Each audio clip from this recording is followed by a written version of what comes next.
Good morning, everybody. Welcome to Chess Dojo's coverage of the second round of the FIDE Grand Swiss. Here we are. Welcome, welcome, welcome. Can't hear me? No audio. That's odd. Okay.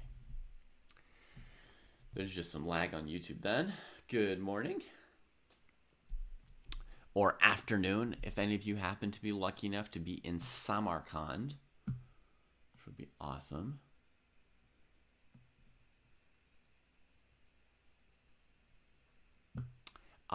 So we've got a couple insane matchups today.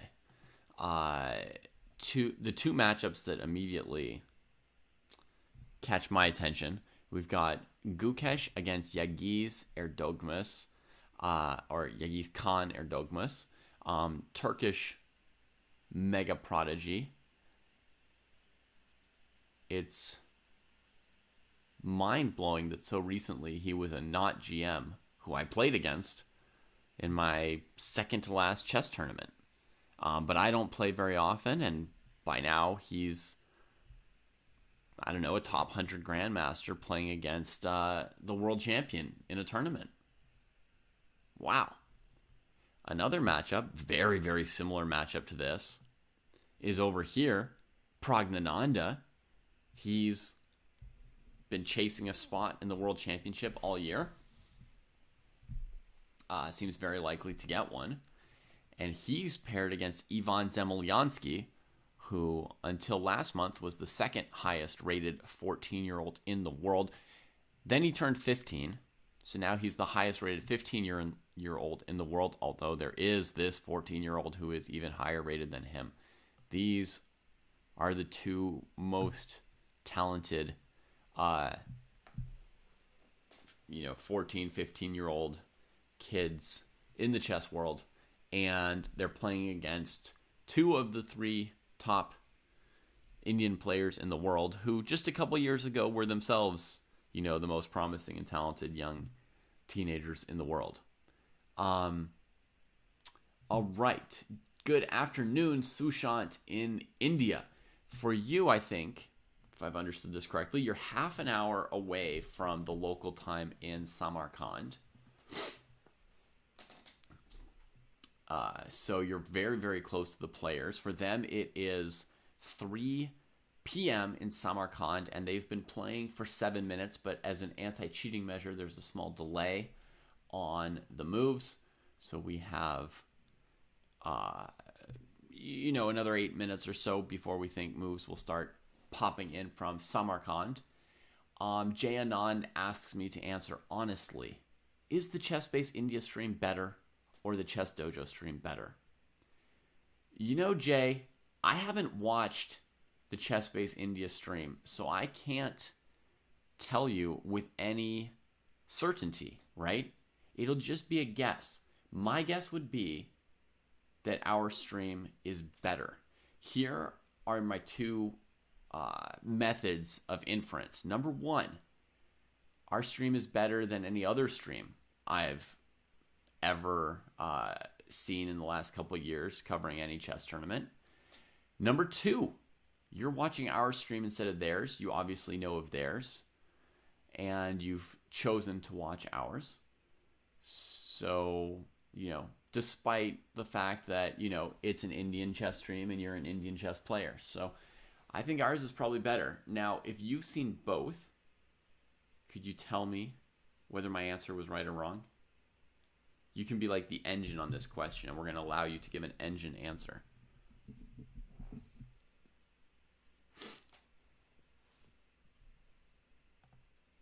Okay, we've got someone else who would like to answer. Let's bring him in, folks. Let's bring him in.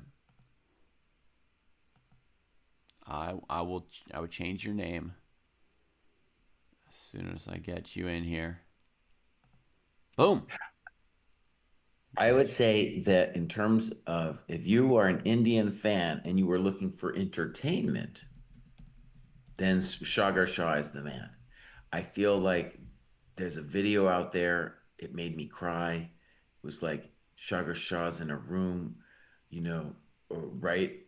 There's this moment where everyone thinks the game's going to be a draw, and he's got all these Indian fans in the room, and everyone thinks it's going to be a draw with things. And then, uh, it's starting to miraculously turn around. The engine bar shoots up. Of course, no one understands why at first. It's just an engine bar. So it's not because someone understood something about chess, it's just being a fan. And they start losing their minds. They start crying. I start crying. Oh, for entertainment, amazing, amazing, but not for like, yeah, all they're doing is then looking at the engine bar and sometimes decoding what it's saying, which is what most other streams are doing, right? They're not really trying to think through at all what's going on. All right, more evidence that our stream is better because unless Sagar Shah had Gukesh's mom and dad on the stream, there was nobody there who was as excited about his victory as I was. Plus they had an engine bar going. Come on, okay. Game, set, match. It's that match. So, boss, which games are you most pumped about today? I already told folks, but it bears repeating. We've got two insane matchups here, Jesse, of the present against the very near future. Okay. We've got Gukesh against Yagiz Khan Erdogmus, the highest rated 14-year-old in chess history. That's amazing, boss. That is amazing. 14 years old. He's in the top 100 in the world. He's 14, and he's earned a chance to play against the world champion in an open well, not an open tournament, in a Swiss system tournament, right? Let's just put this in perspective, boss. So he was born in 2011. Yeah. You had already moved out of we had already moved out of the GM house at that point. Yeah. That's how long that was just a second ago. Yeah, I mean, it was like 2 years before I basically stopped playing chess.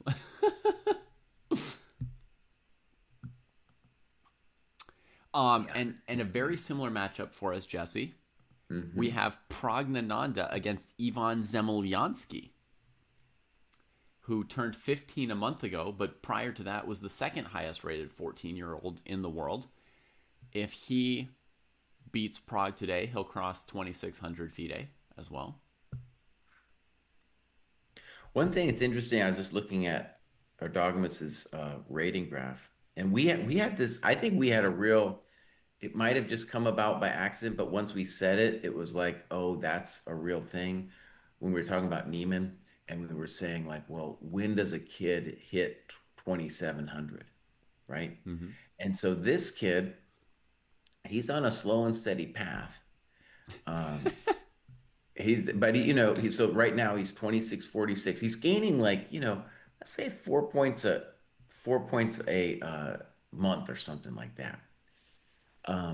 So he's on the slow and steady path, but it's not like a rocket ship.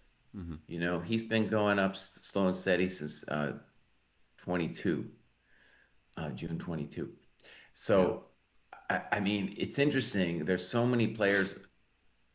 Well, I don't know so many, but there's several other talents that are just kind of right there. And the brutality of it, he must continue making progress. And today, oh, here's his chance, dude. Here's his chance. Now, let me just say, Jesse's saying slow and steady. I mean, slow and steady, but the guy is going up faster than anyone in history relative to his age, right? I think that the record for the youngest 2,700 ever is Alireza Firouzja at age 16. And this kid has what, a year and a half to go for 50 rating points. So obviously he could get stalled at some point, but his rating is just like historical. It's just astronomical. Yeah. That's amazing. But today, I mean, he's probably going to get beat down. I mean, if you want to go up, you also have to get beat down somewhere along the way. You got to learn a lesson here or there. And the world champion is going to give him a lesson. We'll see, dude. We'll see. I think it's a really cool opportunity, actually. For me, I generally just follow the very top games. I've been aware of this kid, but I haven't like watched him live before. So this is a really cool Mhm. opportunity for me. Yeah.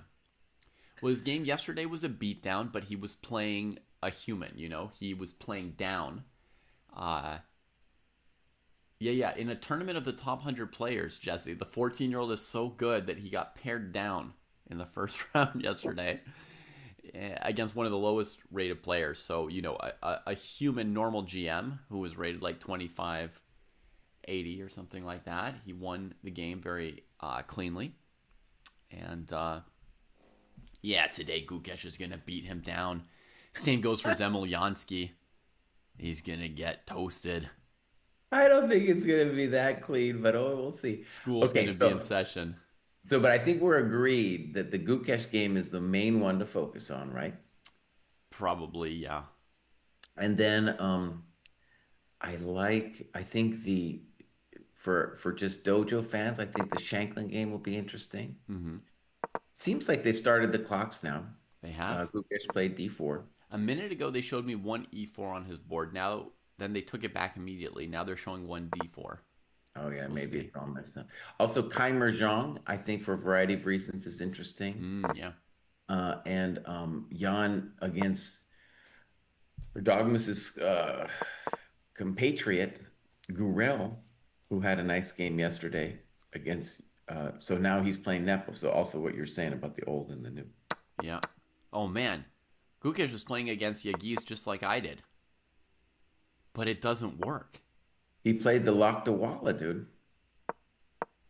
Do you remember the story Um, that Yermo once played this against somebody like Dreyev in a tournament? uh-huh. And Dreyev looks up at him and goes, "You're unusually solid today." And Yermo's like, I don't know if I can say this on our stream. Basically, he just answers with a cuss word and says, "Just play." He says, "F you, just play." No, this is the new style. I think this is very interesting. I might do this. Um, all right, let's talk about it. So, um, what it does is it dissuades you from C5, and it's going to ask you, do you want to play bishop F5, and are you worried about queen B3? Right?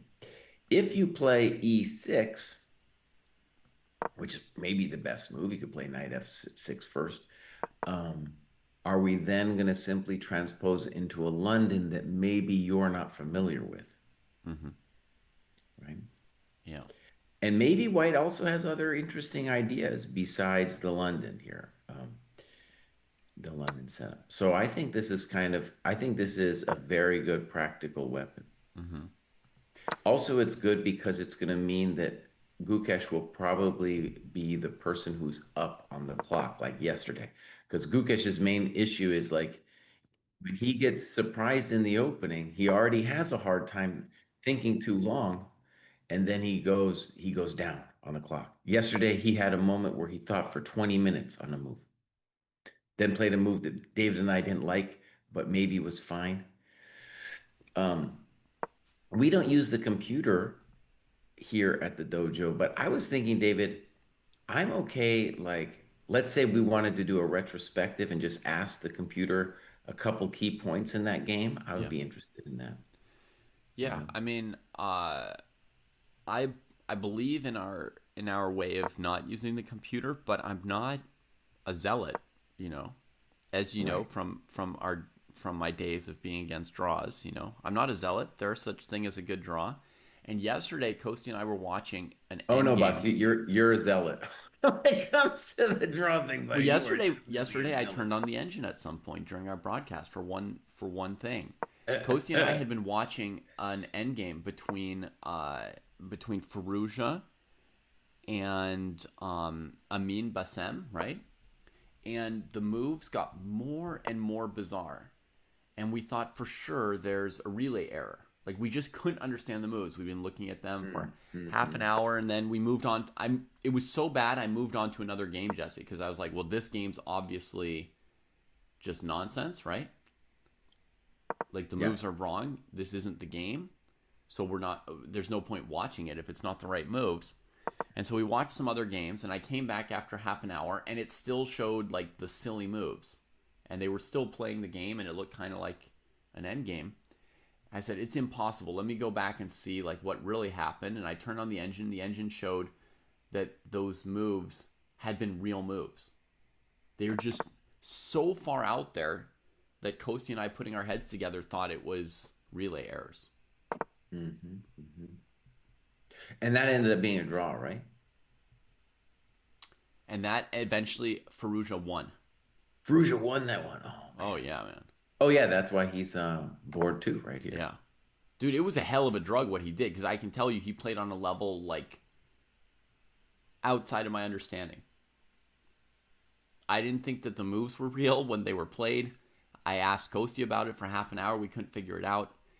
And then even when I clicked on the engine for like 2 seconds just to see like, what was the real move order, or what would like, were there any plausible moves that could get to their position, and the engine just showed those moves as being real Wow. moves, I still couldn't understand it.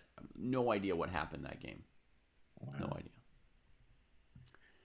Um, David, somebody's saying they're hearing sounds from you. I can't hear any sounds from you. Mm-hmm. They say they're hearing the clicking of pieces moving on the chessboards, which I hear, but I don't see it in my audio mixer. I don't know where they're hearing it because I've got the boards silenced. But You know, you could also turn off the page. I could, that's true. I could mute the page. Um, but I think like an occasional click of a move getting played it's not too bad. So Gukesh played Bishop G5, dude, and I'm into it. I'm into it. I want to say, let's say you go, let's just imagine the move D4, D5, knight F3, knight F6, Bishop G5. That's kind of well known to be basically equal with like E6. So I assume it's going to be very similar to that. Um, but I think this is great because Gukesh is not concerned about getting an advantage in the opening. He just wants a game where he can outplay this Yeah, kid. And so now, he's looked a little bit at these positions, but honestly, they're a little bit hard to map out because black could play knight e4 here. yeah, Black could play knight bd7, play e6. So all those moves are a little bit hard to map out, but he's got a general sense of what he wants to do here. yeah. So I'm I I'm think, I'm gonna say the opposite. I don't think it's a good choice against the kid. okay. Right? It is the stereotypical one of the stereotypical advices against kids, right? Like there's like get a locked position, get a maneuvering game, play Mm-hmm. something to just get a position, don't go into heavy theory with them because they're not going to have all that understanding yet, but they're probably booked up. So that's how I played against Yagis when I was white. And no, no, no, don't just hand the guy equality. He was like pushing me around by like move 6 or 7. He's a beast if you give up the advantage. You do not want to get pushed around by this kid. You don't even want to give him an equal position. You need to try and cut his head off before he cuts yours off. You have to just play maximum. Maximum. He's too good. He's too good. No, I think this is interesting. Okay. So, anyways, actually, let's get the eval bar going. Sure. I know you sent that to me yesterday, so some here. Yeah. I'm going to adjust mine because I start the eval at 0.1 nowadays, Jesse. That's how I value white in the starting Uh-huh. position. So I always have it just sitting there at 0.1, but I am dropping it down to 0 That's already. fair. What I did against Yagis, Jesse, was a trick that had worked against Bach in a key game in my career. I played d4, knight f6, and then knight f3 instead of c4. And then he played g6, and I played knight b d2.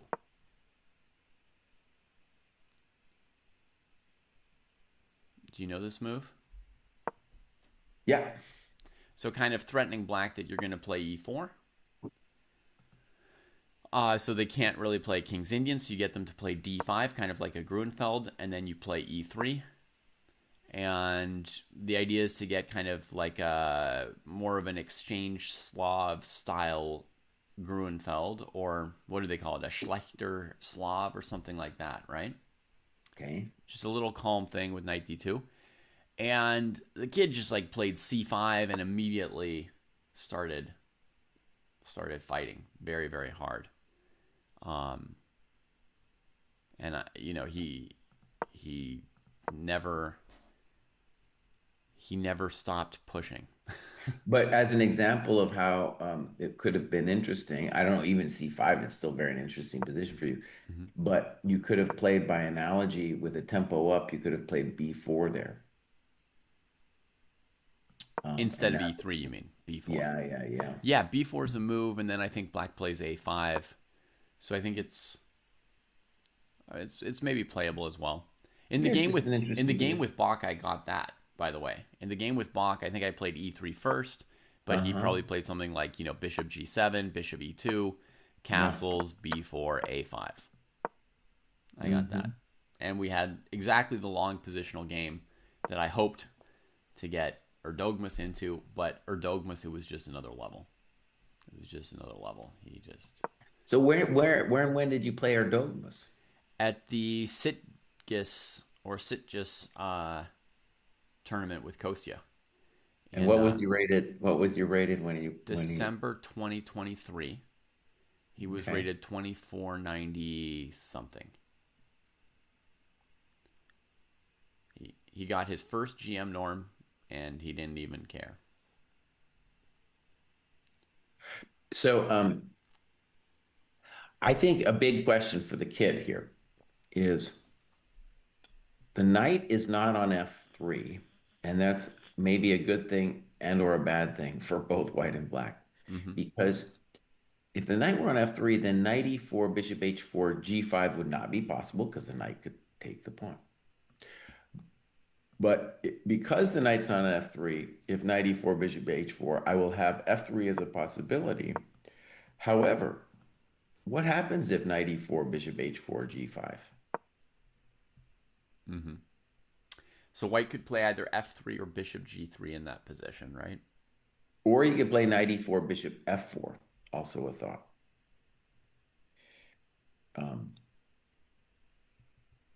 And I have a feeling that's probably what a Gukesh wants to do.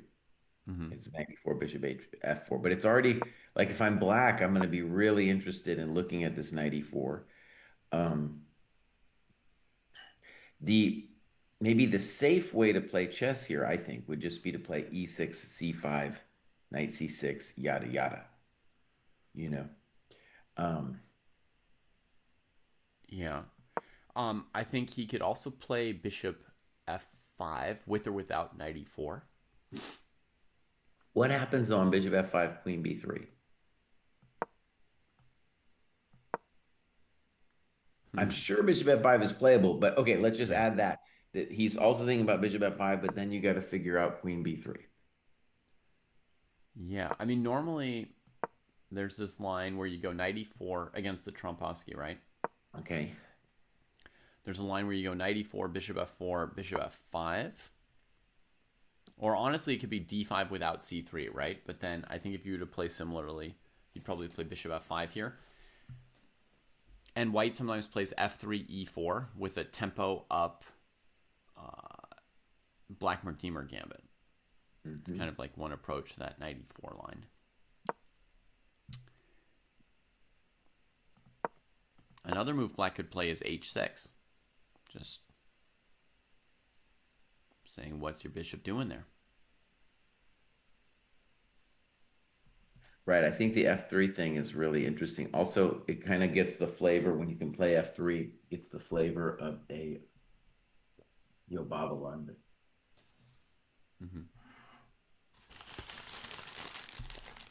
I think that's one of the key ideas of what he's doing is he's delaying knight f3 so that he has the f3 option. Yeah. Ah, dude, you're coming around though on just the pure evilness of this move order. Not to say he's better, just like this is a little evil and the kid's suffering. The kid's Mm-hmm. squirming a little bit. Yeah. All right, he's made a move. Do you want to guess? I'm gonna say he played E6. I'm gonna guess 94. He played C6. Learning quickly. Well, he didn't play it that quickly. No, but So okay, I he's think the learning intention. quickly from the world champ. He's like, C3, C6. I see. I think though, okay, so his idea, I believe, is to say, well, if now I can play bishop f5. Mm-hmm. Also, what's nice about c6, remember what I said, it would be hard for Gukesh to kind of map out all of the options that black has here. Mm-hmm. So yeah, you probably didn't spend a lot of time in your prep looking at c6. Mm-hmm. Yeah.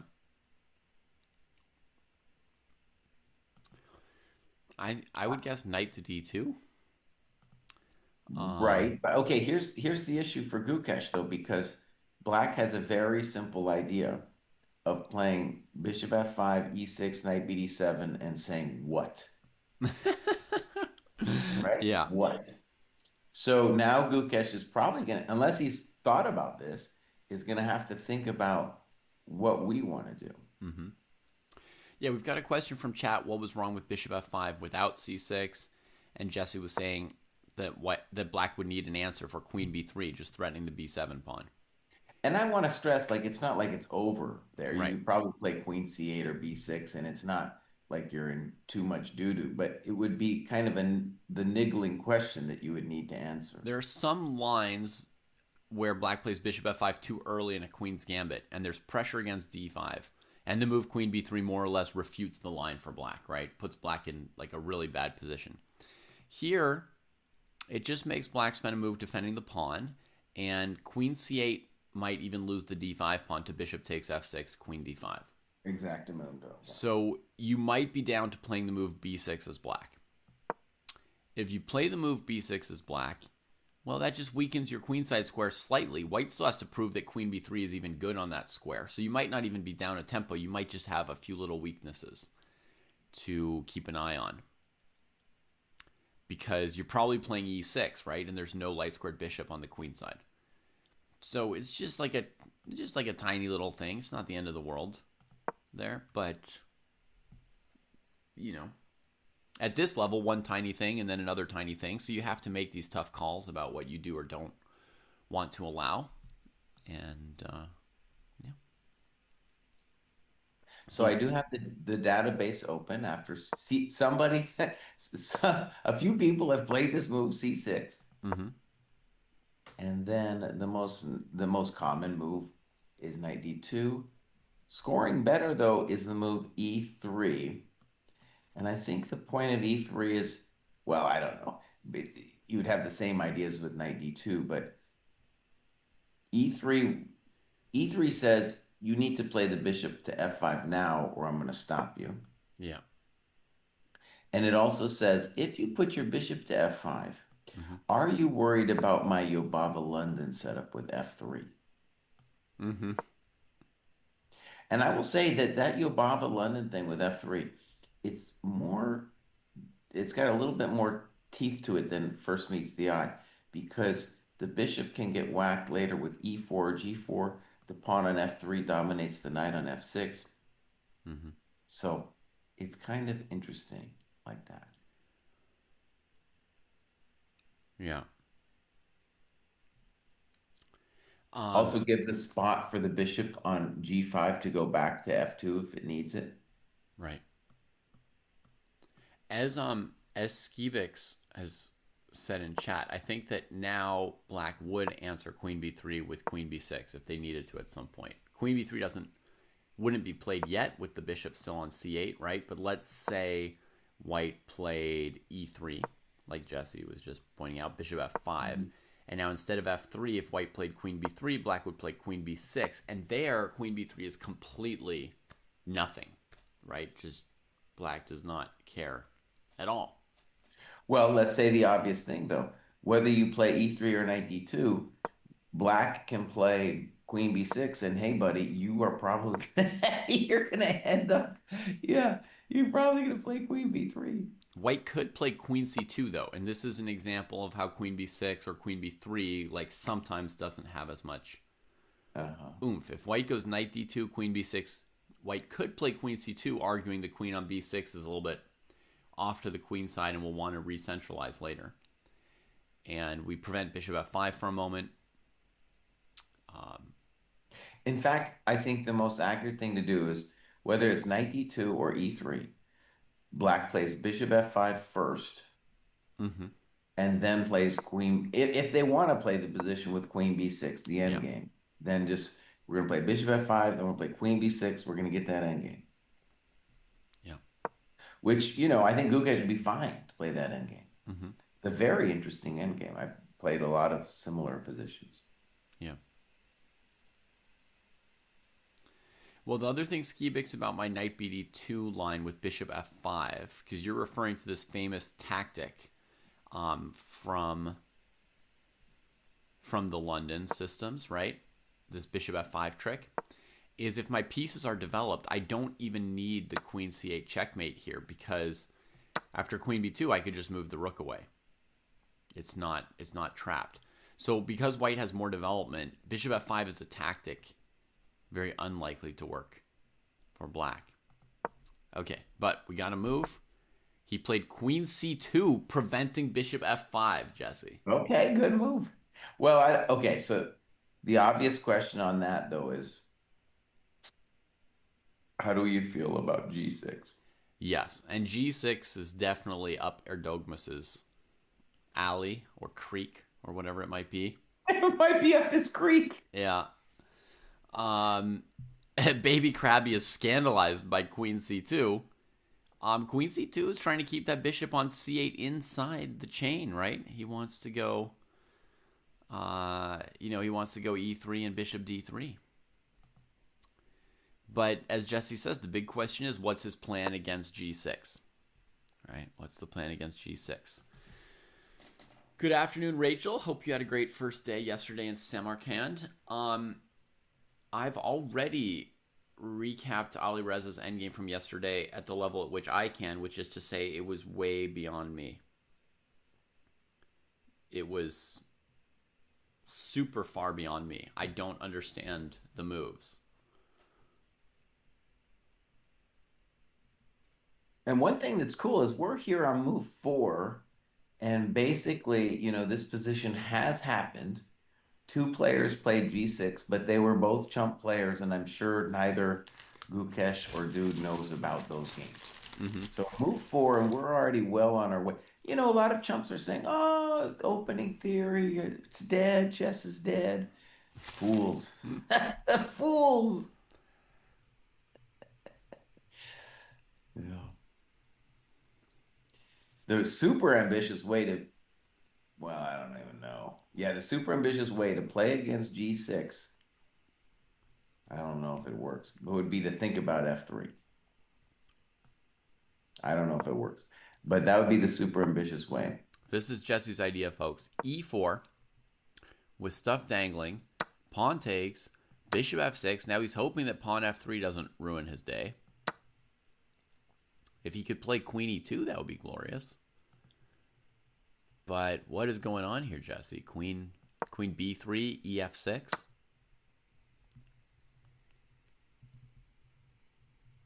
I don't have the answers, Mm-hmm.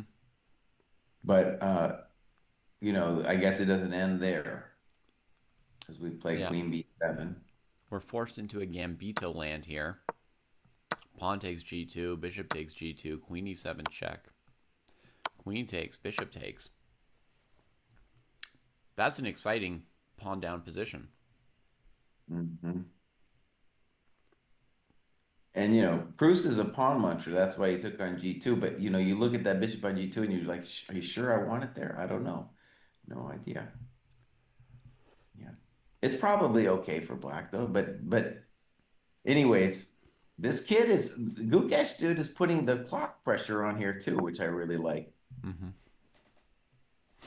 Now look at what these chumps played in their game. So G6, and somebody played knight D2, somebody played bishop F6.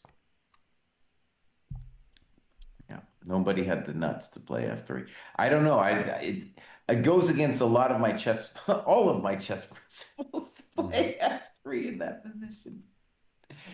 Also, after F3, you don't have to play bishop F5, of course. You can just keep doing your thing. Let's say black plays bishop G7. What's Yeah, as white an up to? example.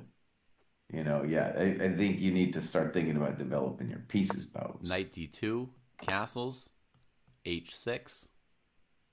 Oh, sorry. Knight D2 castles. Does white go for E4? Maybe. That's his H6. big question. That feels insane. Like at some point, you could play G5, take on E4, hit him with E5. It's not gonna. It's dangerous, super dangerous.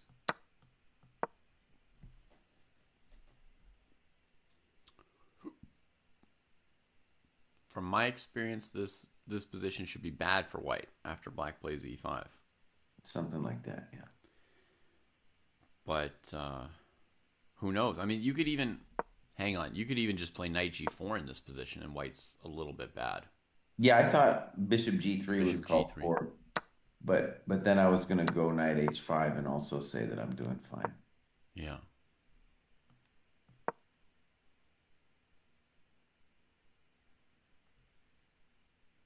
Maybe the bizarre Oh. bishop E5 there, but I don't believe any of it.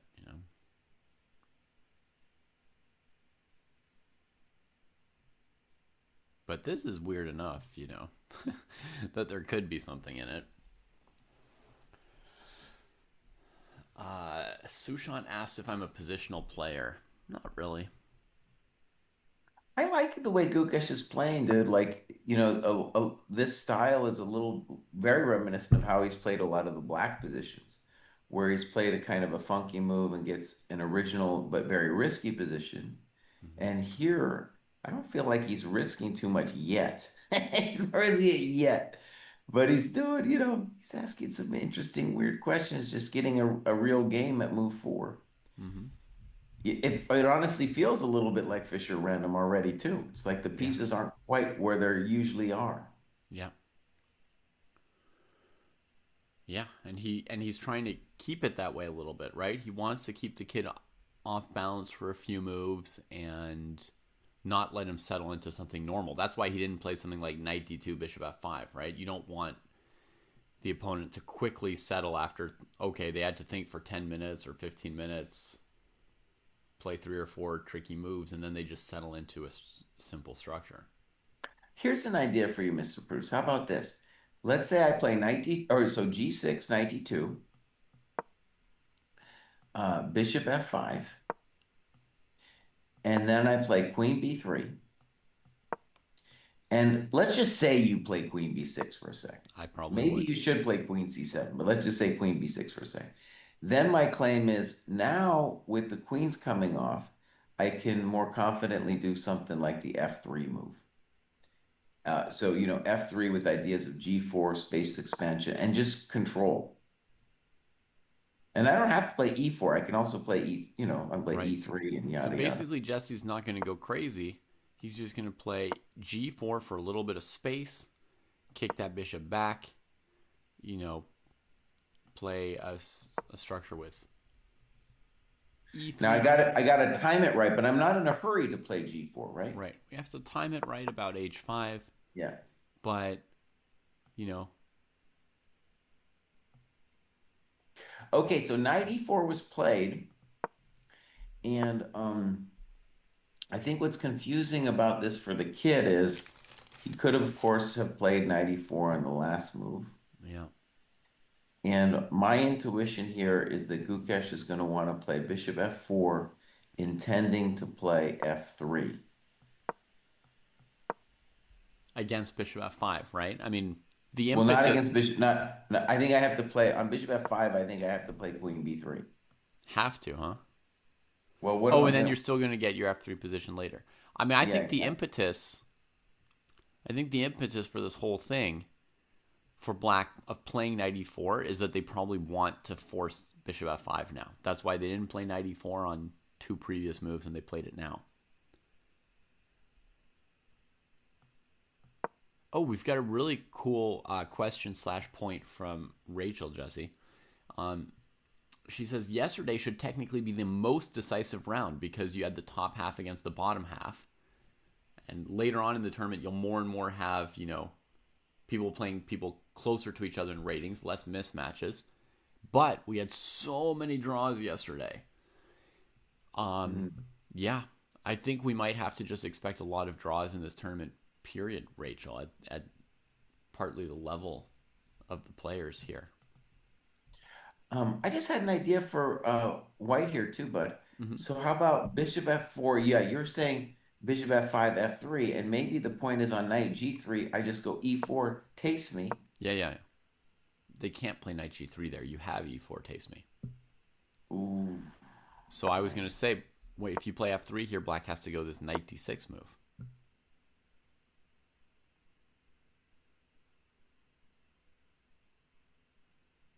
Which does defend b7. It does. But the knight's, I don't know about that knight on d6.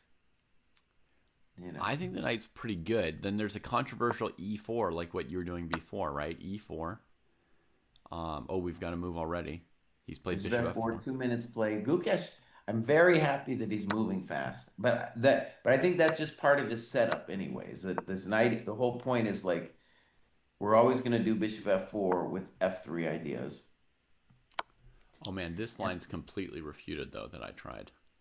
yeah, I don't think you want to play chess like that, but you can't be taking that knight. Yeah. Bishop takes d6, lost. So against knight d6, I think you just play queen b3. he's played queen b3. And I just want to say, like in my experience of those positions, it's like a trump position, but there's some Yubaba London positions with the f3.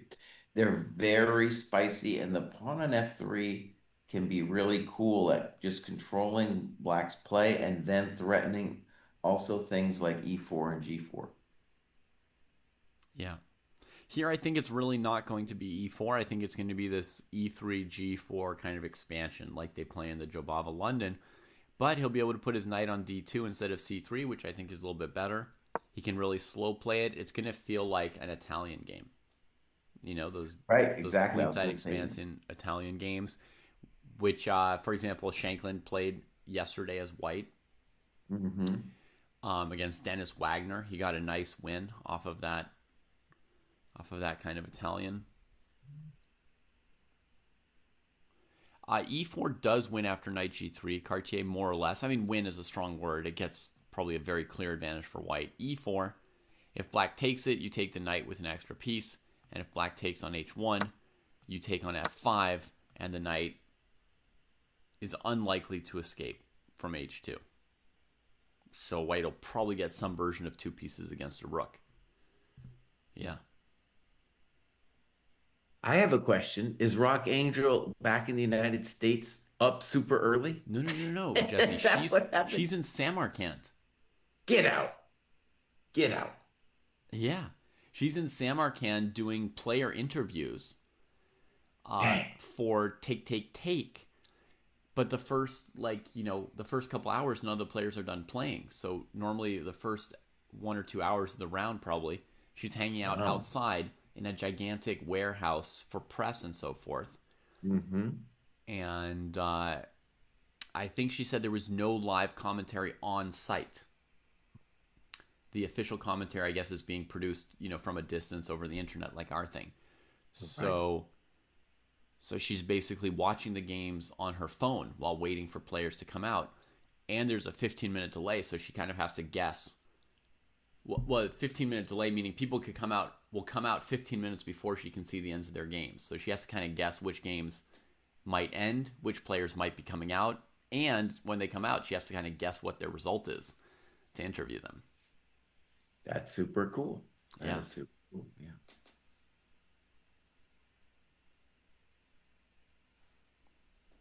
I just added the custom task Samarkand. So I'm going to log my hours in this. And that means that I have to be very serious about, about actually analyzing the games. Mm-hmm. I'm learning something here, dude, with this Gukesh game. I mean, this is like it's obviously an interesting opening in itself, but it's also just like this is how you can play chess. You can just create your own adventure. Hmm. Yeah, let's see if Fide's stream is working today. Today, Fide has 39 viewers. Yesterday, they had one because there was some problem with their stream. Today, they've got 39. So they're doing as well as Chess Dojo, unfortunately. Well, Um, we got 48 on YouTube, so if they you might add also those have a up, few on YouTube, so who yeah. knows? Um, okay, but uh, let's click on one or two other boards, Jesse. Um, I want to see this Prague game, but several people in chat have been asking us if you could explain or comment on the pawn sacrifice of Salem Saleh against Anish Giri. Okay. Are you interested in a pawn sacrifice? I'm looking at it right now. Okay. So it's a symmetrical Sicilian that then also moves into kind of pseudo Grunfeld territory here. Okay, I'm not going to call that a pawn sacrifice. I'm going to call that a pawn grab by Anish, going Mm-hmm. for 8, queen b5. Yeah. So bishop g7, castles, bishop g4, castles. I would say black has full compensation. Mm-hmm. And this is very frisky from Anish to do this. Yeah. He's also on queen b5. He thought for 5 minutes, so it's not exactamundo like something he's 100% on. And he just spent 10 minutes on castles. Yeah. This is Obviously, this is a yeah. theme in the symmetrical Sicilian. This idea that when somebody fianchettos, someone else can go after that c pawn and grab it. There's a famous line in this opening, which I think goes like knight f3, knight f6, d4, cd4, knight d4, maybe e6, g3, a6, bishop g2, queen c7. A similar business, and white just castles and black grabs the pawn. Um, so that's an immediate comparison. Black's playing a6 to avoid knight b5, and then two more moves on queen c6, queen c4. Plus, there's a fourth move to come when the queen retreats to c7 at some point, right? So it's a lot of moves to grab the pawn, but that's been a theoretical line for many, many years. And this thing Giri's doing is similar. He uses a tempo on the d5 knight to go after c5 very quickly. So he's lost less time, and he's white instead of black. So from one perspective, the pawn grab looks a little less risky going after that c pawn. Basically, folks, the c pawn is dangly because black wants to put the bishop on g7. They don't want to play e6 or something and start trying to defend the c5 pawn with that bishop, right? The bishop needs to go to g7. So he loses less time initially with queen b3, tempo on the knight, and then queen b5. But after bishop g7, queen c5, his queen's out in nowhere land, and it could take a whole bunch of moves to get her back to a normal square. So basically, black's just developing, just saying, I've got time. You take the pawn, and then just the energy of the position should give black something.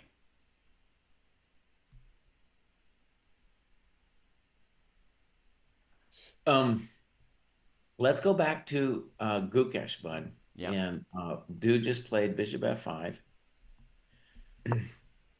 And my sense is after that, white has a choice between f3 and queen b3. In some ways, they might even end up transposing. Mm-hmm. Yeah. One big question is if I do play queen b3, am I really threatening the pawn?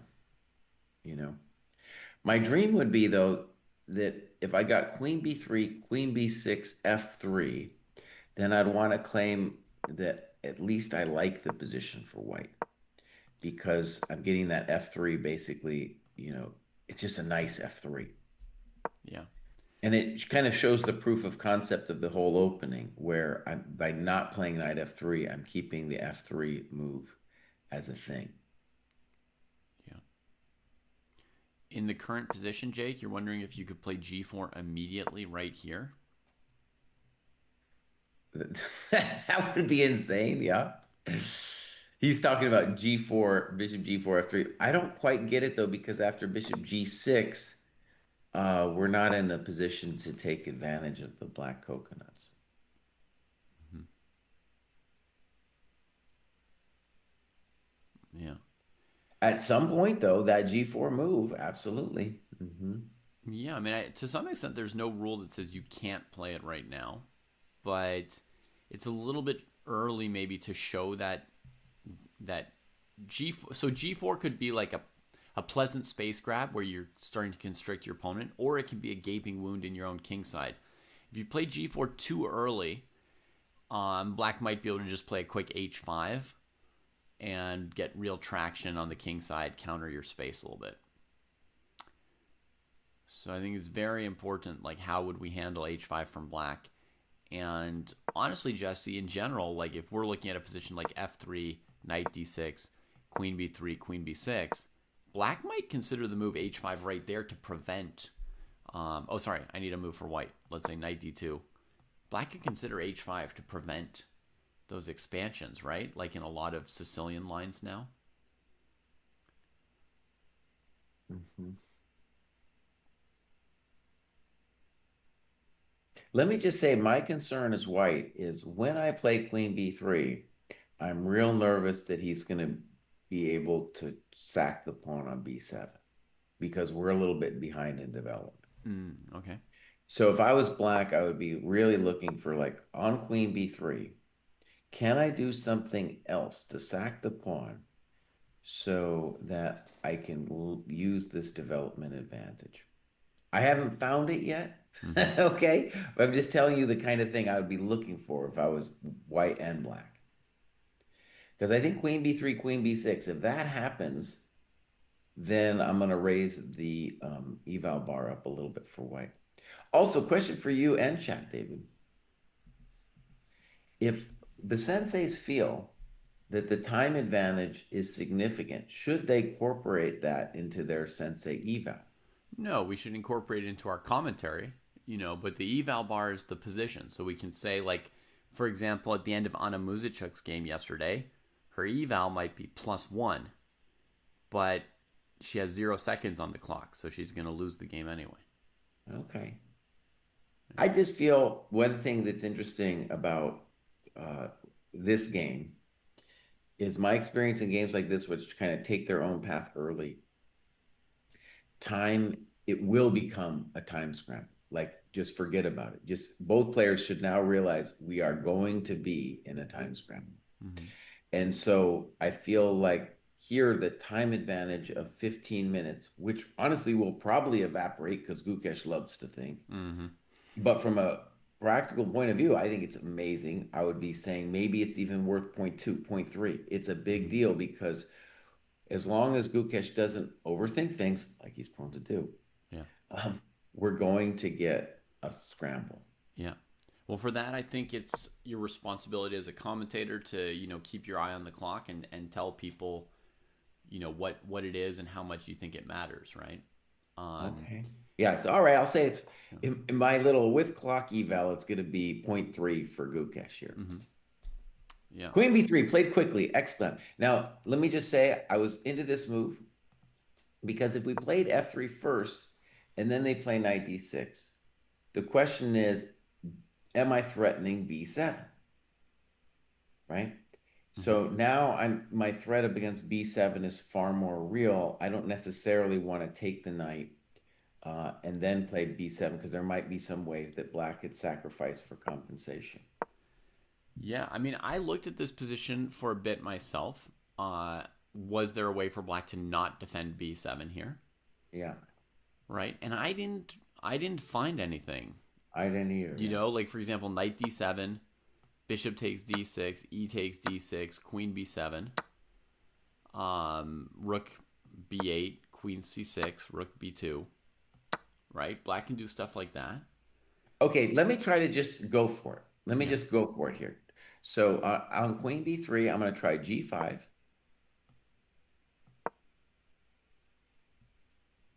Asking me to take on D6. No, excuse me. The knight is not on d6. We have queen b3 on the board. Oh, in the game position. Gotcha. Yeah. In the game position, go for it with g5. So if I go queen b7, you're sacking an exchange now. Actually, I thought it'd be an interesting question for you, first of all, because are you going to go bishop c1? I mean, I could go bishop c1 and I might be able to win a pawn, but queen b7, you're going to give me an exchange like a madman. I know you are. No, no, I was going to play knight d7. You're going to go knight d7. So queen b7, knight d7, bishop c7. That's your plan. I don't know if it's my plan. You have, I mean, White's the one who has to figure it out. Okay, So on I'll play bishops, bishop c7 if you're going to do this. Yeah. I'm very confident in this extra pawn. all right, let's just see. Queen c8.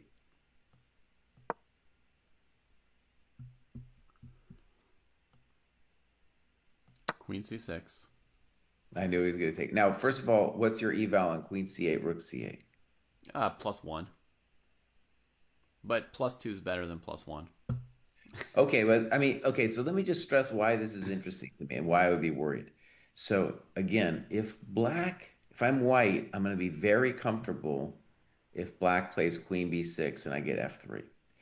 If there's some way that dude can sacrifice the pawn, that's what's going to maybe make me a little nervous. Hmm. So that's why, if I'm Erdogmus, now I think a classical player might just be like, okay, queen b6 is not that bad. I don't want to spend forever on the clock. These people who are trained on calculation, they're going to really try to go deep on that kind of thing, Hmm. you know? Yeah, we've got a question in chat. Does Gukesh have any prep, or is he just bluffing and doing something random to get out of book? I would say the odds are, especially based on how quickly he played his second and third moves, I would say the odds are that he planned to do this as something to get the opponent out of book. Because it's not as combative as some opening theory, he couldn't prepare it out 10 moves deep, right?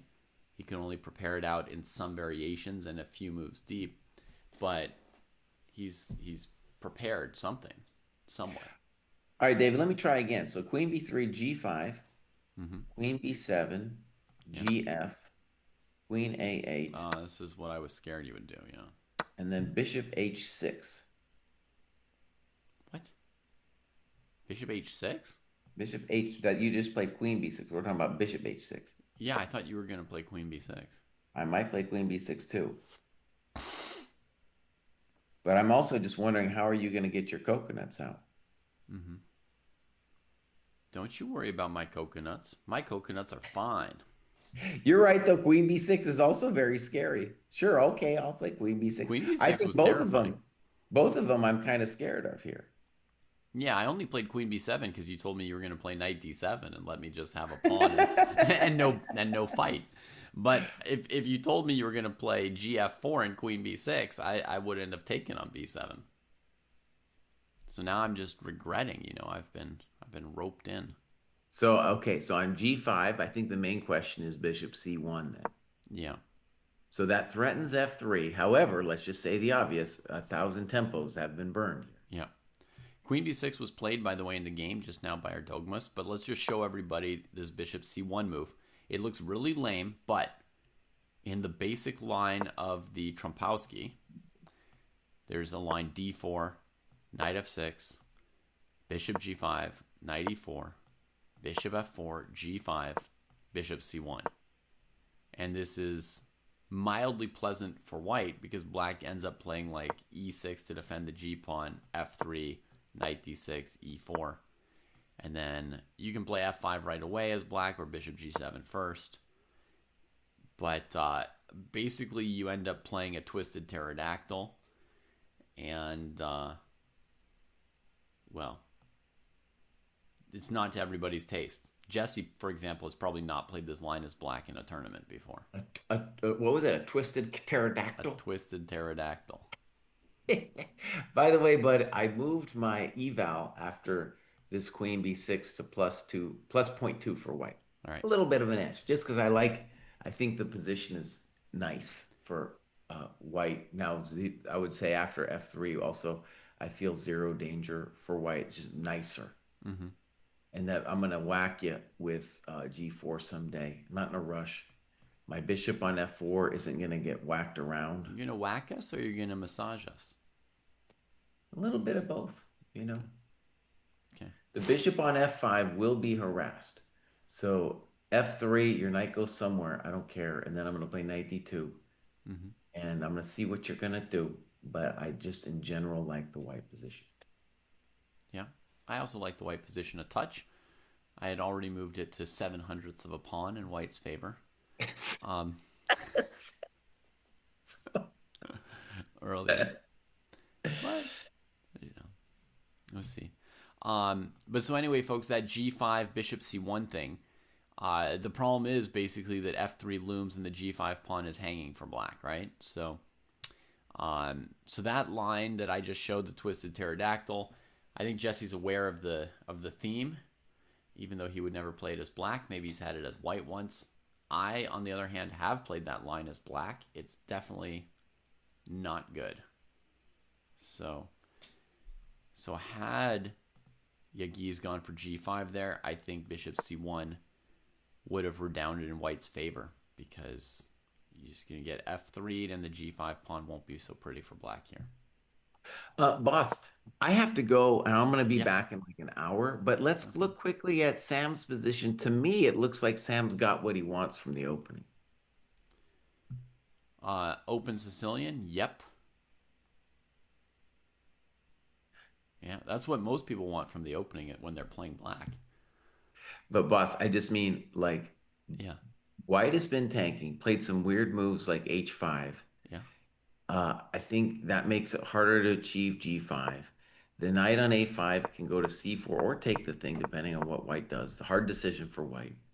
Mm-hmm. It looks just like a classical good Sicilian. Plus, rook takes C3 is looming too. Yeah. So this thing looks great for Sam, dude. I agree. And like knight takes B3, sometimes you have to worry about C takes B3 and then the king hides, like the Fischer idea, Right, because then right. the C file's closed. But that does not really go with A3, right? Because he can always sack a pawn on B4, give you those tripled pawns, and there's just tons of stuff for black to do forever. Yeah, no, this is very dangerous, dude. Like if I'm white and I want like the natural move might be king b1, which he just did after Mm-hmm. thinking for 9 minutes.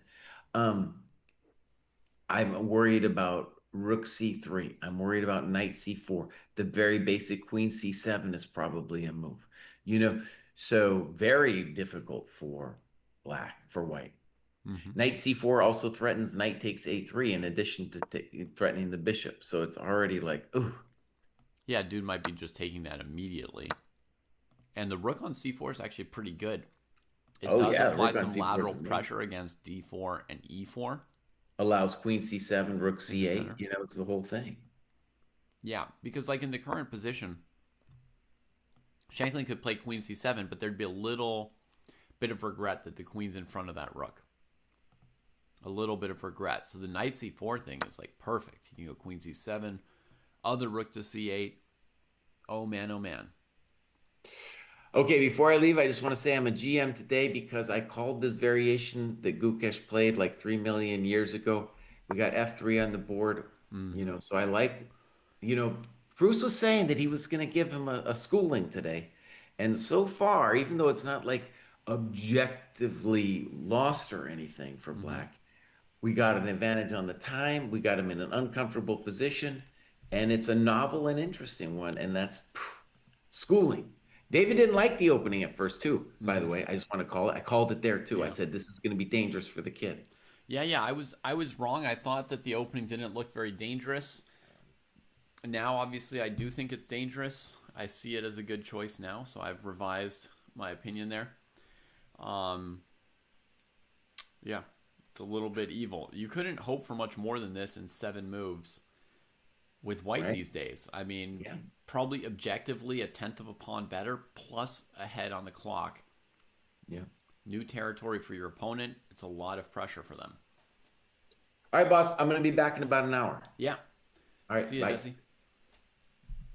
We're going to have to switch our Scenovich here for a moment, folks. We're going to go back to the one board view.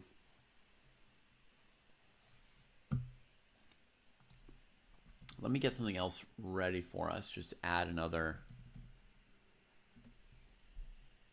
little piece to the puzzle.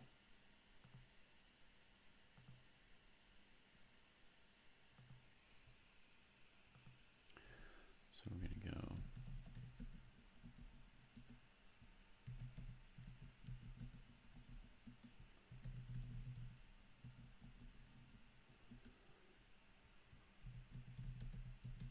I'm just going to put some of the players who won in the first round up here.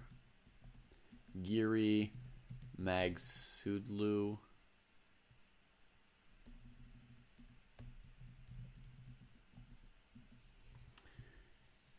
Let's see who else won in the first round. Pranic. I can't fit them all, but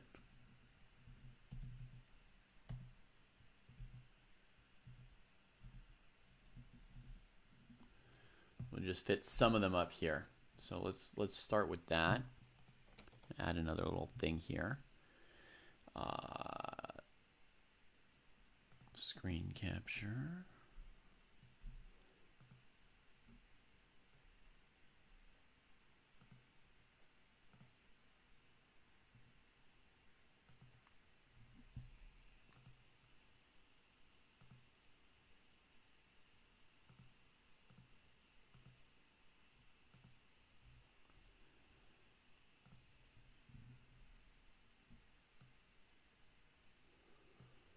You notice my file still has the Ding Gukesh match in it. I keep it there.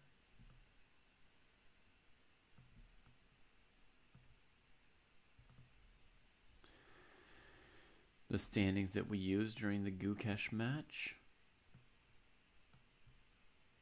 against Ding.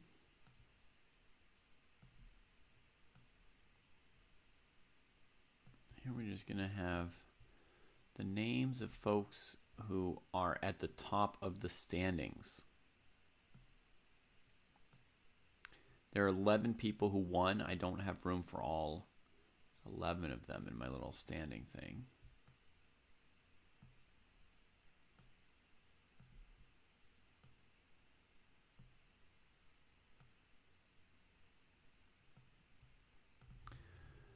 There we go. That works for me. The white opening could be seen as a Slav reversed with tempo. Kind of, although normally the Slav requires your opponent to have played c5, right? Like they have to kind of be playing the Queen's Gambit normally for you to play the Slav. It's kind of Slav versus Slav here, right? So, hey Joao, hey Drew. We're going to be going to the Prague game in just a second. I'm just going to add 2 more names to my standings graphic that I've just added to our scene here. So who else should we put up here who's got a point? We've got Erdogmus, 1 out of 1, and Demchenko, 1 out of 1. And that's leaving out somebody. 1, 2, 3, 4, 5, 6, 7, 8, 9, 10. That's only leaving out one person. I guess that would be Rodstein, right? Maxim Rodstein. I feel like I'm leaving out more players than that. 1, 2, 3, 4, 5, 6, 10. Huh. I mean, there's Vidit, there's Rodstein, and I guess there were like 17 people who won in the first round, not 11 maybe. There's Gelfand won in the first round as well, right? I guess because he's one of the favorites, I should put Vidit on this list. Defending champion of this tournament and all. So I guess there's 17 of them. So I'm leaving out a handful, right? Maxim Rodstein has a point. Gelfand has a point, etc. There's a couple more. Svane, Frederick Svane. I'm not leaving out Vidit anymore. I've already put him up by now onto the list. This is Faruja's position. It also looks like an anti-Slav, or, I would want to say a semi-Slav in the sense of it being partially a Slav, but not really a Slav. But the semi-Slav is an opening, and this is not the semi-Slav. Has anyone ever won this tournament back-to-back? I don't think so, Skibix. I don't think it's been going on long enough.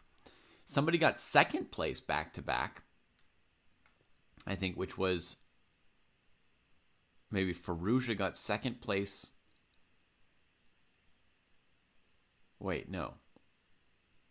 Was it Wang Hao or Firouzja who was in second in 2019?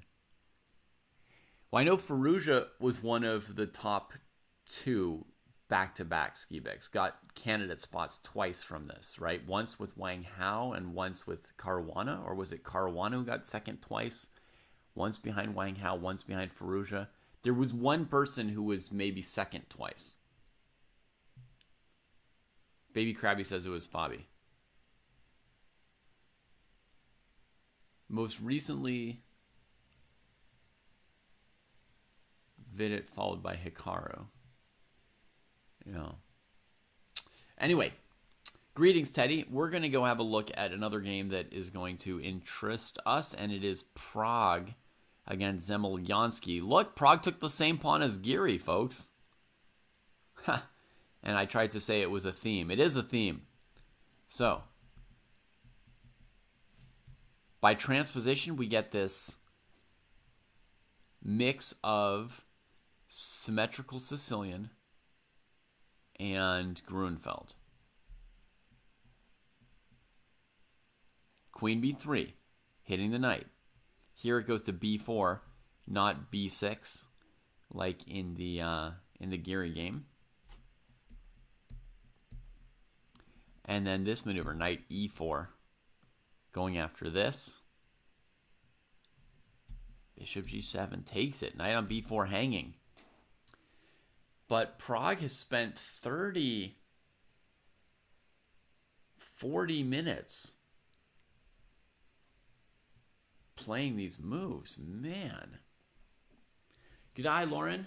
Our main game is Gukesh against Yagiz Khan Erdogmus. We've got a couple other games open of interest, but this is our main one. Gukesh f3, knight d6, knight d2. Opening up a bit of a time lead on the Prodigy, and similarly, we've got the other Indian former Prodigy of, like, a couple of years ago, he's a prodigy. Then once you're top 10 in the world, I don't know if we can still call him a prodigy, but, this other Indian prodigy against the next generation prodigy. Zemlyansky and Erdogmus are players that Pragg and Gukesh are going to have to play a few times in their careers. So we got very, very young guys. It's got to be somewhat new for Pragg and Gukesh to be playing against younger players than them, right? So, knight c6 from Zemlyansky, supporting the knight on b4. This is going to be sharp. Look how similar this is to the Giri game. We got rook c8, as predicted by me. And then the queen keeps wandering, looking for a home. Again, with that extra c-pawn. Also, happy to see Sam Shankland, who won yesterday and has a nice position today. Oh, Jesse would be happy.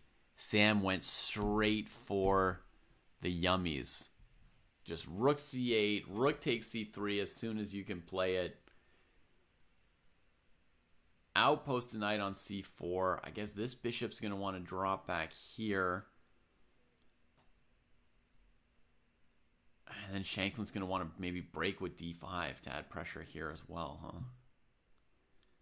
Yeah, I mean, this is just a dream to get positions like this as black, straight out of the opening.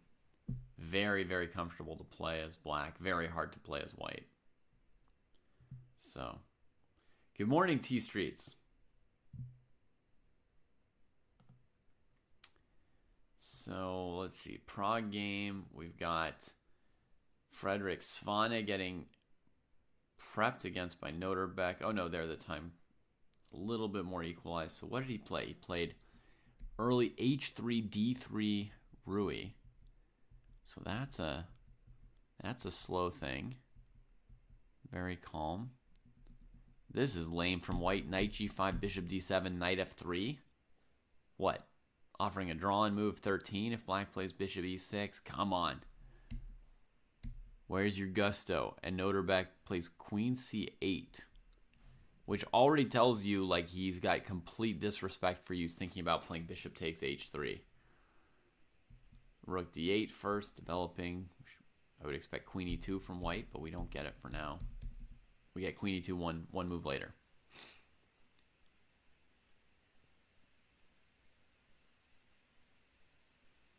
Skibix. Yeah, I mean, I think that basically modern players found that g4, the Giri's attack, once thought a little bit too aggressive. I think over time, modern players found the Giri's attack to be pretty good for white. But I haven't ever confirmed that with like with one of the new neural net super computers. So I don't know if that's one of those cases where chess players where the modern chess players were gradually like honing in on the right ideas, or something where they were wrong and it turns out it's playable. But I can throw it into my computer here real quick and see what it says. Yeah, it says e6 is mildly inferior because of the Giri's attack, when black has to walk a very narrow line very quickly. So that is something where the sort of knowledge that was kind of circulating around IMs and GMs in the 2000s is backed up by the supercomputer. If you play the main Scheveningen move order as black instead of the Najdorf move order, if you play the main Scheveningen move order, you allow white to play g4 on move 6, and it just makes life a little bit harder for black than some other openings. Hey, Alvin. Oh, I can take this out for a minute while Jesse's not around. Give my ears a rest. Okay, so Noterbeck is looking at, knight f4 and then maybe still sacking on h3 at some point. Svane tucks the queen in to try to defend those squares. I guess black has to be careful if they try and sack on h3. White might have ab, rook takes a8, disrupting things. So they have to be ready to handle ab. Right now the knight's got kind of nowhere to run if you weren't in position to recapture. But Svane is definitely doing what Jesse calls assuming the position and just being lame. I mean, today this opening here is just lame. He's just meriting to be thrashed. So, not going to be super focused on that one. Abhimanyu Puranik, nice opening against Vidic. I imagine he's not that happy to come to this tournament and get paired against Indian player after Indian player after Indian player. But a very promising opening position here for Puranik with the black pieces all kind of passive. Nice potential space and pressure for white. Very Catalan style position. Pawn weakness is black's compensation, or white's concession is this pawn weakness, but I'd be very happy to have Puranik's position here out of the opening.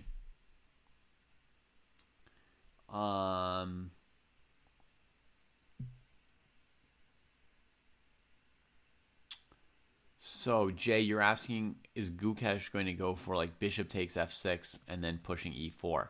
And I would say no. I think he's going to play with e3 and g4. Okay, we've got a move or two here. Knight d7 was played, and then g4. Then bishop g6, and then h4. So he's expecting h5, g5, just holding some space, but giving black the f5 square temporarily and room for the bishop. So he's just grabbing some even more space here with g5, huh?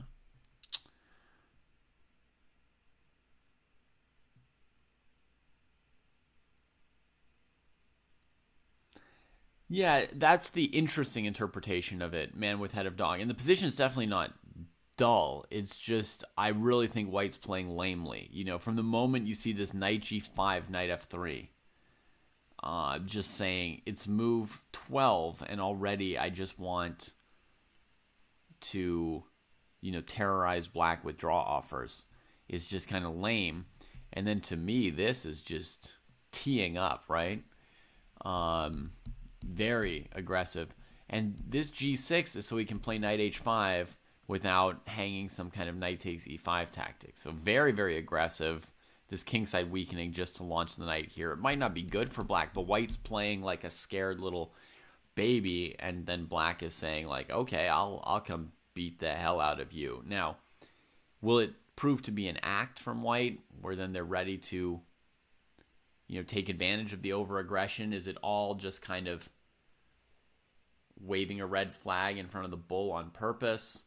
And Svane, will defend it well and has it all in hand and in mind what he wants to do with this, perhaps. But I would definitely be the bull in this situation as well. I would be provoked. I'd be wanting to sack on h3 out of the opening against somebody playing so annoyingly as white, shall we say. Hans Niemann drew his first game yesterday, Lauren. His opponent played like a genius for much of the game, and it was Gabriel Sargsyan of Armenia, if you know the fellow. A really, really great chess player. I do love Gabriel. Queen g5, by the way, was hitting this bishop, so Saleh had to make sure to cover that. And yeah, he couldn't immediately chase the queen around. Maybe white could play d3 and get her back in if Giri wants to here. But then Sargsyan didn't play the most accurately and kind of let Hans off the hook. And it was a draw. But Sargsyan had a couple amazing concepts in that game.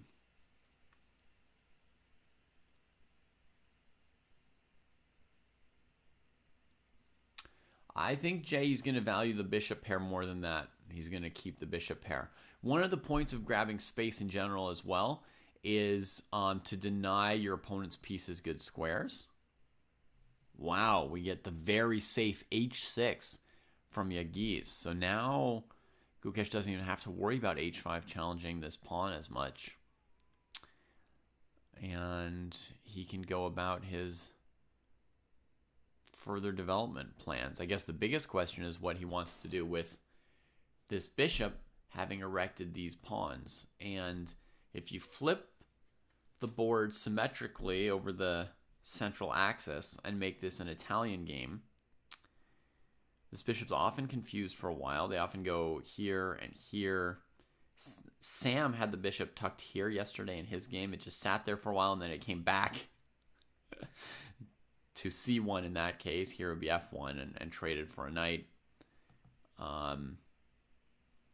So, yeah, not clear what to do with this piece.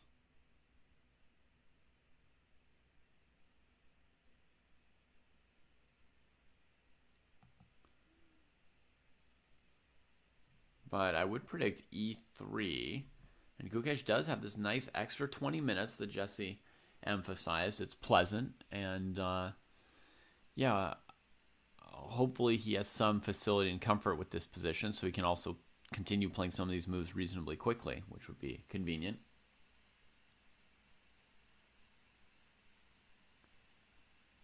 Yeah, Jay, you could play h5 first and then play e3 for sure if you just wanted to, guarantee that black's never playing h5, get that space, and then e3. Definitely possible for white right here. The space on the king side counts for something, tactics and swindles, yeah. Agreed. Um,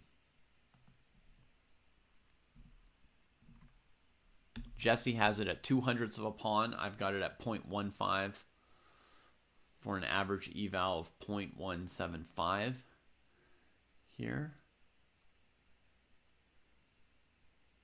5/1000ths of a pawn.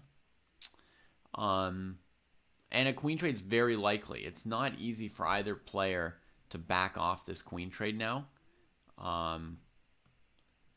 Because, the opponent's queen is attacking your b pawn, and then these bishops are radiating the c2 and c7 squares. So it's very likely they're going to play what we call a queenless middle game.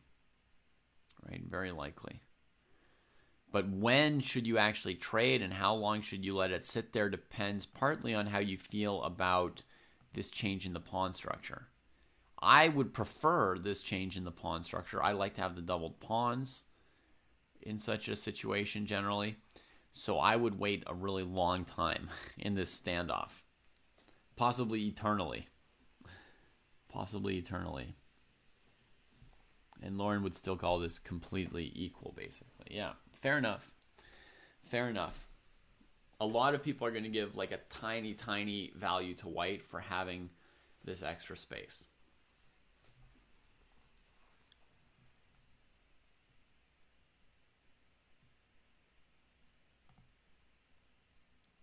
But yeah, it's hard to be certain about that fairly subtle factor.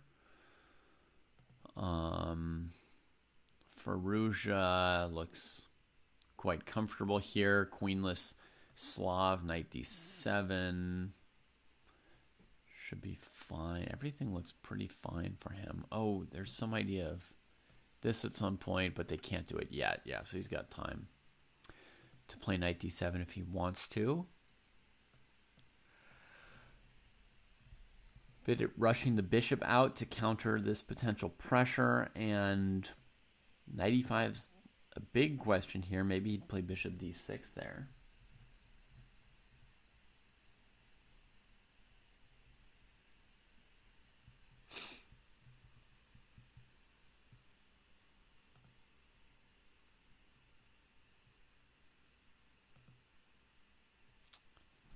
Knight f4. Giri. Bishop g2 is a very popular square for one's bishop in chess. It's called a fianchetto.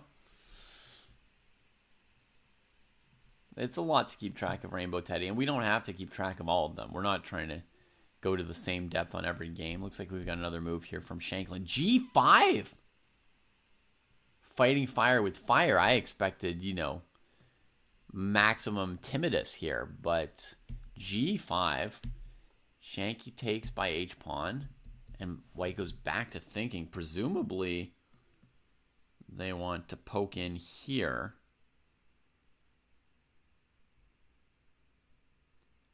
Potentially a sack on e6 for white.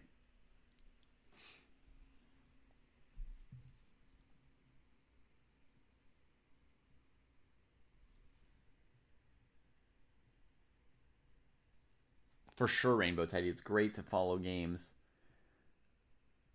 that play similar openings as you. That's really, really fun. Why didn't Shanky take with the bishop? Yeah, I mean, trading this bishop would be a big accomplishment for Shanky, leaving these pawns weaker. He must have feared f4 here, I have to think. Because I honestly was thinking about playing bishop g5 for Sam even before white played g5. And what was holding me back was the move f4, leaving this hanging for a moment. But maybe, quickly coming forward here somehow.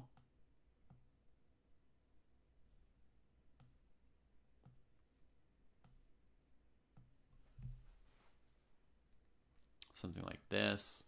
Maybe knight takes b3. Right here. But you've sacked in exchange and you straighten out all the pawns. I guess white gave you the g pawn and then you grabbed the e pawn, and who knows how good or bad it is. But in this position, yeah, we can definitely feel f5's coming. I don't know about feel, we can see. We can see now. Now that white doesn't have a pawn on e4 to go e4, e5, we can bring this here.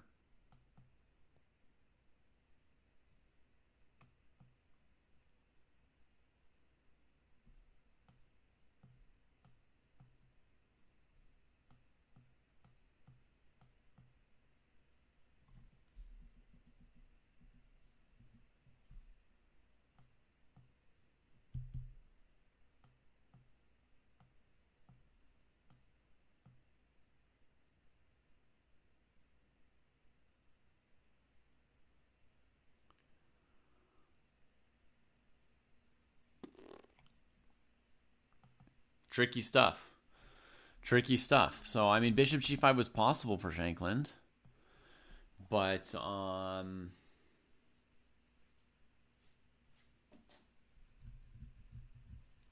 h takes g reasonable as well. It's very, very hard to say which one looks better. Shankland spent 4 minutes on it, which means he didn't know the answer, but he didn't want to spend his whole life savings on this decision because he thought, probably because he thought it doesn't make or break the game, you know? Not because one of them's like obviously way better than the other, just because if they're somewhat close, then you don't want to spend 15 or 20 minutes on it. You just want to play one of them and keep going. So, all right, we're saying we've got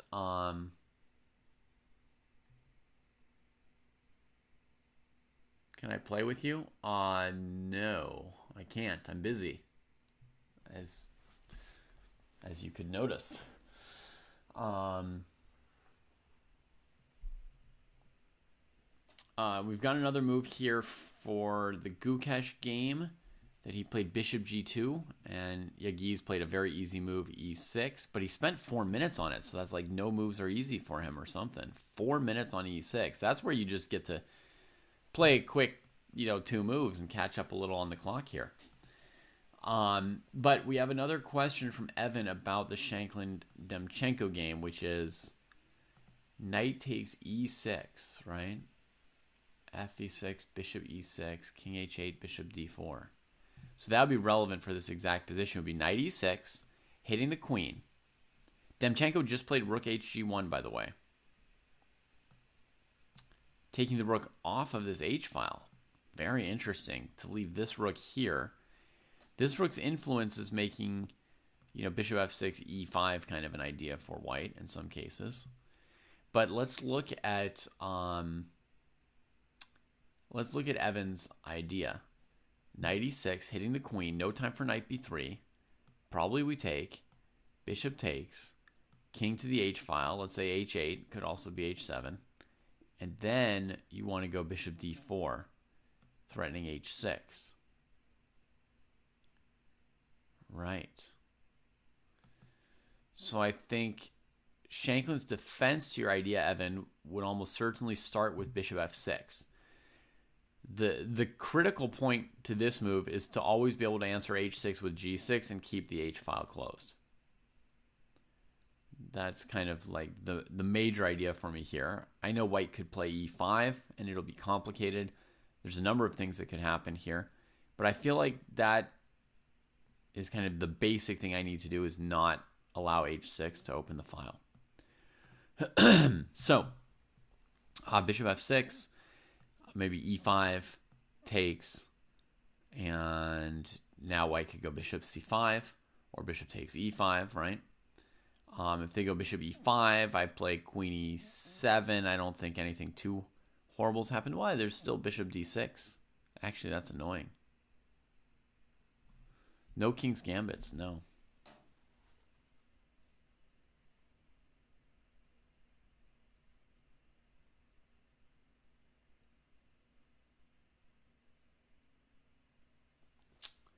All right, I'm going to need to calculate something crazy here.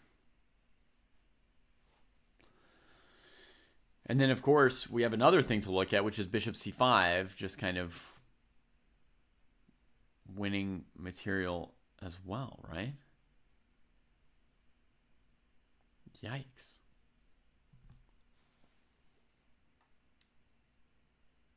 You're right. It does look scary, Evan. This is a very, very critical line that you looked at. This is, by the way, Evan, you may already know this, but it's a useful comment for everybody, probably to some extent.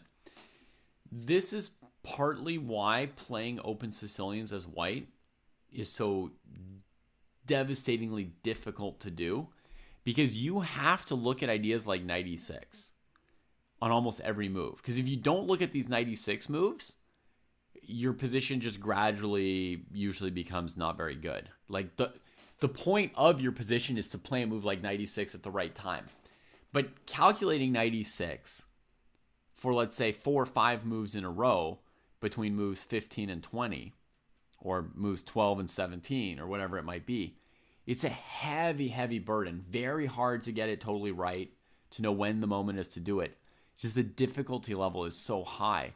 You know, with an hour and 40 minutes on your clock, and you're supposed to do a 15 to 20 minute calculation, 5 times in a row. That's your entire clock for the entire game right there, basically. So that's like the burden of this, is like you have to look at this, bishop f6. Now you have to look at e8, e5 here. You have to calculate, do you want to play bishop c5, bishop e5, h6?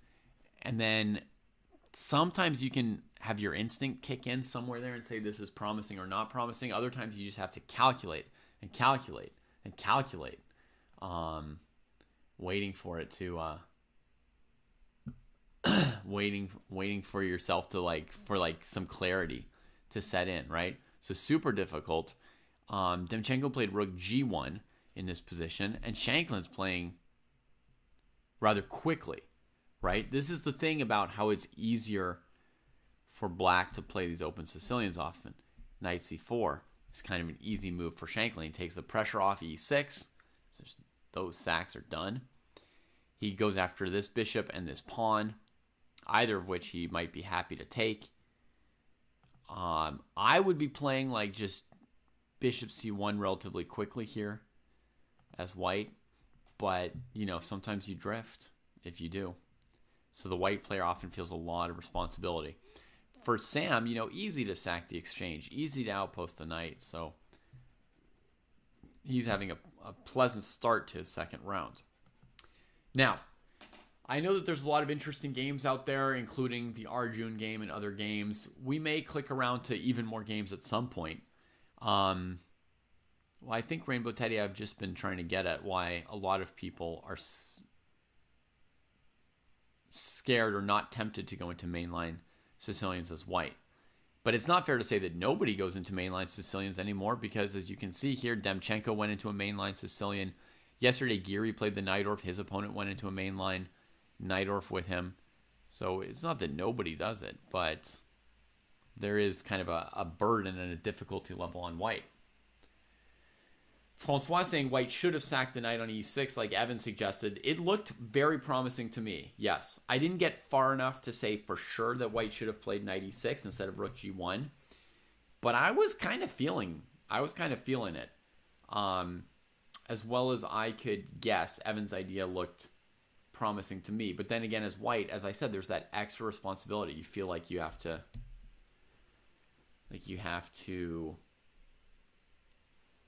calculate pretty deeply before you give material like that. Alrighty. How am I feeling today? Okay. Feeling okay.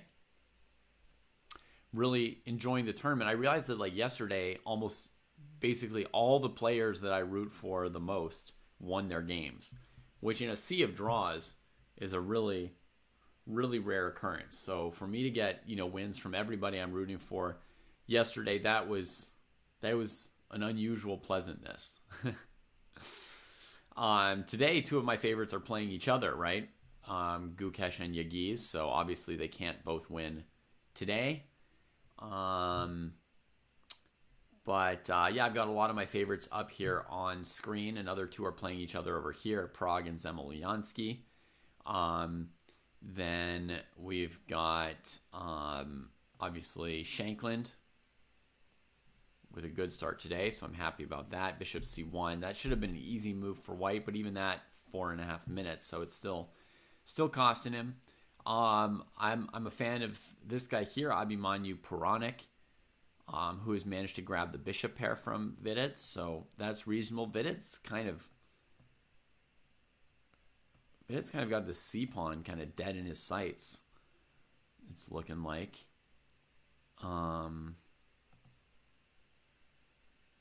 Maybe here knight to b5 could come.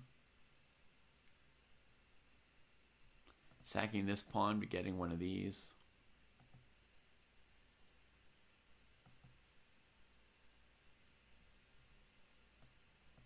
Rook b1, but against queen c4, you'll still have to trade queens and defend this knight. So, you know, it looks like a reasonable position for Abhimanyu for me.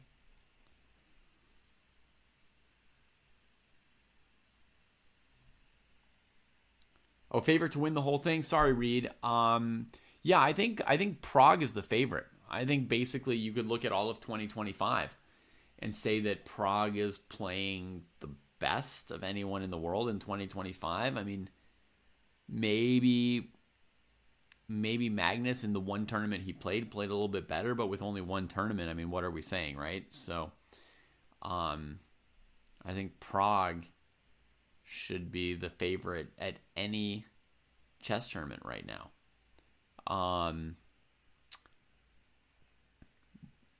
You know, so who else might be in good shape here? I think then it's kind of, I think maybe then it's kind of like Gukesh, Arjun, Noterbeck, Firouzja, those four maybe are at a similar level / form right now. So that would be like the next group of top players. Giri's played pretty well all year, so you could add Giri to that list, actually, as Evan is pointing out. So, yeah. But we'll see. Their chess will show it. Zemlyansky, queen a5 against Prague here. 21 minutes on that choice. Hits the knight. So Prague's going to have to do something about the knight on c5. You know, the most obvious kind of instinct move would have been knight d3, looking to make a trade. But then, if I look even one move ahead, I can find bishop e6 for Ivan. Queen's got to keep c2 defended. And if you're talking about this position for white, that is a no-no. That is a crummy position. Whether or not black immediately takes the pawn, this is not right for white. So, knight d3 was basically just bad, and he keeps moving this queen and knight duo, holding onto the extra pawn, but, you know, not good development for white. Risky position. Gukesh making a break in the center. Did he play e4 so early, Blowhot? That's crazy. Oh, I love it. Zemlyansky, if he spends a long time on this move, he's not going to spend a long time on his next move. He's got something planned. He's going to kick this knight, and then next is going to be bishop a6 or bishop e6 if the knight retreats. So this position is super critical. White needs something non-standard, I would say. Like, Prague has to have a complicated move in mind, like knight g5 or something here. It's going to have to be something intense. But I hear that something intense has also happened on our main board, so I'm going to pop over to Gukesh as well here for a second. So bishop g2, e6, h5, grabbing that space, and then e4, taking all of it, the whole shebang. This is very controversial. Gukesh has so much space now. Black needs to have some kind of way of firing back something. He's got to fire back with something. You don't want to just get suffocated. Nobody likes it. Yagiz is a dynamic player. he sees the whole board, and he sees, like Gukesh does, he sees like the interrelations between, a little thing here and a little spot there and a spot there and this move over here, and, if and when you trade over there or do something else over there. So, yeah, he's gonna be looking for something, and he can find a little counterplay or whatever where no one else, uh, or not no one else necessarily, but where very few others would spot it. So he's gonna be looking for something there. My video is gonna get messed up by Zoom. Hang on a second. Just re-expand that.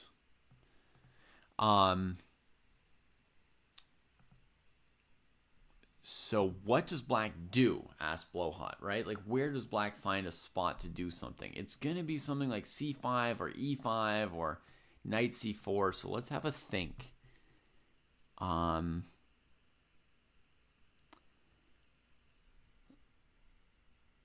Maybe he could play a preemptive knight c4 here, going after the b2 pawn.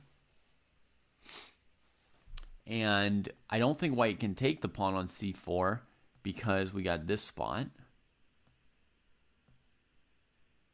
Right? So knight c4 with the idea of playing knight takes b2 and then knight d3. And if white takes and can't take here, they've got to play the next move, which has got to be queen b6 or queen c2. If they go queen b6, then a b6. Now I've got something, right? I've got this file.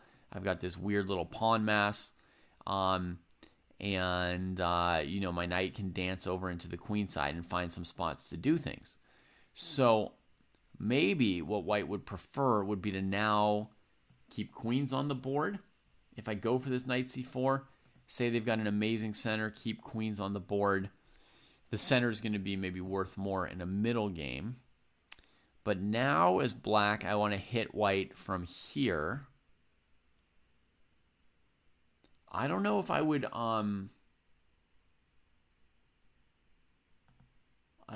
normally find this on my own, this idea, in a game, but I'm asking myself, like, what would Yagiz do? And so I guess I found this like interesting sequence. This spot was c4, then e5, pawn takes. Look at this. At first, I was thinking maybe bishop c5, a standard idea in some Carl Khans. You harass the knight, but it could go here. This might be perfectly playable for black. But now I'm thinking maybe knight c5 might be even more cool, right? Going for this. And queen b2. I feel like I found a little something or other. So, what's a chess-based India raid? I don't even know what a raid is on YouTube, but if you're joining us right now, greetings and welcome. Let me get my earbuds back in because we're welcoming a second host to the show. Grand Swiss number 2. Yeah. Kostya, hi. I don't know. You would think like right now they would be streaming. So, yeah. Yeah.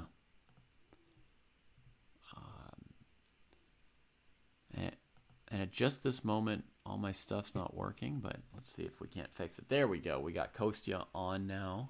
Oh, they're giving us a shout out. That's so sweet. Nice.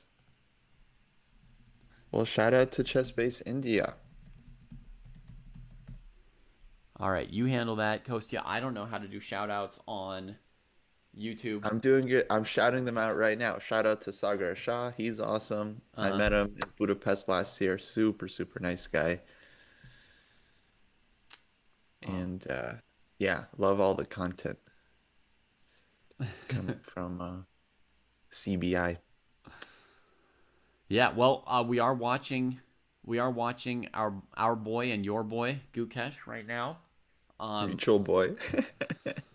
yeah, and we're trying to figure out what this prodigy Yagiz Khan Erdogmus might do against him here because at the moment Gukesh is trying to seize the entire enchilada. He's trying to Oh, take everything. Um, First we were like, okay, F3 is going G4 H5, just grabbing a little something on the king side, right? But no, then he plays Bishop G2 E4 as well. And suddenly, you know, he's trying to grab so much that Black needs a counter. And I hope that the chess based India fans are also fans of this Turkish boy. Um, not today.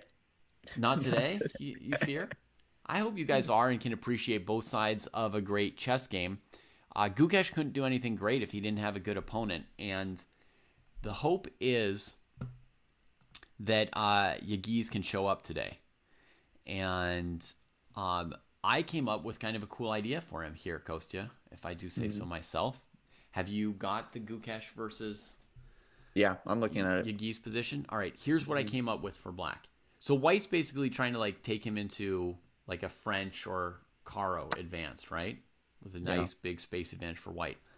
I came up with the idea of playing Knight C4 immediately ourselves as Black, looking through at Mm. B2. Oh, this is what I like. Laser says we love all chess players. Sushant, well, Sushant didn't come from Chess Base India. Sushant was already here with us. Says, yep, future world champion. Sushant is Indian, though, so Indian fan. Giving respect to the opponent here. Very, very good. Um, so Knight C4, looking through at B2. Um, Idea is to just take on B2 with the knight next move, right? Like if White plays E5 or something, we just take on B2. If Wait, White knight c4 in the current position? in the current position, Kostya. Yeah.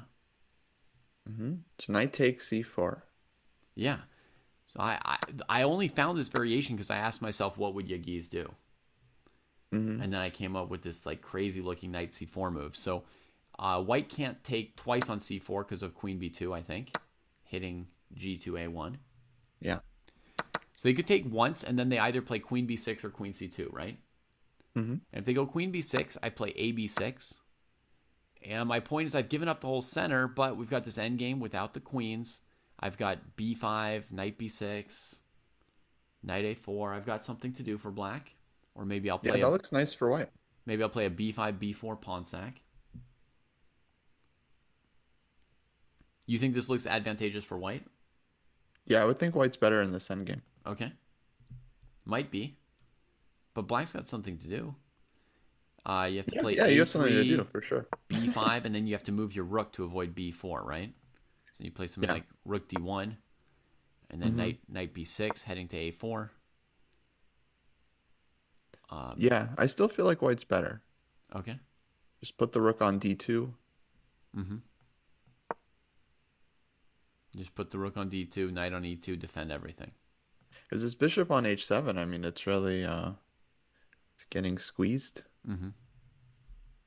Okay. Maybe I need to throw more at the white position and try c5 on move after rook d1. Yeah, And basically, probably knight e2. and then you can put the knight on d4 and keep control over b4, right? Well, there'll be some e5 stuff. Okay. So you So, take. I think I have to take with the pawn. oh, that's fine with me. That's what I kind of wanted. Takes. Oh, maybe hold on. Maybe I can't take with the knight because b5 is also hit. All right. Yeah. This is risky business. Um, Maybe rook a5, right? But we're getting super crazy here. No, yeah. Rook a5 defends the e pawn. Knight c7, king d8. The pieces Hmm. are still hanging. Maybe. But okay, I've got another move. If I'm worried about cd4, I could play b4 here, right? And now my rook is activated. I've got some juice. My bishop h7 is a big problem. It is a big problem. Whiskey business. Yeah, I guess I mean, I guess I'm asking what black is black is black playing for equality or just to not get a horrible position. I'm playing for either equality, but at least like making it somewhat of like a two-way street. I want some some spot on the board where something's going my way. Right. And then okay, on knight c4, I guess I would also. So what if white takes once and then Right. drops back like White can queen take once and drop back as well, right? Very B2. logical as well at this point. hmm Because you've got this center, which might be even more valuable in a middle game. What has black done with d takes c4? And finally, you've locked out the bishop on h7, so you can finally step away from the queen trade if you want. But here, I came up with e5, de5, knight c5. Coming into d3.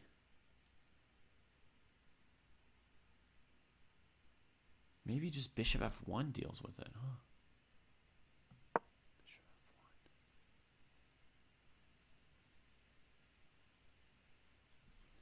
I guess I'll give my check anyway if I'm black here. Takes, takes. Well, on bishop f1, I think knight e6 is also an interesting option. I'm not sure. Mm-hmm. We can try this. Also, hello everyone to the Twitch chat. I said hi to the YouTube chat, Chess Based India. I didn't say hi to Twitch. Got our Dutch friends. Some Hans fans. Love it. Love it. Witty Alien is quitting. Quitting. I met Witty Alien a few months ago. Super nice guy. Quitting what? Yeah, what does the Witty Alien do? Are they going to get naturalized and no longer be an alien? Um, no, that's just the username. No more content creation. Oh no. Yeah, I thought of this idea, man, with head of dog. Knight c5, there's bishop e3 with the idea of knight d3, check, king e2. Defending the bishop, right? But against bishop e3, I had planned queen b2. So we got A5 from the kid. A, A, like the beginning of the alphabet, that's going to be wrong. Yeah, A is an apple. Oh, that ain't it. We don't need Jesse here to say that that ain't it and to move the evaluation bar up for white immediately. That is quite a bit of not it. Wow. But you see, Yagis did want to do something, right? He's looking for something initiative-y and generating-y, right? Now, Make to me, something this move happen. suggests that he wanted to do something because he spent a lot of time, Yeah, but that he didn't find anything great, maybe and he didn't find so it. now he's just. I mean, I don't know if it's a bad move to be honest. I have no idea. I just got here. Uh, That's but I okay. guess I would just wonder, like, I guess the first question, would be like, if White just wants to go 92, Mm-hmm. then what's Black's intention? I would guess A4.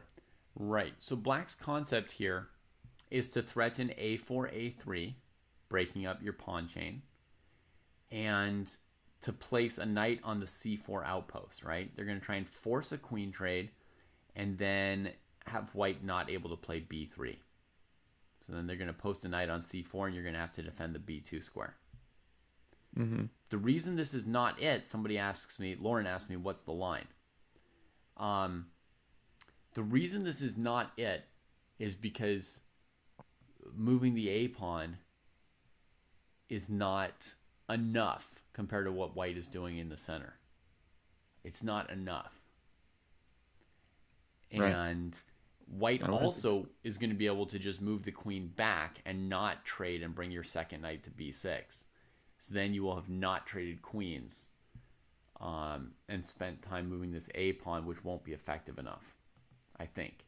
So I imagine, I don't have a specific line in mind, but I imagine, white might do something like knight e2, like Kosti was probably wondering. Actually, pawn e5 is a good question as well.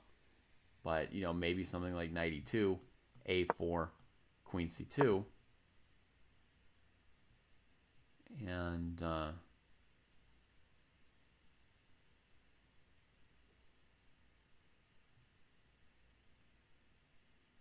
you know, it's just not enough. I mean, even trading queens, queen b6, knight b6, castles queenside. Even that, I don't feel like it's quite enough for black. They might get one knight trade, which relieves the cramp a little bit, but it's not quite enough. Hmm. But at least that is something that black does want, and they're still kind of maybe fundamentally sound position. We got Rach Angel asking about Zhang versus Keimer. Mm-hmm. Yeah, we can check out some other games as well if we'd like.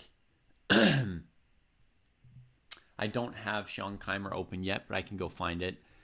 But maybe with Kostya joining us, it'd be a moment to just sort of tell Kostya what we have seen so far, so he knows what's going Yes, please. on. What And is then happening in round two? that just kind of helps us to also occasionally update everyone else who's popping in now and then about what's going on. So we've got 17 people on 1 out of 1 from yesterday. I've got 6 of their games open. Plus, I've got Prague against Zemlyansky. Zemlyansky is the odd person out, right, with a point. He's playing the top player with 1/2 point. And interestingly, we've got a sort of twin games of Giri and Prague. They each went and took the c5 pawn in one of these symmetrical Englishes / Gruenfelds or anti-Gruenfelds. Oh, Giri playing Salem, which is a Yeah, very, very winnable game for him. yeah. But both Giri and Prague playing very like high difficulty level games because they each grabbed a pawn where black has, 80-90% compensation, is just hard to handle these positions. Yeah. Sounds like you're good at resigning, man, with head of dog. That's probably an underappreciated skill, but much appreciated by your opponents. Yeah, everyone loves a good resigner. Yeah. Um, oh, I'm very okay. Yeah, I'm very into Shanklin's game because I remember Yeah. looking at this line recently. Yeah. So I think it's scary times for Anish and Prague.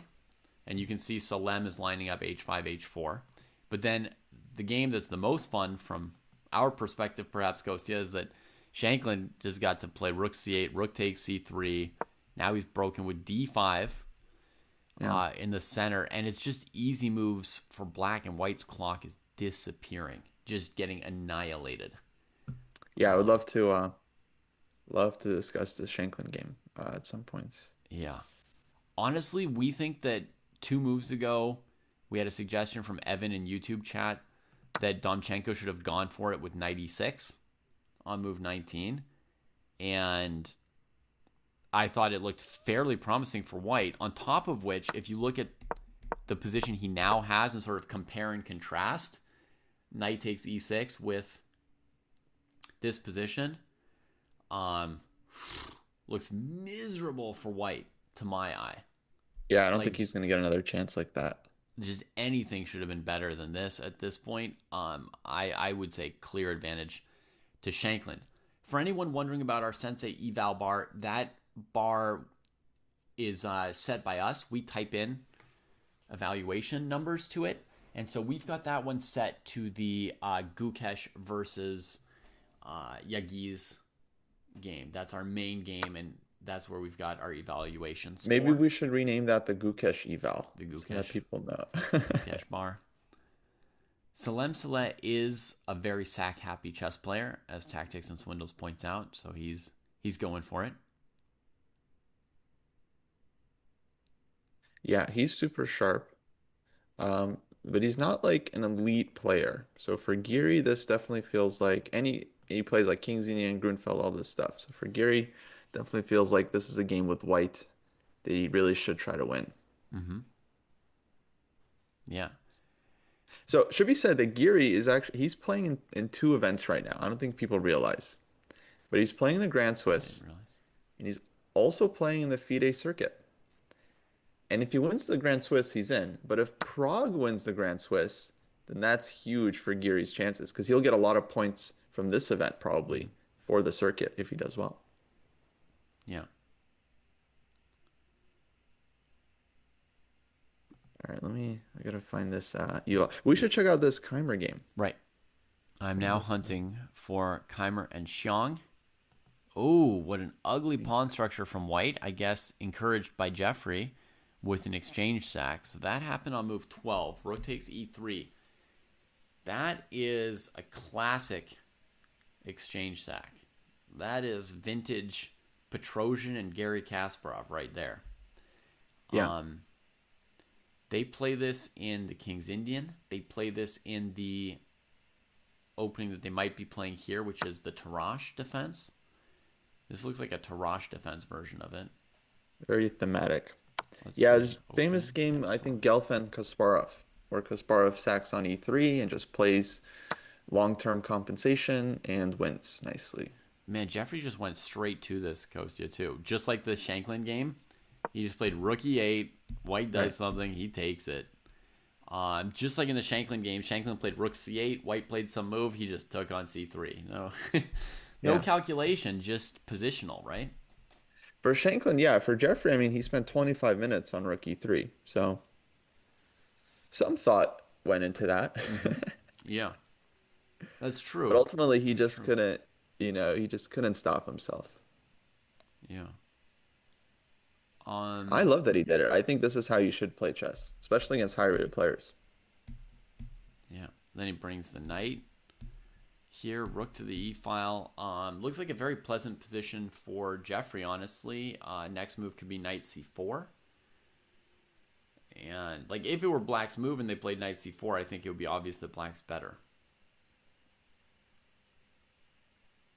I think that would be it. You know, you put a Black knight on e3, White's dark squares start falling apart. I don't think the e pawn looks like an amazing pawn, but it covers those dark squares. I wouldn't mind losing my e2 pawn, but I would mind losing my e3 pawn. Mhm.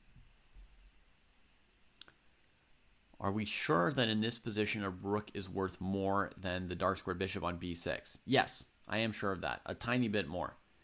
The problem for white is that in addition to the dark squared bishop against the rook, black has the pressure against e3, specifically g3, and just white's pawn structure is quite bad there, e2, e3, g3. So that's giving black at least a full pawn more of compensation, that structure. Now it's interesting. White's last move was Rook F4, but Mm-hmm. he could have given the exchange back on F6 Right. and And tried to kind of, even here, you're thinking of rook f4, rook e8, rook takes f6, which says, well, maybe I should have done it last move. yeah. Yeah. But clearly, okay, decided against it. Um, but I don't know. I guess Vincent. I mean, I feel like with Rook F4, he's kind of trying to keep more tension. With Rook F6, that would be more maybe bailing out Mm-hmm. because he'd be up a pawn, but be a very unhealthy extra pawn. Yeah, let's see what we think of that position. Let's just put some moves on the board. I'm going to play queen f6, preserving my Hmm. kingside pawn structure. Give white a tempo with knight d5, and then put my queen on h6 with the idea of maybe knight g4, knight e3. And let's see if we can evaluate this. White's up a pawn, but as we can see, the pawn is of basically no value. So I would say materials equal, more or less. Oh, that's So, kind of annoying for White actually. Like even if I take on B6, you have Knight G4 immediately. yeah, I might. Wasn't sure. King h1, knight f2. That looks like a good in-between move. King g1, queen e3. Yeah, that's crushing. So after queen h6, I'm very threatening knight g4.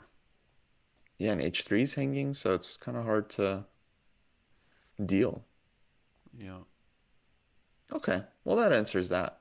yeah, yeah. White's just bad. Um, I At the think very least, not happy. I think Rachel, if you were to talk to Jeffrey after the game about this, it would definitely be interesting to ask him about, what did he think about before playing rook e3? Like, what allowed him to make that decision? What was he, hesitating about, or how confident was he? Because 25 minutes is a lot of time to put into it. So it'd be interesting to know what went into that major decision.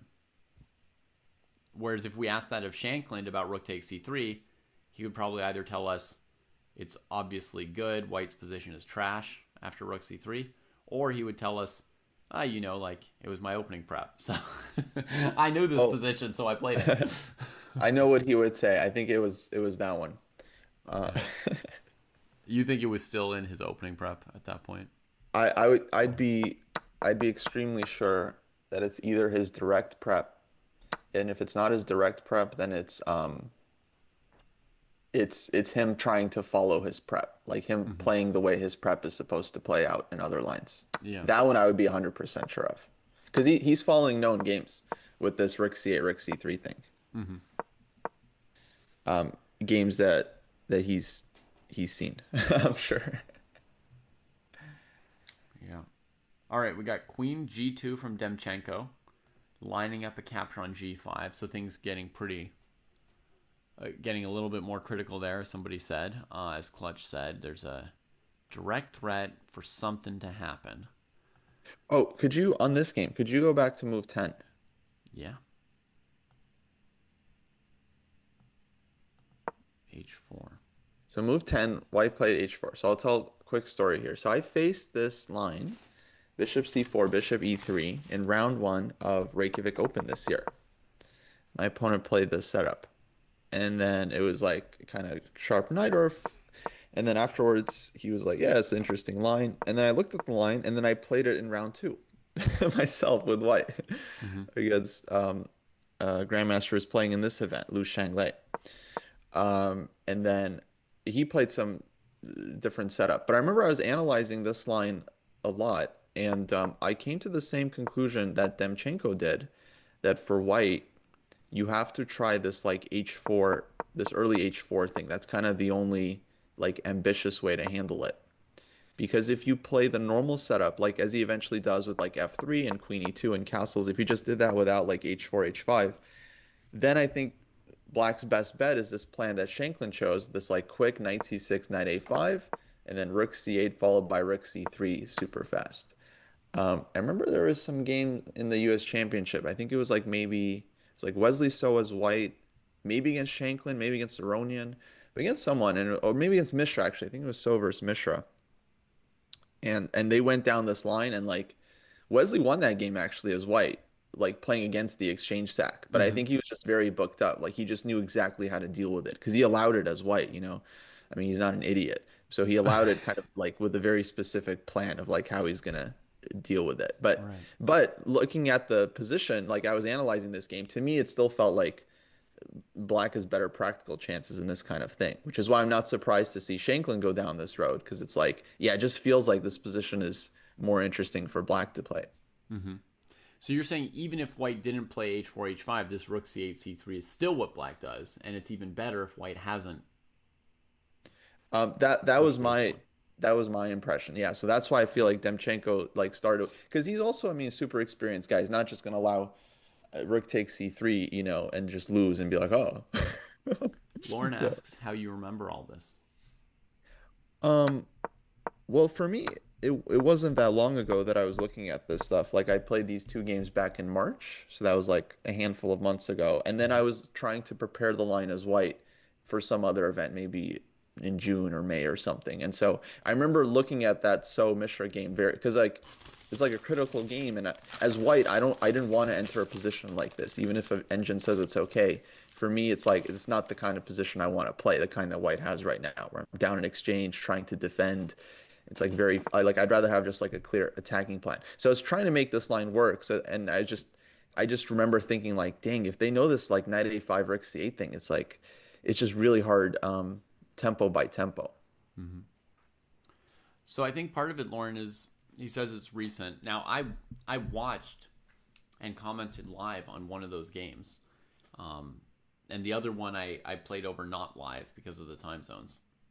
Hmm. So I saw those games of Kostya's the same number of months ago as Kostya did, but I remember them vaguely, and I didn't do that opening prep that he did around it. So I didn't see those like ideas that weren't in the game. But I think part of it is like the emotional impact of the fact that it was linked to games that he was actually playing in tournaments, right? When he's playing a game and then analyzing after, when he's prepping for the next possible game, I think he's more invested in it in a way that helps the memory stick. Whereas for us, if we're just spectators watching games, we're not going to remember any of these ideas. We're less likely to remember these ideas. Because we don't have as much investment in them.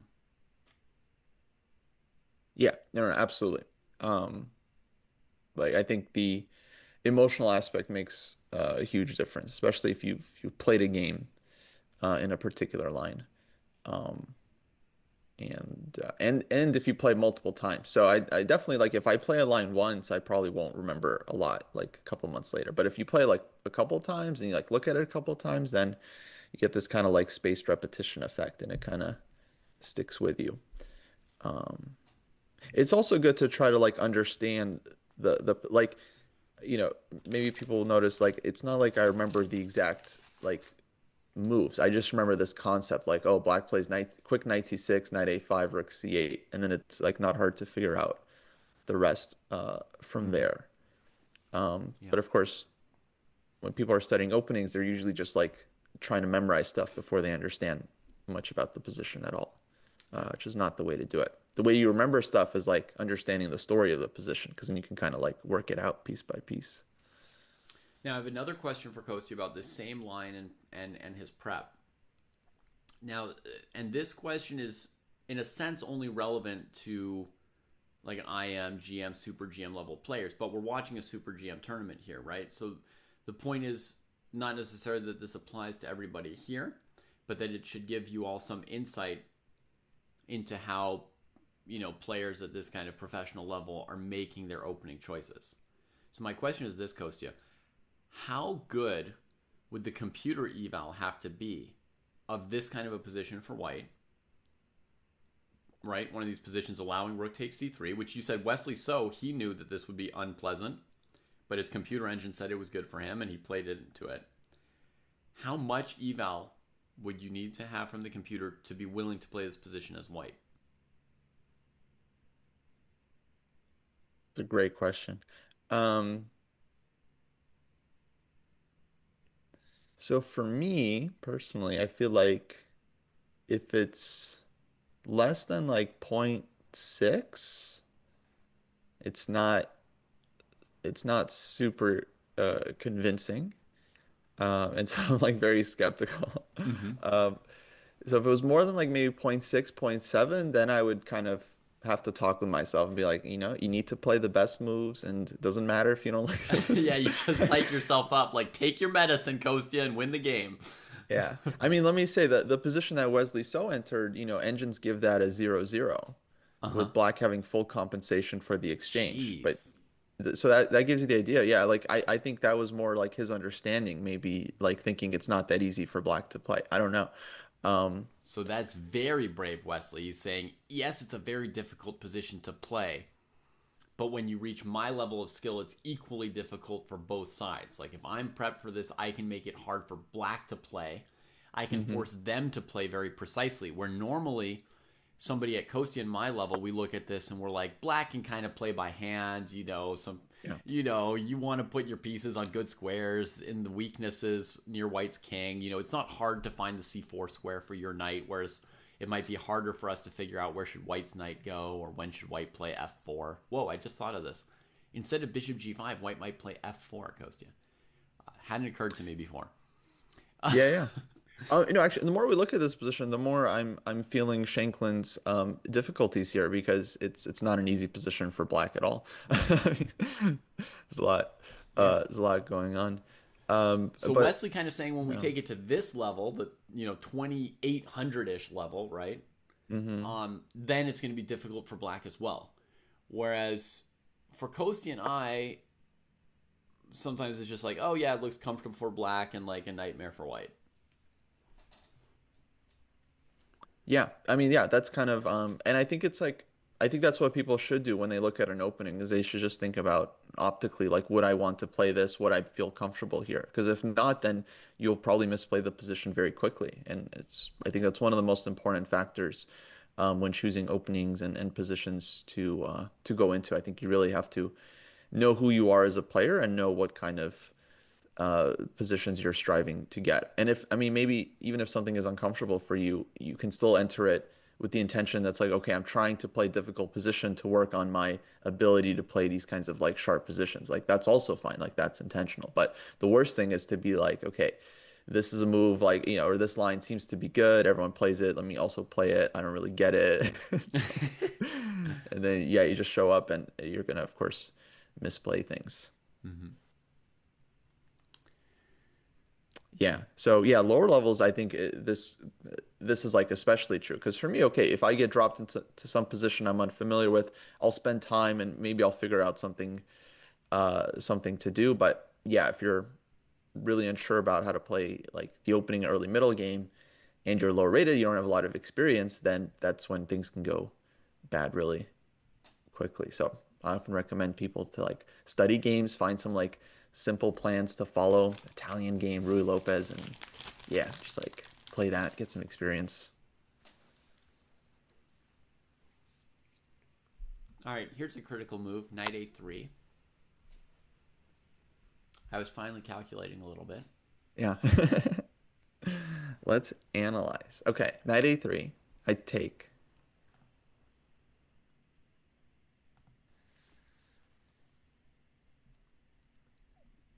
You take.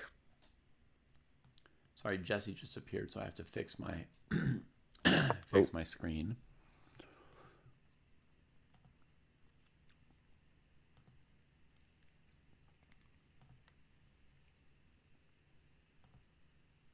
Perfect. Okay, we got Jesse back. All right, so knight a3. You were thinking you might take Kostya. Okay, takes mm-hmm. takes. And then let's say queen takes g5. Mm-hmm. Traded the queens. Mm-hmm. Bishop e7. Because if you double rooks at some point, I need bishop f6. Let's go rook g3. Mm-hmm. Okay. And now maybe king h7.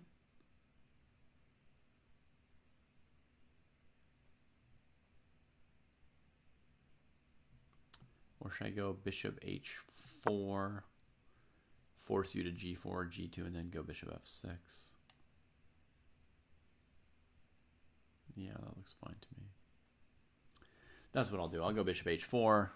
I'll Mm-hmm. put you on g2 or g4. Yeah, let's say g4. And then I go back to f6. All right. Hmm. 3, 4, 5, 6. 3, 4, 5. Ah, wait. Shanklin question. How good are the rooks? Mm-hmm. Rooks are okay, but black's pieces look very active. So The back to rooks, square one. the rooks are only okay. They're Yeah. not great. They're not great because they don't have clear targets, yeah? Yeah, No they have clear some weakness. space to move around, but the closest thing you have to a target is g7, and we need something else to make something happen there. Yeah, a little bit similar. A little bit similar to the Gukesh position yesterday, where the dark square bishop is just saying no. It's just saying no, buddy. You're not doing nothing. Yeah. Mhm. But is it like enough for black to push for a win, or is it just kind of like maybe black is better, but not? Well, if black's better, then he can push for a win, Coach. Yeah. You can push for a win without even being better. Yo, I Yeah, definitely no, it's say just black is better. I it is definitely. it's a little hard to imagine. Like um you can't just push everything, right? You'll make weaknesses. Mhm. Yeah. My Oh, thought I is that can. black is better though, Kostya. I think the h pawn is a bit of a weakness, right? Because we've got king h7, maybe even king h6. Um, and then at some point the c3 pawn is a weakness. Oh yeah. We can threaten to take on e4 at some point, and if they ever take on d5, then we get a nice anchored square there for the knight that starts to go after c3 and e3, and every dark square is going to be a nightmare for white to try to Hmm. keep control over. So I think, yeah, black's just a lot better. Yeah, yeah, no, fair enough. No, I would definitely like take black. I just don't know by how much. Yeah. Um, or actually, I don't know. I don't know how easy it would be. This reminds me, one thing I was thinking of, we don't really have a lot of like sparring positions with material imbalance. And I think it would be Mm-hmm. cool if we had a whole series where you have to play like exchange up, exchange down, rook Mm-hmm. versus two pieces versus rook, I with agree. like good versions of each for both sides. So you kind of have to like a progression, basically. Yep. I agree. All right, I'm Okay, gonna so make when I was Well, playing knight a3, at first I thought, takes, queen g5 is kind of basic. Like black's good in the endgame. But I wasn't sure about king a2, right? What am I spending all my time on knight a3 check and then coming back to c4? And then white gets to play f4 or hmm e5, right? Bishop takes g5 maybe. But then I came up with the idea of playing knight 6 to c4. This is when you were giving the interesting answers about the openings. And now my idea is that when white plays bishop g5, I play queen a5 with my g7 just flying in the air, right? Yeah, it's exactly the kind of thing that white fears. But But then wait, I don't know if it what's your works. threat? Bishop e7. I want to move Yeah, my knight somewhere, but on c2, I'm giving the king more space. you got superfluous knights. Yeah. Queen a1, king c2, queen b2, king d3, knight e5, 95, king e3. Just keeps trucking. Queen C3. Yeah, queen c3, king f2. Hmm. So that's how white wins. So maybe it's no good. Maybe my whole queen a5 is no good. Ay, ay, ay. Well, it's back to square one. No knight a3 then. Shanklin obviously burning time on this move, as you would. Yeah, he's been thinking this whole time.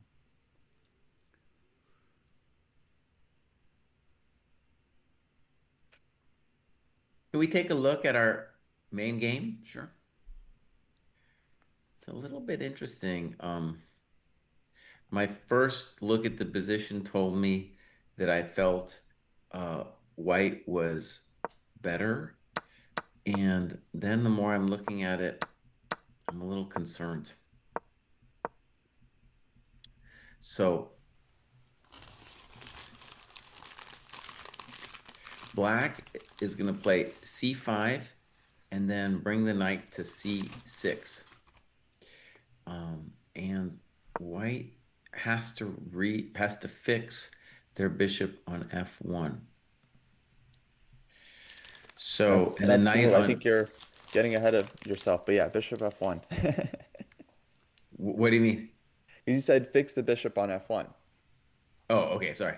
Yeah, it's to fix the bishop on g2, sorry. And there's like some discoordination in the white position.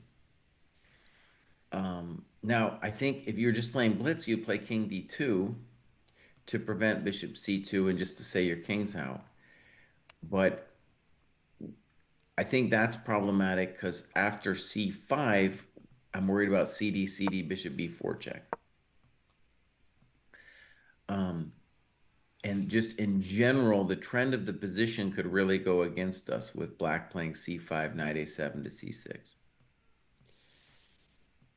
So on this move, maybe we don't play king d2 and claim that bishop c2 is poor because we can whack it with a variety of things. And then on bishop b3, we have rook to b1. So maybe even the ridiculous looking bishop f1, if bishop c2, rook h2, bishop b3, rook b2. So bishop f1, I don't think we need to worry about bishop c2. Mhm. And then on bishop f1, we're maybe we can say that c5, bishop b5 is a thing. I don't know if that's true even. Oh yeah, for sure you can say that. That's a little worrisome Mm, for black. I don't know. So imagine bishop f1, c5, bishop b5, king d8. Right. Black is still going to play knight a7 to c6. Yeah, but look, now I play bishop e3, just a little more evil, threatening your pawn on c5, right? And if Hmm. you take, then I take with my bishop. Okay. So in any case, I think bishop f1 now Mm-hmm. at least will give him some good questions to answer. Yeah, to me the obvious move after bishop f1 is knight a7. It's part of our plan anyway, and looking to play c5 next move. That's reasonable. So if bishop e3, then you play like rook c8. Mm-hmm. We're gonna get it. All right, he made a move. Let's see if I'm a GM today. Bishop f1, I'm a GM Yeah. today, baby. Right. Oh yeah. Yeah. Right off the Easy. bat. Easy. 12 minutes. I claimed Kostya ages ago that this game is in fact, maybe we could come up with a word for this kind of game. So it's a kind of game where both players are thinking early. So by move four, they're both thinking just kind of deeply. And I knew that was going to be hectic time pressure. Gukesh is time pressure anyway, but just like it's a kind of opening that I don't have a name for where we're going to get time pressure for sure. So it's a real Grisha Gukesh, huh? Yeah. So it's just So, okay, I think I've kind of reassured myself with white. My first take when I got here was point 0.5 for white, and I put that in there. That's a little too aggressive for me, but I am going to say white's still a touch better. I'm going to put it at point 0.3. Mm-hmm.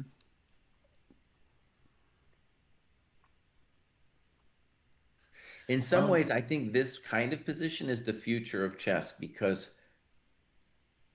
it's like white, the claim is about space, and it's pretty abstract ultimately.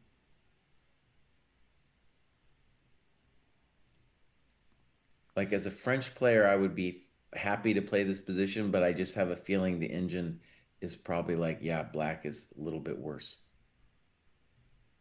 but the bishop on h7 is so good, and black traded off a piece. I feel like when I joined the game, Gukesh was doing better than he is now. Where did you join it? On a5, basically. Okay, fine. Mhm. When the kid was spending a lot of time and he played a5, and yeah, I thought white should keep the pawn on e4. No, I think that's a totally valid point. Hmm. Um, So I think yeah, that's a totally and I think like if I'm going to make the argument for e5, it again is an abstract one about space. Um, the problem is after a5,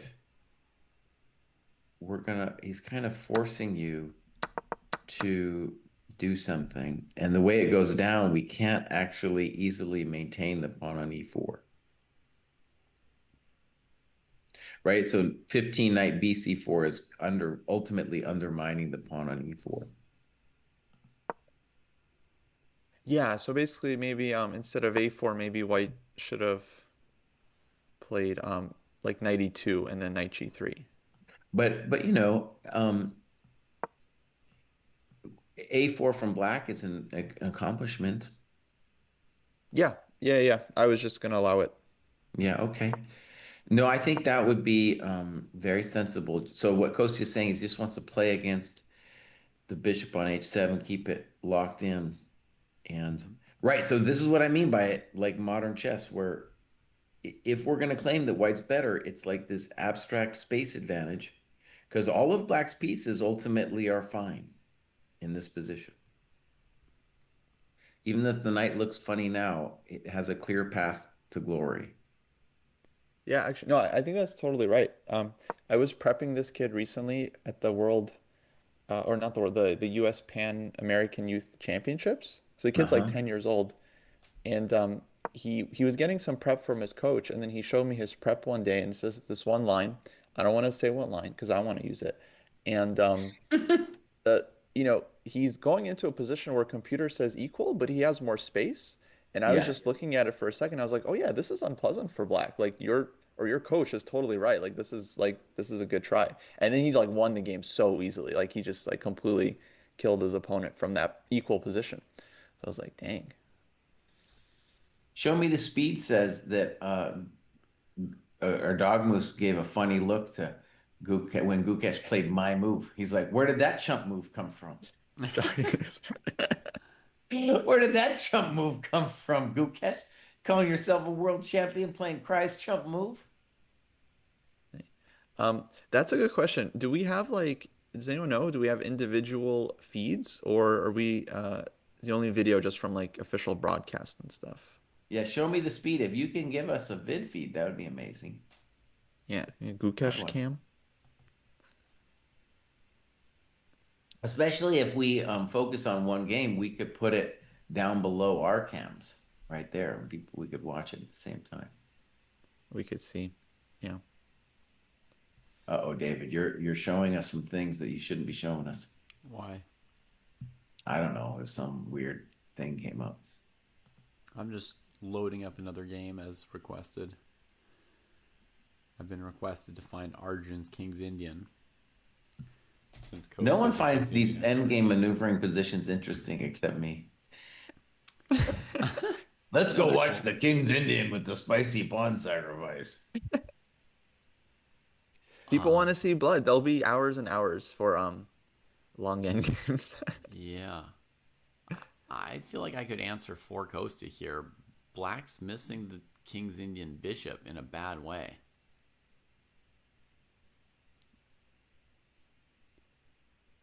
Okay, I do have some thoughts on this line. I have no idea what's going on in the current position. I'll just say that. Okay. Yeah, like this is left King's Indian territory. This is now just sharp middle game territory Yeah. where I'm weak. So I don't know. But in the opening, I'll say that Arjun played a very topical line, this 11th move H6. This became the modern trend. Actually, Kirill Sevchenko had a number of games with Black with H6 where he kind of showed that it was very playable. Ooh, so engine approved variation. Yeah, definitely. Um, and Hike played knight b3, so I don't really know the theory here. I just know this line is quite topical. Hmm. And I also know that when Arjun goes like h5 and then h4 and then g5, this is an idea like Compi does show in a lot of positions, so it's like very thematic for this kind of thing. So he's likely going off of stuff he's seen before, maybe. Did you call it compy? Hmm. Okay, that's a new one for me.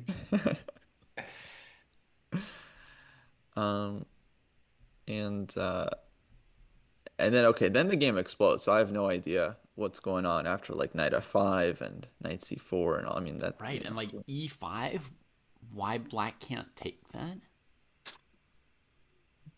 yeah, that's I guess he's worried about the e4 square. So like knight Yeah, e4, knight f6 D5 coming in. kills bishop G2. Yeah, but it leaves your king like dead on the dark squares. Knight had to retreat to b6 and refine its purpose, which it's now done. But I mean it's Argent, so I assume at some point his position was lost. Maybe right now.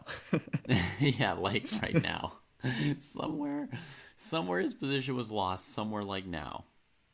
I'll defend his honor. I think he's doing okay. What? Black's doing okay? Yeah. His king is trying to defend the dark squares by itself. Well, it's not a bug house game, you know. The reason that we can say that black's in the game is the bishop on G2 is toast and the knight on C3 is toast. If you can fix those pieces, then I'll believe you. Hmm. But at the moment, you got you got some weak squares. There's one idea with 91, 93. Yeah.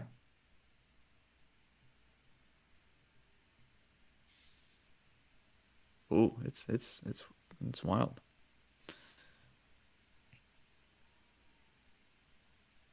They have camp stream for top 10 boards. Oh, FIDE YouTube channel. Let's go.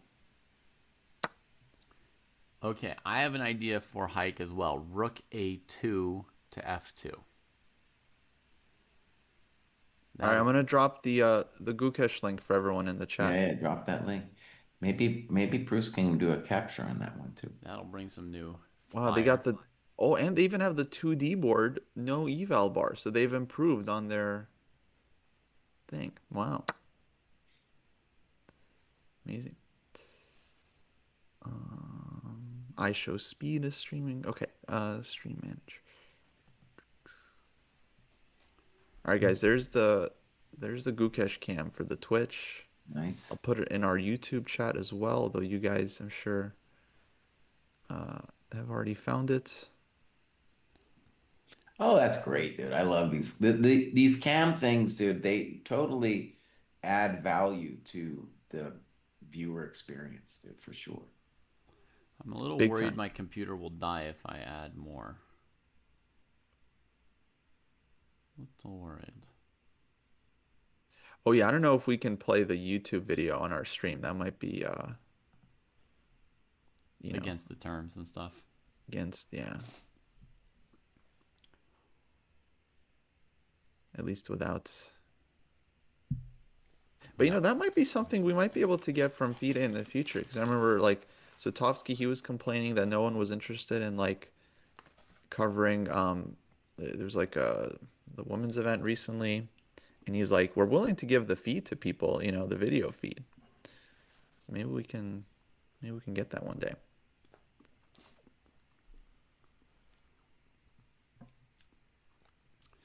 Well, I just why rewound to don't the you just moment. ask Peter Heine Nilsson for access to his Twitter account and then at Sutovsky and ask for the feed nicely, Kostya. That should work. I just looked at the moment where he played Bishop F1, and Erdogmus didn't give him the stink eye or anything like that. It wasn't quite like that. Come We were on. baited. We were baited. That was a thirst trap.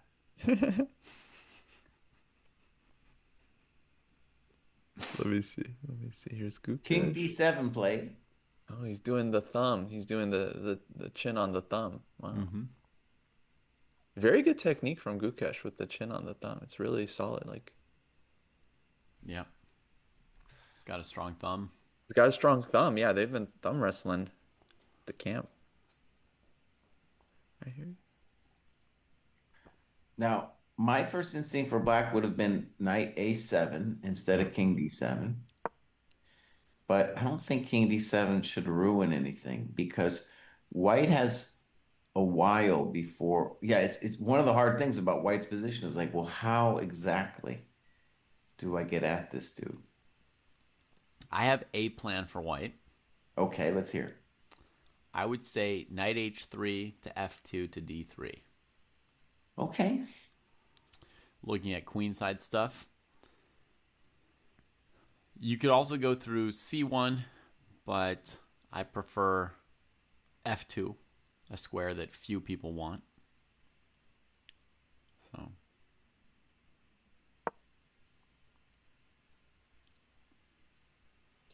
One thing to say about that is on that journey, we're going to need to be careful that bishop C2 doesn't hurt us. right. I suppose that's an advantage to the knight c1 version. Right. But knight e2, black might also play bishop d3. And then tuck that piece on a6 and just wait to trade your bishop.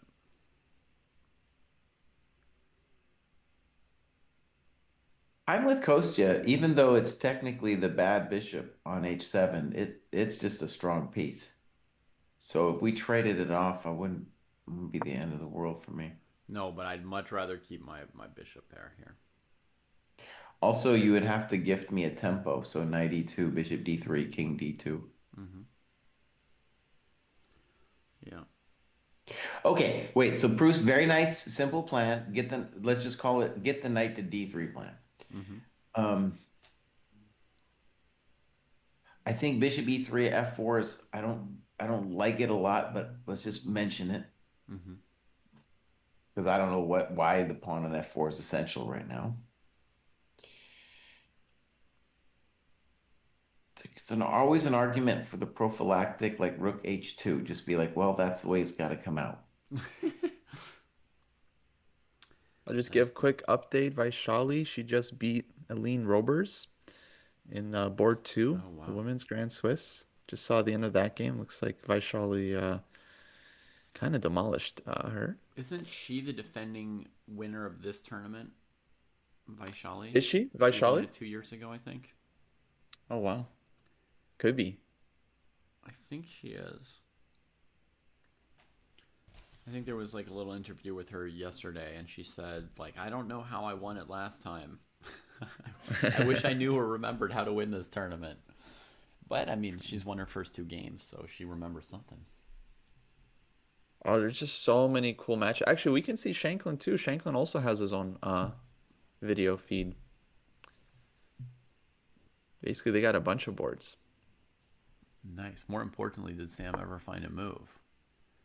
Knight to Yes, looks like a4. position has advanced. 30 minutes, and he sent the other knight, and white retreated knight e2. Wow. Slightly surprising. And then Sam says, f6, trying to hold the file. White says, I was always intending f4. I was never going to trade for your stinking pawn with my bishops.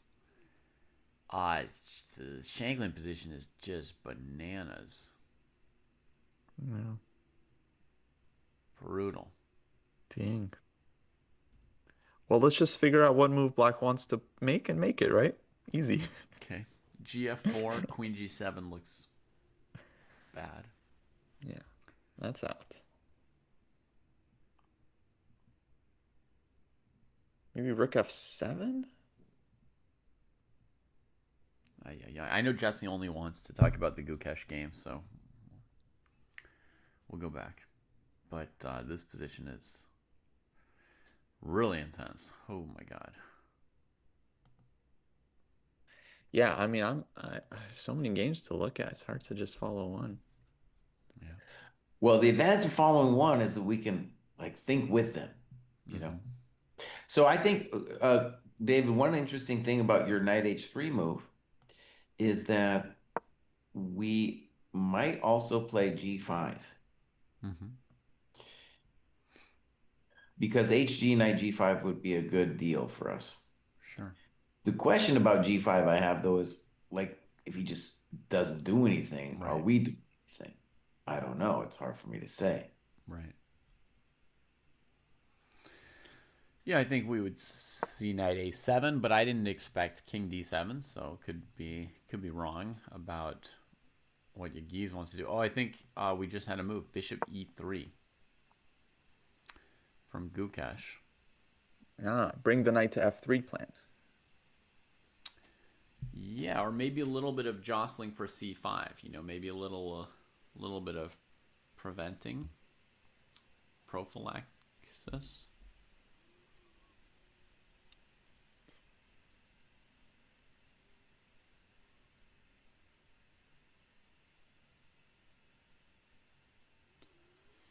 I yeah. So yeah, bishop e3 might become with the claim that you are maybe we can punish you for being slow about organizing c5. Right? So black is going to need two moves to prepare, I think, with knight a7 and rook c8. And one interesting thing is maybe like if we just gave white a couple moves and he played like rook h2, rook b2, and then b4, that could be the ultimate space advantage that we're looking for.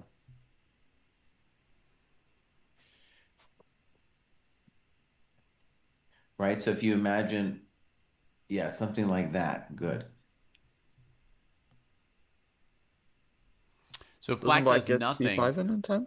if black does nothing, Jesse will play b4. We've seen that in the advanced Caro, that kind of theme. But Right. black does seem to be in time to try c5 right here.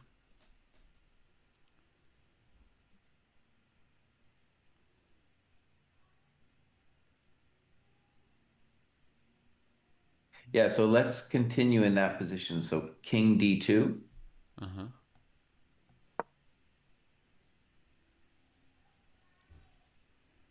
Okay. You want to give us a hint as to your plan? If you do nothing, I'm thinking about DC, bishop c5, snip, snap, b4. Okay. Yeah, I was thinking about that too. So let me just show folks. In this position, because Jesse's playing on like a very high mysterious level for much of chat, I think. So if DC, bishop c5, rook c5, white's well poised to try this b4 move, except that rook takes c3 is hanging. And even that, who knows, right? Even that, maybe with BA, our rook on B2 is suddenly a Even monster. that, who knows? That's what Shanklin always asks us to do, right? That's one of his like thought process tricks. Is like you play some move trying to prepare something, but did you really calculate how good or bad it was to just do the thing? Right. So b4, black could trade. We get a tempo on the rook. We get this little pawn majority, but black has the c file. I'm not sure if this position's good. Then there's the funkier rook takes c3, b takes a5. Now, structurally, we're basically down the d5 pawn, but we've got rook b7 coming quickly. We've got a6 to soften things up. That looks pretty good for white, actually. I don't know, but like king c7, and then what are we really doing? Because we don't King have rook c7, you ab1. can't double. Yeah, you can't double. It's very important, actually, I think. Rook b1 would be nice if we could, huh? Yeah. Okay, so there we go. Probably knight e2 with the tempo.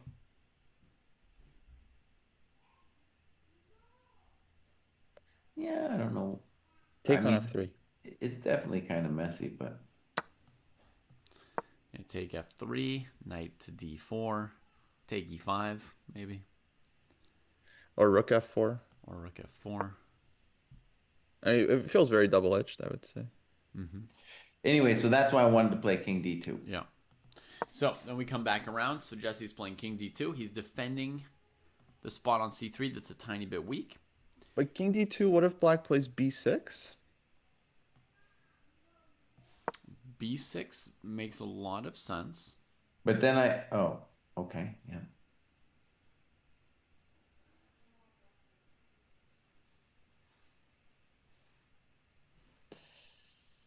Well, I'm interested in bishop a6. Mm-hmm.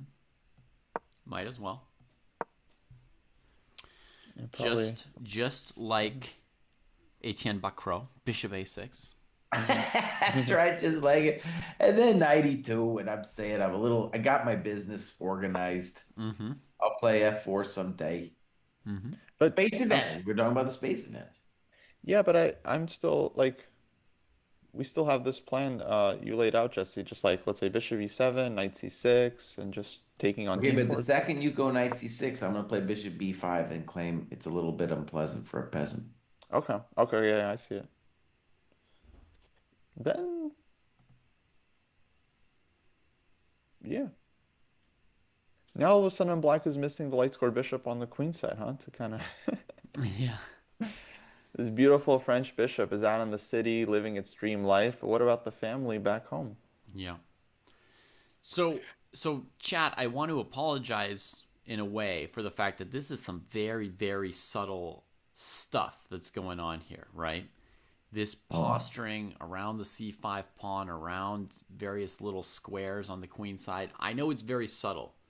Don't apologize for the game of Yeah, chess. don't apologize, buddy. What? I was saying, Uh, like, part of our job is to make the stuff accessible. And this is not, like, super accessible, this position. It's very hard. Like, I'm struggling to follow Jesse's explanations and ideas here, right? So this is tricky. But this is chess at that GM level, right? Like, they're fighting over hundreds of pawns at the moment, right? Tiny Yeah, little millimeters. access to squares, a move order to make somebody miss a tempo. Like when Jesse plays King D2 with the idea of taking on C5, if Black takes on D4, he's taking by Bishop. And if Bishop C5 developing and defending everything, now he's gotten King D2 basically for free, right? He trades off on C5, plays B4. He's done his plan. So the kid played King C7, Mm-hmm. and what's so it's he is a lot of like actually we talked about this dynamic yesterday because we have really a Caro Khan setup. That's Mm-hmm. really what we got, right? And Black is the one who gets to decide when C5 is played. And then the drama is the longer you wait on C5, you might get prevented from playing C5. Yeah. And so King C7 feels like, oh, we're just hanging out. I like Rook H2 now a lot. Rook H2 I, for sure. if I like if Rook H2, Rook B2, B4 looks like a very consistent, nice plan. Yeah. Yeah. Exactly, Lauren. So I just wanted to say, I mean, Jesse doesn't want me apologizing for the fact that chess is subtle and deep and interesting. I just want to say, like, if you're watching along and you don't understand anything, that's reasonable because I don't really understand it. That's part of the chess experience, right? Like, there's stuff like this that even the players don't necessarily understand. That's why sometimes we say like, oh, this player's drifting, right? Or they've lost the thread or whatever, right? Even like you could be watching a GM and sometimes they play some moves and you're like, no, no, that's not the right direction. Like I felt when Erdogmus played A5, it just wasn't enough. I looking at this King C7 move, it seems to me, Jesse, like he's saying he's not even going to play C5. Because why on earth would you want your king on the C file if you were going to play C5, right? He's blocking Rook C8. This is telling me Erdogmus has a completely different conception of how to play this position. We basically Yeah, have he only thinks been looking at C5 as Black's plan. well, that's because we are older and wiser, and we know that Black needed some squares, and pretty soon he might have zero squares at all. Mm-hmm. It's very difficult. If we achieve domination, then the space advantage is really real because you will not move any of your coconuts maybe ever again. Right. F6 is your only break besides C5, and that one's very controversial. Oh, F6 is very controversial. And um, a simple thing that King C7 does is it threatens to take on B3 by defending the B7 pawn. Right. That's But, why Rook H2 is like Gukesh, buddy. right. Well, why haven't you played Rook H2 yet, No, he's buddy? gonna play. I mean, the board is just calling for Rook. That's second rank. It's begging him. Yeah. And I want to say something obvious for the fans too. Like these players, they have their own conceptions of the subtleties, and they're taking too long with it. Uh, Erdogmus has got 1 minute a move now. For the rest, he'll move 40, and that's a long road because we haven't even got to the calculation part of today's festivities, and we're going to get there fairly quickly. We're going to Yeah. get there real quick. Well, definitely before move 40. Definitely before they Yeah. get a recharge. Okay, so King D2 is another move that stops King Bishop D2 C2. played. King D2 played. Yeah. He's got different ideas. Yeah. I like We should also say this game is just super important because this is like, the current of chess against the future of chess. Like these junior versus junior matchups, I always find fascinating because it's like they're making canon basically for the rest of their careers. Mhm. Okay, I just want to admit I did not see that coming, and now we should think about what the idea is. So, if I was Black, I would be interested now in Knight A7, like I was. I thought he should have done it the last two moves. What would White do on Knight A7? I think what's missing for us, Jesse, is I think we haven't yet figured out what the point of King C7 was, which makes it hard for us to know why Gukesh picked King D2 over Rook H2, because we don't even know, even after Erdogmus played King C7 5 minutes ago, we don't yet know why he played King C7. Oh, I think I get it. I think I get it. So Yeah. he's thinking he can sit. And the king, first of all, I had a threat with Bishop C2. And he's saying, that's my side of the board. I don't want to be over there on the king side. Mm-hmm. And he's making a claim that eventually white won't be able to do anything, Okay. So he's right? saying I'm just going to play bishop e7, knight a7, and then no pawn breaks. Just Well, also, depending on what white does, if white plays say g5, then maybe one of the reasons I'm leaving my knight on c8 is then I'll get f5. So committing, so also with king c7, he's saying, well, I'm not going to commit the knight yet, hmm which is pretty highfalutin. I don't know if I like that, but I think that's part of his idea. but like Well, let's say e7 is kind of the square for the bishop. I don't know that the knight has a lot of prospect to use that square. well, let me ask you this, Mr. Bruce. Yeah. It's also quite for a question for Kostya. King d2 is played. Is the intention just to play bishop d3? Yeah, that's what I was thinking. I think that's what I was guessing. Like, I think he just wants bishop d3, f4, and then yeah, playing with the space on the king side. I think so too. So, like, I really like rook h2, but this is also a powerful idea because what we're doing is we're saying, look, I'm gonna trade your best piece. I'm still claiming that c5 is gonna be hard for you to achieve, and my king will be great. hmm Also, when you put your king on c7, if you ever do a c5 takes d4 thing, you might have a little bit of a coconut touch on the c file as well. Yeah, I might be fully misunderstanding the position because king d2 definitely does look like it's in the direction of bishop d3, but I was really enjoying my bishop on f1. I thought it was like terrorizing black on the light squares if they play c5, which maybe they're not even going to play and it's not even a factor, but I really like my light squared bishop. So Okay, so now knight b6 was played. knight goes somewhere else. So here now, so like I said, the knight was flexible on c8, was undetermined, and he was just like, I'm gonna fix the king, and then I'm gonna think about the knight. And now he's made I would say, a very consequential decision, because now he's saying, my knight will go to d7, where it will support f6 and c5 breaks. Yeah, I think that was the point of king c7 was to open this d7 square. Mm. The other thing So actually about f6 coming one day. rook h2 b2 that I was thinking about is if we had done that, then the knight could also go to b6 and make it very difficult to play b4 because of the pressure on a4. hmm Now he spent 4 minutes there, so like we're below 1 minute a move now. Yeah, By the way, Yeah. I just saw Nihal Sarin in the background. So he's playing this tournament. But I also saw Nihal Sarin last night when I was playing Blitz on chess.com. He was playing 3 minute. And I remember like, oh, why is Nihal Sarin playing Blitz? Shouldn't he be at the Grand Swiss? hmm So I don't know what that's about. These kids are addicted.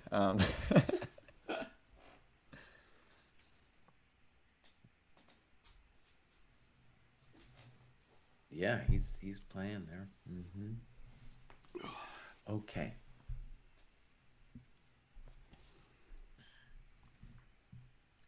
Okay, what else? What else is happening? All the games still. Today feels like it's going to be actually way more decisive than yesterday, somehow. Just like so many sharp games. hmm Maybe. I think Gukesh should play bishop d3 kind of quickly. I don't want him to do one of his epic tanks. It is true though that knight b6, remember we said it would kind of start the calculation game, is knight b6 is a very committal plan all of a sudden. But still, I don't know. I don't. It's kind of like, dude, just play bishop d3 first, then see what he's gonna do.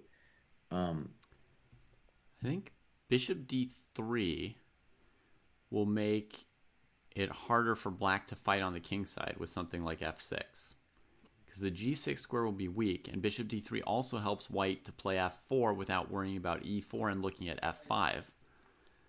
So I can imagine that if white plays bishop d3, they'll play f4 and knight f3. The knight will be ready to hop to h4. White will be ready to break with f5. It looks hard for black to play f6 there.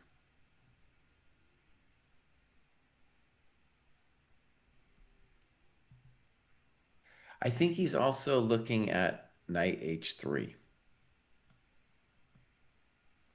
Now, with knight h3, you might still end up playing bishop d3, Hmm. but I think he might be looking like, is that special, knight h3?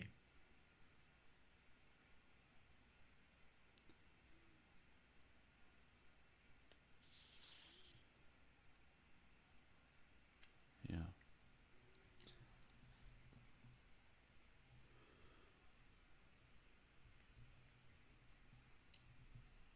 Lawrence says, can you offer some advice on how to approach navigating these positions?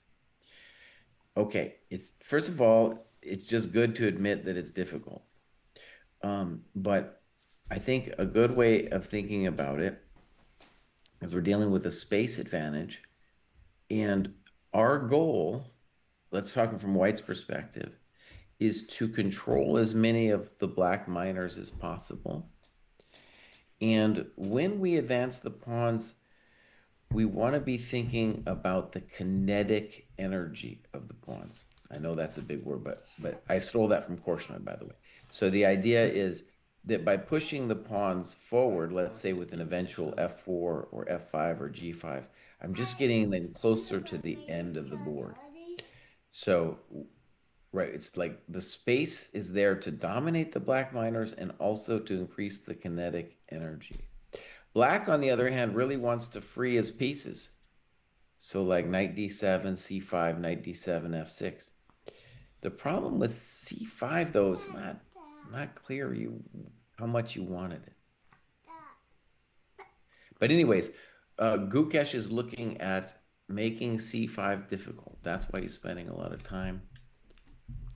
One nice thing about bishop d3, for example, is in the c5 variations where black goes cd, cd, bishop b4 check was really annoying, but after bishop d3, snip, snap, the king isn't going to get whacked anymore. It just has a nice central position. So, Lauren, I don't know if that was helpful, but you should know that they are also struggling. It's not an easy thing. And I would say this is the kind of position where the computer is, I mean, the computer is just better than us in general, but my experience is the computer is way better with space, and it also evaluates, it's changing our evaluations of the game because back in the day, we didn't value as space as much as the computer now does. The computer loves the space, Look, it's so big. loves it. It's so big. Right. They're actually not holding. Yeah, I would say when it comes to these like simple end games, one thing that's helpful is to get like a scheme, like where all your pieces want to go. Try to figure out the best squares. It's kind of like a middle game, just without queens. But you still want to come up with like a nice plan, figure out where everything wants to go. And if you really don't know what to do, find your worst place piece and improve that one move at a time. That's right. And Another thing we could say, Jesse, correct me if you will, but this is maybe a Jesse. This is my attempt at Jesse theory on this position. Is you need to save your time for the calculation phase, which is going to happen at some point. So even though we're sitting around talking about all these little things, you don't want to spend any of your time thinking about it in a game. Just get your pieces off the back rank, and when your opponent plays c5 or f6, then have some time on your clock. wow, Yeah, we never need that I time. look like by you. Ooh. Wait, I put on my baby. Okay, Okay. And now See, Twikey and I Franklin's position is crazy. this for you. Argent's still getting This in is trouble. so nice and white. What else is happening? I think King D2 is growing on me too. Rook H2, me and Kostu were like 100% on, but the issue was like the rook going to B2, it's not absolutely clear, especially if with knight B6, because then it's difficult to play B4 because A4 and C4 are then loose. Dad, I Mm-hmm. want to be. Um, I still think it would have been a good move, Mm-hmm. but To be. King D2 is growing on. I mean, it feels like, yeah, there's different directions White could go. It looks like the other Turkish wonder, Ediz Gürel, is losing to Nepomniachtchi because he's down a piece. Sharp middle game. And his king is kind of getting opened up. So other kid is going down. Nepo, too strong. I'll look for that real quick. See if we agree with you. Hans drew with Cheparinov and AD's Garel, Kostya says. Whoa. Down a bishop. Yeah, I mean, it's And an fascinating attack position, cover. but I think kid's busted. I just don't see it for black.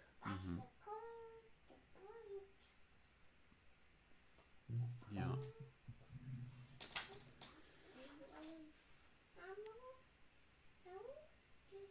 Yeah, Jan is starting to open up and approach the black king with the extra piece. Black's he got just a plays couple bishop pawns takes. for it, but F7. tough. But okay, yeah, this looks over, right? Like, it just looks not over, but winning soon over. Je peux pas lire de livre en ce moment parce que je fais un programme. Feels like, yep, Nepo's so good, he's just gonna Je sais que tu vas. he's gonna find a knockout here. Like Ricky 6 coming, Ricky 8. Maybe Ricky 6 is a very strong move incoming. With By the Ricky way, we 6, had- you could then go bishop g6, right? Make a Yeah. mating net. Yeah. We had the question like hours ago about Giri's pawn sack or pawn grab. And I like black is still down a pawn, but I'd rather be black in that position. That looks pretty. Well, white is desperately trying to equalize for sure there. Yeah, black's got better development. Rook on the second rank. D pawn is weak to a point where I think black can always get that pawn back, and white is the one who has to worry about how to deal with the black rooks, huh? Yeah. And it's black's move. And it's black's move. And it's black's move. Mm, So black. definitely feels like enough. Oh no, not with the king on d7. I was going to say black already has rook e2, knight d4, knight c2, but no. No, not quite yet. Let's not get entangled on the d file here.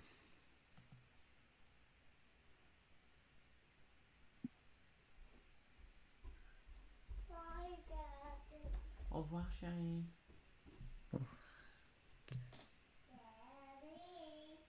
Oui.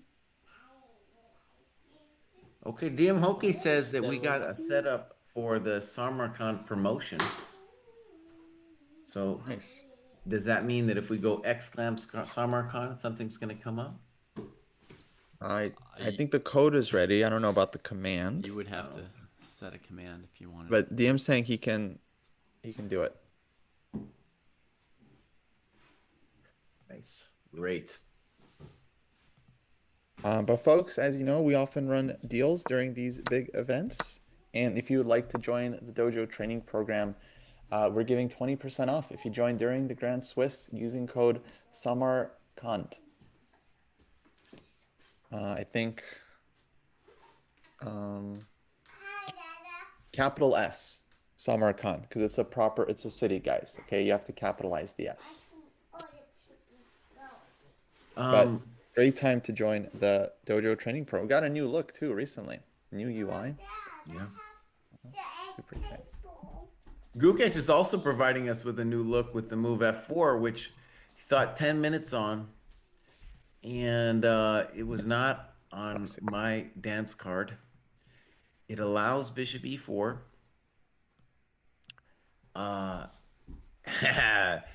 And ultimately, it's the ultimate space grab. It's claiming that bishop e4 ain't nothing. So we'll see. We'll see. I think there's big questions involved with that one. But ultimately, it's still the tale of the space. One thing that I'm interested in, too, is like, these kids grew up. Like, for me, it's a very new thing, the way the computers are dealing with space. But for the kids, it probably feels kind of natural. They're like, oh, yeah, I got the computer has shown me positions like this before. I got the space. I got the space, spouse. What are you talking about? I'm doing great. Yeah, I would think like the older engine. So when these kids were like young, those older engines were always giving white like huge advantages in the King's Indian and like other similar space Mm. positions. So it Mm-hmm. feels like that's just something they've gotten used to.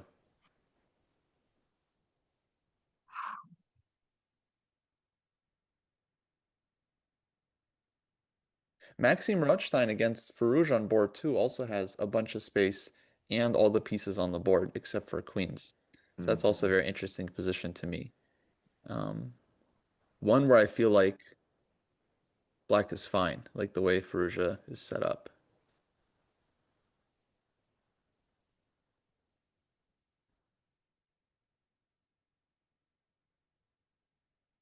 Ooh, Shanklin game? What's happening there? Ooh, Shanklin game is really heating up. Dude just pushed h6. Maybe I'll pull up their cam.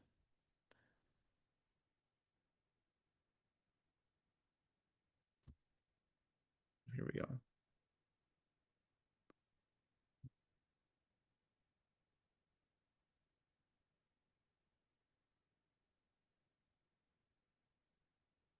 Oh, super scary. Shanklin looks stressed. His opponent looks focused.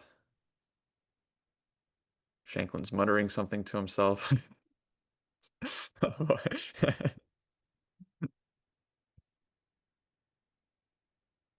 Which of them looks more stressed, Kostya? To me, Shanklin does. Shanklin. Much more expressive and fidgety. Yeah. But I mean, I'm sure. I mean, his opponent probably just has a poker face, you know. Has he considered taking that pawn on h6? That would solve his problem with g5. I think takes maybe queen h3, Mm-hmm. the intention. I'm trying this. I want See, this is why I'm terrified of playing the Najdorf, because like probably Shanklin's position was like really good at one point, but now it's like it's just a total toss-up. I guess that's what he wanted. Ouais, je peux pas l'arrêter, chérie, désolé. You're not turning it on. You're not turning it on. Ouais. You're not turning it on. Let it Go, boy. on. Juste laisse pour l'instant, celui-là. Thanks, Chris. Somebody. All right, Shanklin is now full head in hands, so he's sunk deep in thought. He doesn't have a lot of time, but he's calculating something out right now. He's looking at his candidate moves. He's overcoming resistance. This is the Shanklin method in action, folks. We're seeing it right now. Hey, I found a defense to queen h3 now. Okay. As people may have noticed, I'm a little bit distracted here by a junior member. But rook f6 defends all those queen threats. Then you got to calculate bishop takes g5. I didn't calculate that yet. Bishop takes g5. Disturbing. Definitely disturbing.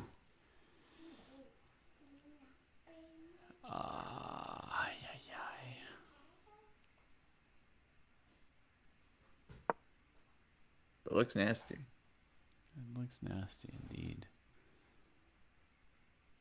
Looks like checkmate somehow. Oh, bishop f6. Okay, that looks solid. But then hg? As solid as anything can be around now, right? Holy moly. Oh, I think Shanklin did some calculation here, dude. I think hg, he wants to go knight takes c3 He's gonna check. sack the rook with check, huh? Oh, boy. I was wondering that too. Okay, so knight c3. White doesn't have a ton of moves after knight c3 because they're in check and like all these squares are covered. So let's say they take with the knight. Now you take with the queen. Now it looks like mate is more or less inevitable. Throw in a check with a queen. King takes. And then what? Okay, so queen h3 play, just so we know. So his opponent has Wow, quick. believed him. But yeah, that line looks good for black, right? I don't see a move there for It white. looks like mate, yeah. Looks game over. Maybe So- that's not the hardest calculation. It's just very cool. Yeah. So we get queen h3. That threatens queen e6. And it defends c3. Now, is there a world where Shanklin just trades off on c3 right here? But if you take on c3, white takes one. So you take with the queen. Queen takes e6. Then I guess king h7 Mm-hmm. Yeah. is good for black. Now we're back to getting inevitably mated. Yeah, yeah. So I mean, white's there's got the additional defense of queen f6 compared to before, but right. so queen c3. I think white would trade a second time. Yeah. And then if white And trades, then- what's happening there? And I guess g5 is hanging. White That could doesn't take look on- so convincing. White Yeah, could for take on black. g7. Rook's King is attacked. opening up. Yeah. Now the white rooks look just great in this endgame. Yeah. Right. Yeah. White's good. White's very good there. Okay. Yeah. Cannot trade the queens here for black. That's unfortunate, but not unexpected. It doesn't look like black's made enough progress that a queen trade would be advantageous for them. Yeah, it also doesn't look like queen h3 is a move Shanklin was like totally anticipating here because he's back in Straight back into the tank. back into the muck. Yeah. Ugh.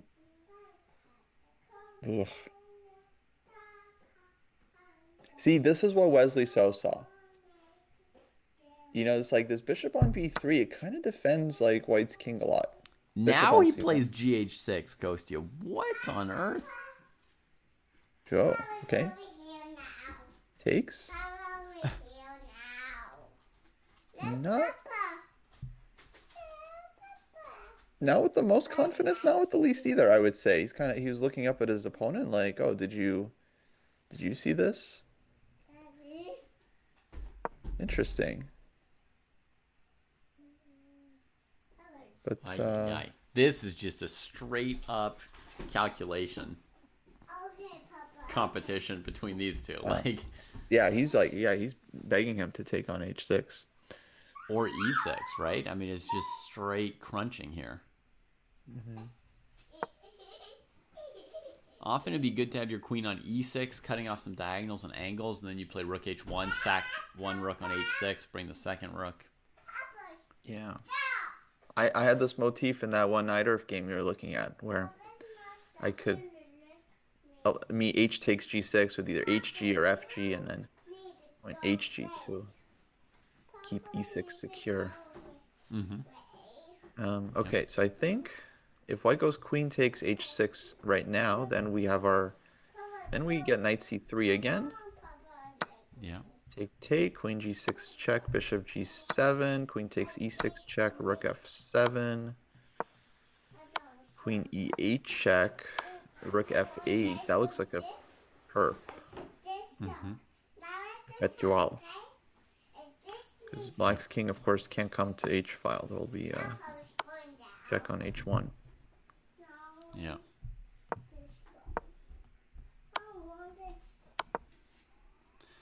Ay, ay, ay. Does white have any improvement there? Because after queen takes h6, I don't think black is really having a lot of options. Essentially forced to go in. Yeah, I don't see anything else after knight c3. No, I that looks like definitely a draw to me, Kostya. I don't see much room for either player to do anything else there. So question is for white if he has more.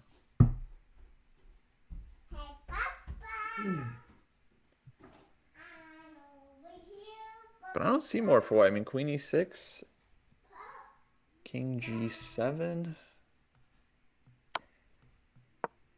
and then like I don't know, rook d3. Maybe he can. There's also bishop takes c4. And if you recapture, then e5, but maybe you just ignore the bishop on c4.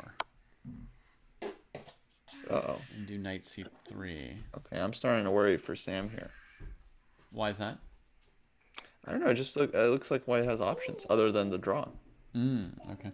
So it's kind of like a free roll for white. Yeah, he is. There's light for you.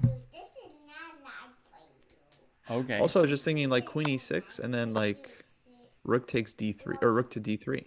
Not turn it off, okay? Just leave over here, okay? Okay, très bonne idée. Knight c5 then. Knight c5 is nice. Yeah. That's good. Okay, so that's how black wins.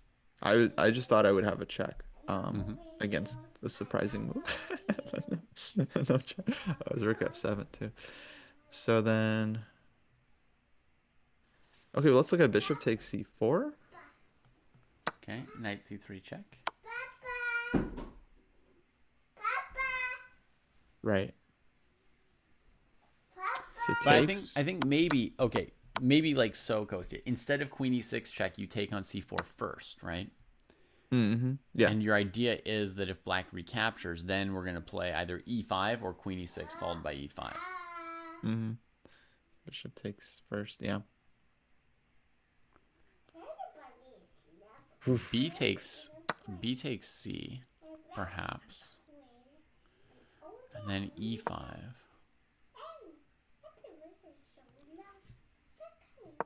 Bishop g7.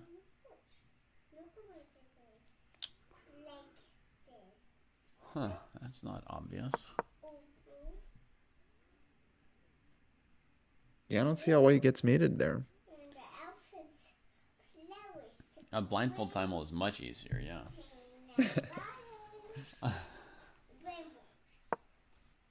You guys, let's go to the Gukesh game real quick. We got a big move on the board, and as predicted, both players are going to be in hectic time pressure, and the calculation phase has just started. They wish they hadn't spent so long earlier. They got 16 moves to make. B5, a very committal move, just played. I like white a lot. I like white a lot. He didn't want c5. He didn't want f6. Yagis goes for b5. Yeah, and the reason I like white is, like, I think he's going to think forever because he's Gukesh. But he could just play knight f3 and say what? White has f5 ideas. White has c4 ideas. White has ideas of doubling on the a file. He's got a lot. You know, I think... Yeah, I think like you put the knight on h4 and then you push f5, then you're looking at the g6 square. Yeah. I think I have one idea why he didn't play bishop e4, Jesse. In this exact position, if white's rook were on h2, it would just be better than on h1. Like if he thought that Gukesh was going to follow up with bishop d3 on the next move, right?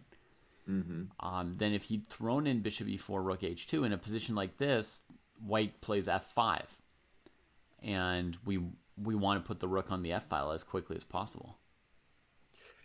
One thing I want to say about the way it went down, though, is it's clear to me from the time usage that he was unsure about playing bishop d3 because he spent 10 minutes on f4. He's going to wish he didn't spend those 10 minutes. And then he spent another 6 minutes on the next move playing bishop d3. Yeah. And now he doesn't care. I thought knight f3 was a gimme, and he plays f5. Yeah, so playing for D's nuts.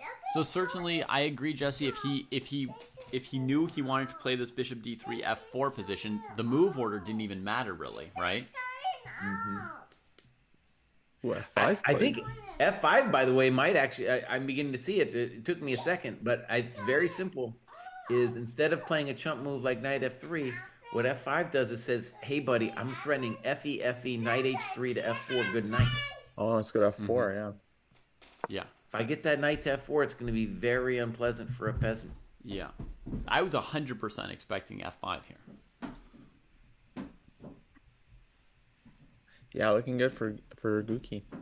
I'm gonna raise my eval here. Yeah, I am too. I'm going up. Yours is already very high, Jesse. I know. I'm going up to 0.9 though because it's looking nasty now. That nasty? Black must certainly still have resources. 0.9 is crazy. I'm going 0.8.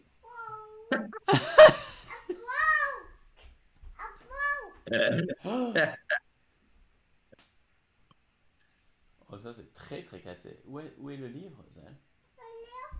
Yeah, and so he is down to like 30 seconds, 40 seconds to move here. Okay, est-ce que tu as assez la couverture du livre? Actually, that's a question I don't know. Do they get increment for the first time control? I believe so, yeah. Yes, they have a 30-second increment, Kostya. This time control is amazing. It's They've got the full 100 minutes plus the 30-second increment, not 90 plus 30 for 40 moves, 100 plus 30. Then at move 40, they get 50 minutes, still with 30 seconds per move. And then at move 60, they get another 15 minutes. And let me describe why I might even raise my thing above 0.9 here.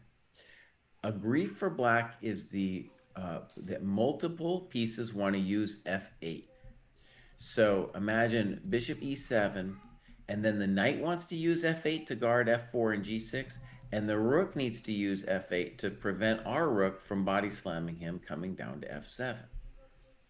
And then at that point too, once you see the rook coming down to f7, you're like, hey, Erdogmus, maybe you shouldn't have been moving your king way over there to c7, Baus. You know, that's one of the things you're going to tell him. And right now, if you don't play bishop e7, it means you're contemplating weird stuff, right? You're contemplating weird stuff like ef. I don't know what he's thinking about. It's getting funky time. Oh, by the way, Shanklin game, Demchenko took on h6, so we're probably going down that draw line we were looking at, David. So we all know. Okay. Well, it's good. We figured it out. Popped in there for a second, figured it I'll out. keep an eye on it for updates, but I think we're going to see perpetual there. What Yagis could do is he could go after c4. Oh, he's done it. He played ba4. So if ba4, he can go knight b6, knight c4. And if rook a4, he can do knight b6 and then push a4 himself, also gaining control of the c4 square. Okay. You can go for some counterplay here. And moving the knight to b6 also lets the king, start walking back towards e6 and or f7. He plays rook takes. I think it's just fully inadequate because it's going to take forever to do. Once you achieve a4, rook takes a4 played quickly. Once you play a4, first I could push past if I wanted to, but just taking it, you're spending 1,000 tempi, and I'm still going to get the same problem we talked about before with the knight on f4 and the rook coming to f1. Mm-hmm. Yeah, right now it's looking tough, but basically your knight's going to come to f4, his king's going to come to d7, and then he's going to say, okay, like, where's your 0.9? Oh, buddy, if I get the knight to g6 and a rook on f1, it's Crispies, bud. I'm coming downtown. Okay. Crispies. Crispies is a lot.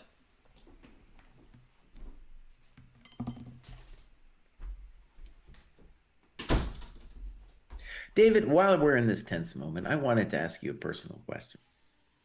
How is it that you're getting up at 3 o'clock in the morning, bud? Dealing with your life and then rinse and repeating. That's what the fans want to know.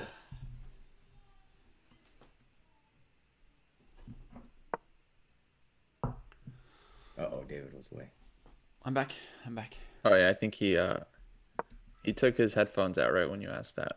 Oh, David, I had a personal question, bud. Ooh, c5 on the board. Yeah. Wait a second. Let's think about c5. So c5 wants to get frisky before he gets blown away. He wants to maybe play c4 directly or knight b6 and then c4. Maybe it depends a little bit on what white does. Mm-hmm. So the kid is, whether this is going to work, enough counterplay for the kid is realizing that desperate times require desperate measures. Mm-hmm. I still think white should probably just play knight h3 here. Mm-hmm. Or knight e2, Jesse? Or, yeah, knight e2 is very similar, yeah. Knight e2 may be more flexible, yeah. Knight e2 is maybe nicer.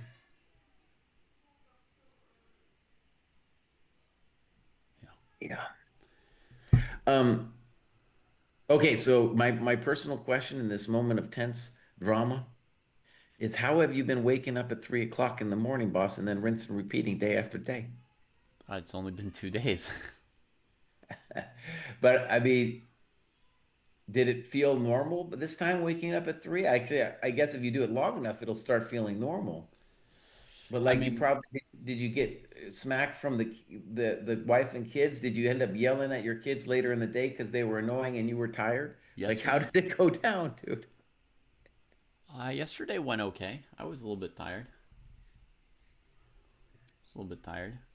But you remember we did that world championship match. We did this for a long time, so long that it was like, you know, we're living in a new time zone, new But life you weren't experience. getting up. You weren't getting up at 3 the last time, right?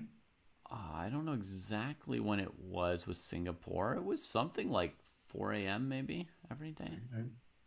for a month. Um, I don't know. We'll see. We'll see how it goes. See how it goes. Still early. Okay, we got Bruce to is the move. GM today. Of 92 course, it'll plate. be 92. Yeah.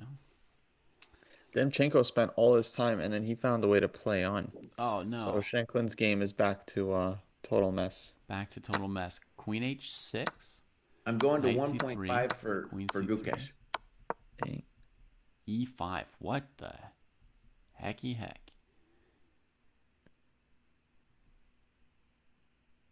Yeah. Okay. E5. That's a hell of a move. Yeah, Man.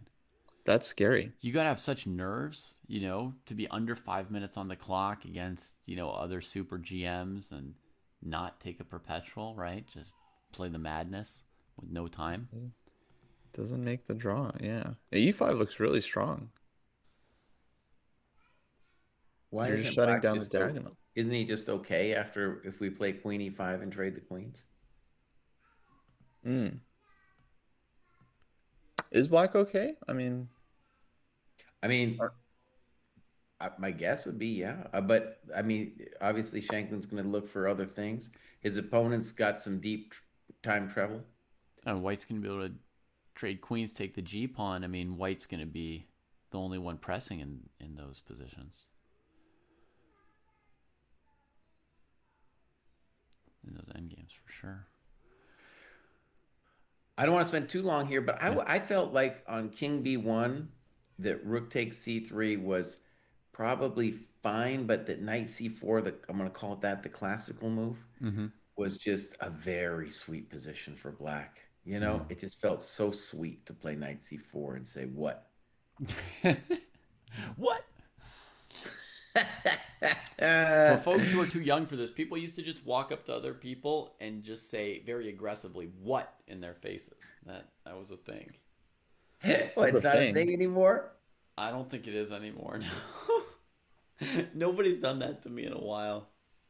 I don't even. Is this like an elder or millennial? I don't even. An elder See, I millennial. told you, Kostya doesn't even know about it.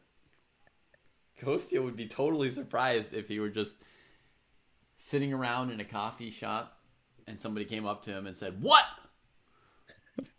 He wouldn't even know. Like, yeah. It's never happened. Um, my generation was the thing. What was the thing was people would like make a ring with their finger and their index finger like this. Yeah. And then the game was that if they showed you this, Yeah. but it was under the waistline, It was that was under the really bad. waistline. Then you lost the game. Then you lost the game because you'd seen So the their game was to thingy. try to get people to like look under the table or something, and then you would show them this symbol. All right, we got Very dumb game. C4, BC, Knight B6. Um, the intuitive move, of course, would be Rook A2 here. Well, I think the intuitive move would be pawn takes d5, breaking the opponent's light squares at all costs. Um, Well, it's a cost of a rook, my friend. Yeah. Right. I know. I said at all costs. You know, color complexes are not a trifling matter. You know, you take them when you get them. So C takes d5, natural move. I mean, Gukesh played something really highfalutin instead. Rook But A2, yeah. normally you Well, take on d5, then they take on a4 or something, then you take on e6. And look at Black's light squares. They're just in shambles. okay, but let me just say that would be interesting if it weren't true that Rook A2 were just, I think, winning. Winning. Okay, well, winning's pretty good. Because like now, Black's only idea is Knight C4, and yes, you have a pretty knight, Yeah. but I have both FE, Knight F4, and just Knight F4 directly, and both of them look. Oh, I also have FE, Rook F1 also looks amazing. The critters are getting crisped. So you could go rook b1 or rook f1 here, right?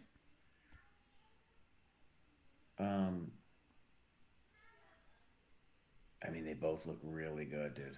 Really good. My instinct is to plant it on F1. Okay.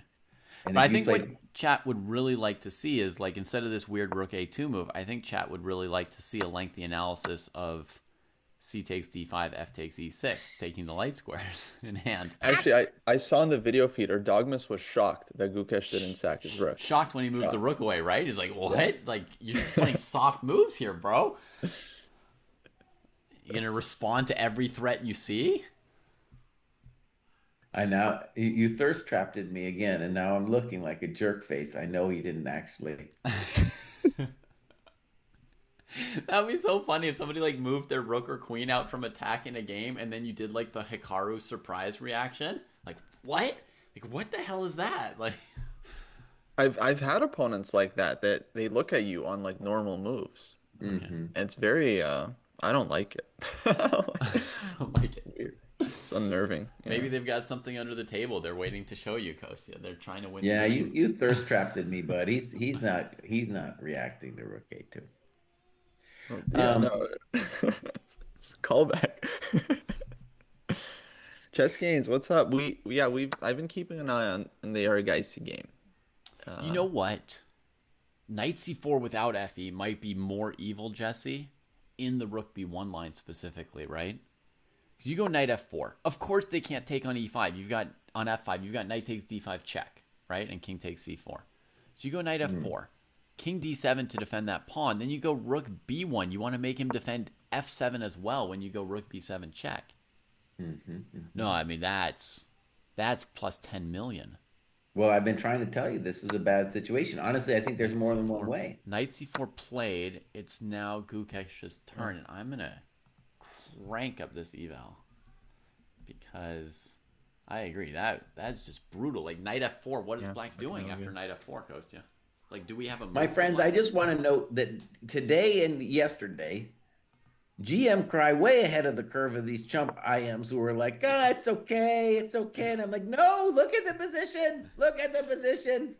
Yeah, that's true. Jesse's eval moves much faster than ours. Perhaps he's looking more moves ahead than I am in general, or I might Uh, just be afraid to commit. Just afraid of commitment. yeah, I don't know. I like to change my mind when presented with new evidence. I don't know about you guys. Well, exactly. It's time to change your mind, buddy. I went up. It's I time went to up. change your mind.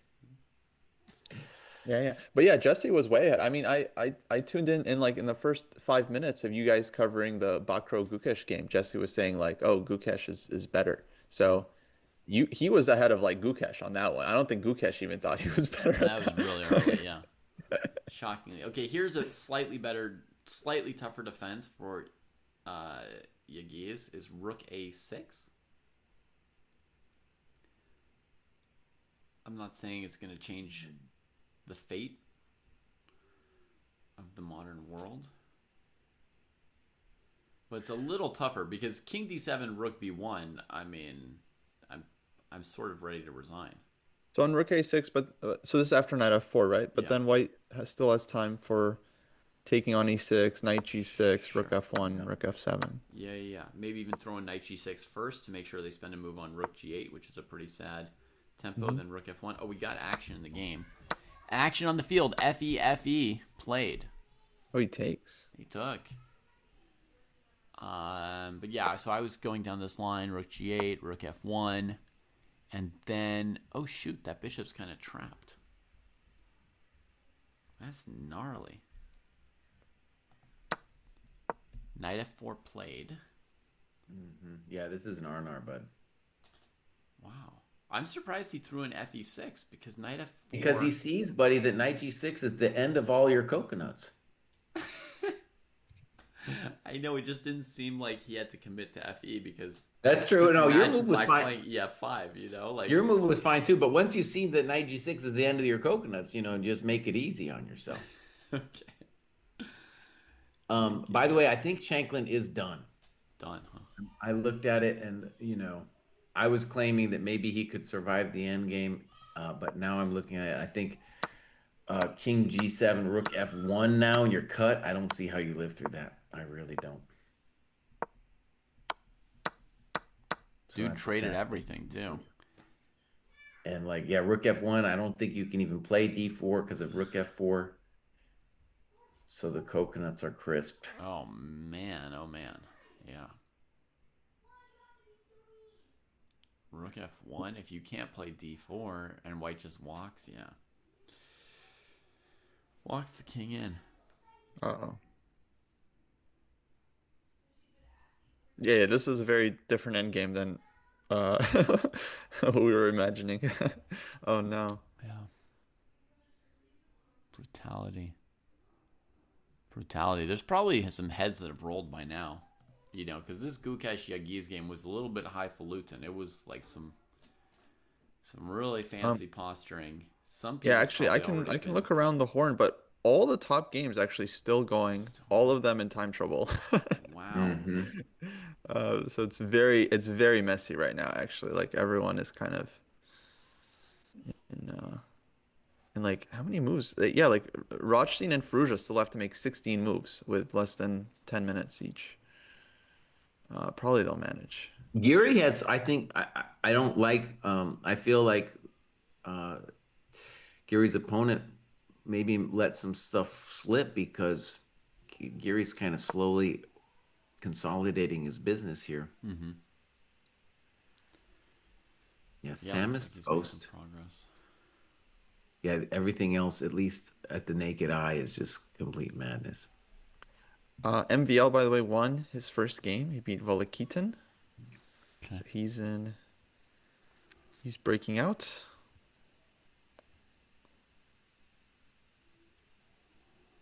That's the biggest Yeah. decisive game so far. Man, yeah, Rajteen and Farouj are playing really slow. Really slow. I mean, they're at move 25. Everyone else is in the 30s. Yeah. The structure forever.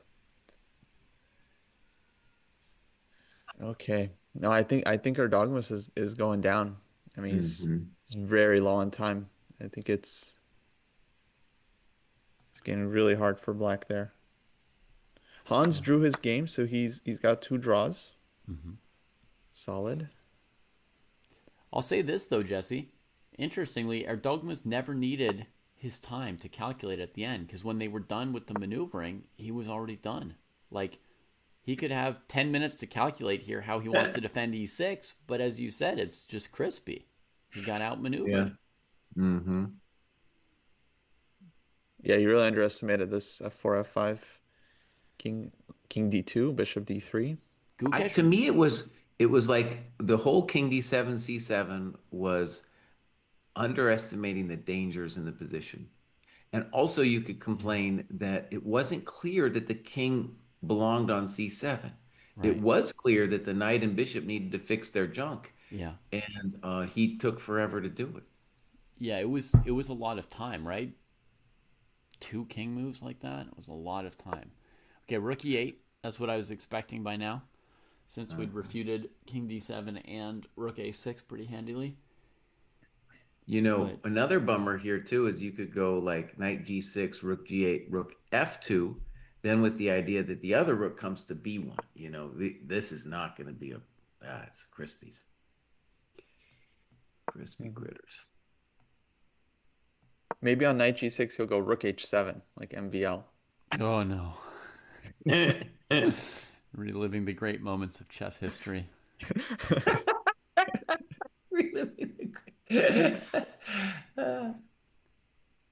Yeah. Whew. Chris saying FIDE stream appears to be broken. Nice. That's what we're here for. Yeah, come over here, watch us. Oh, is our Samarkand thing set up? Let's see. Exclam Samarkand. Yeah, buddy. Okay, here's a little announcement. I'm going to put this also in the YouTube stream. If you want to get 20% off your first month, go to the dojo and use code Samarkand. That's the place where this tournament is being played. And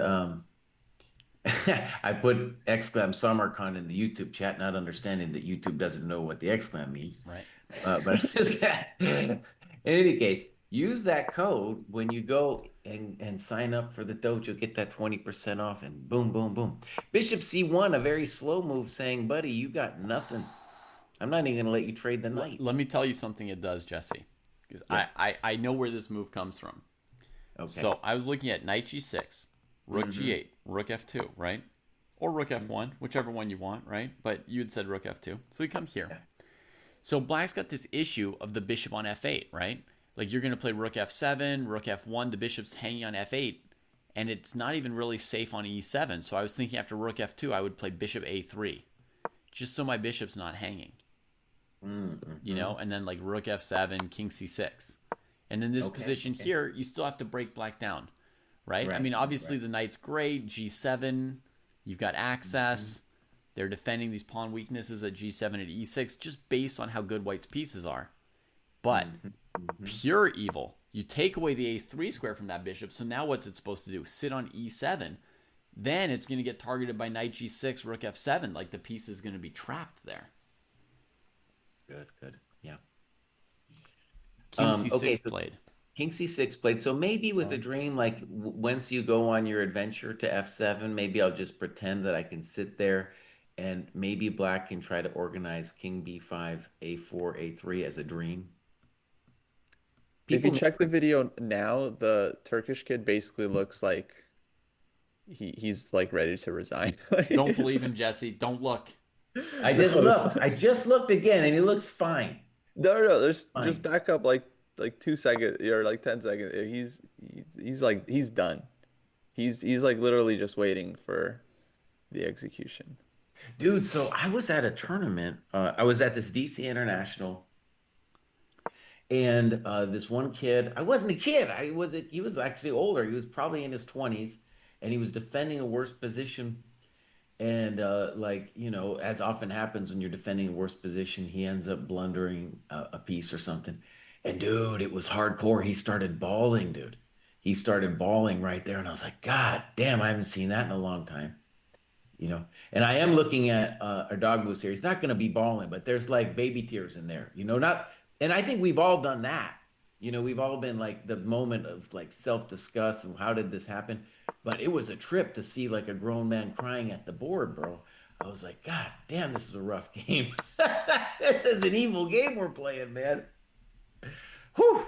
Yeah, I Yeah. don't know. Actually, I had a kind of a 180 on that. I think it's kind of cool to just openly cry in front of everyone. I think more people should openly cry in front of others. I think it's a very natural reaction to lots of stuff that's happening. Okay. Time to cry. But yeah, to it's a cry. little yeah. Have you ever cried on the chessboard, boss? At the board, only as a kid. Yeah. After the game, definitely. Yeah. I think the Yeah. last time was like maybe 3 years ago. Oh That you wow, you cried still like care about after the that game? stuff, Kostya. Yeah, well, I mean, basically, yeah, it was a rough day because like I lost the first game in this like vicious time scramble, which could have gone either way. And then in the second game, I just like left my queen hanging, just like complete blackout. And so I just, yeah, resigned and withdrew from the tournament. But that was a Wow. bummer. Yeah. How about you, Jesse? You Um, ever cry at the chessboard? no, I've been angry. I've Mm-hmm. been angry for sure. I think as a general rule of thumb, maybe this is just being old school. I think it's fine to yell after a chess game if you want to cry or be angry, it's fine. If you want to celebrate, that's fine. But you must leave the board before you do any of that shit. Mm-hmm. Hmm. It is not cool to celebrate in front of your opponent. It is not cool to, no, I like big time emotion. Also, there's other games going on, so you can't be losing your shit, man. You got to respect the game. Leave the area. If you want to scream to the world, fine. Just do it outside. Yeah. You know. I definitely feel like Jesse's more of an anger than a sad True. loser. True. and that if chess equipment had the equivalent of like a racket or something, like Oh, he would yeah, have been dude. forced to change professions at some point. Like they wouldn't have had him at the tournaments. He would have had a Yeah, hard yeah, time yeah. making it out the door before breaking his racket, or throwing his chess clock against the wall, and it would have been a problem. Well, we have our equivalent racket smash. It's the table slam. It's the fist Yep. slam. A table Yeah. slam. Just doesn't happen as often. King C2 played, kind of surprising. I don't know why he's not playing knight G6. All right, David, you came up with a cool highfalutin answer to bishop C1. What is King C2 about?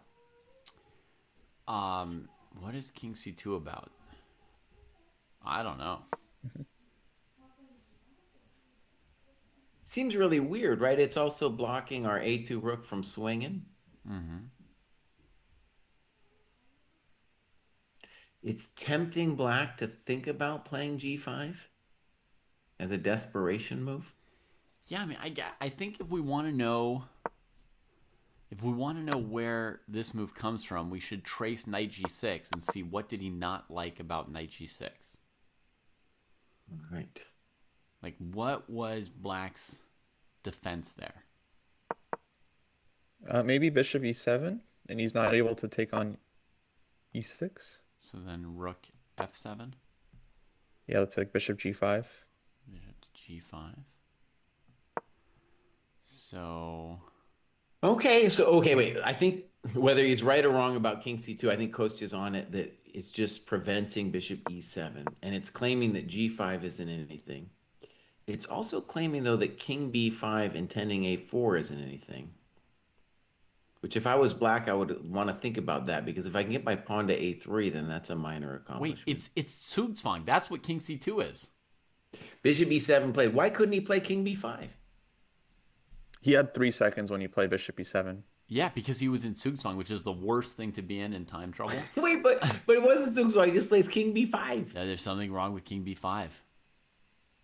Anyways, Bishop E7 played. It would surprise all of us if knight E6 wasn't winning on the spot. Man, he makes him relinquish the E pawn without attacking it. That's so bizarre. Yeah, Maybe there's a E6. diabolical plan, Mr. Bruce. Uh-huh. No, never mind. Yeah, maybe this is diabolical plan. Knight E6, Bishop A3. Guys, the Turkish kid is bouncing up and down like he's not dead. Like Okay. he's bouncing. Yeah, he's bouncing. I think he's going to play knight E6, Bishop A3. He's back. And then if knight A4, I take on C1. Oh, he plays G6. He Yeah. wasn't interested in my move. Yeah, G6.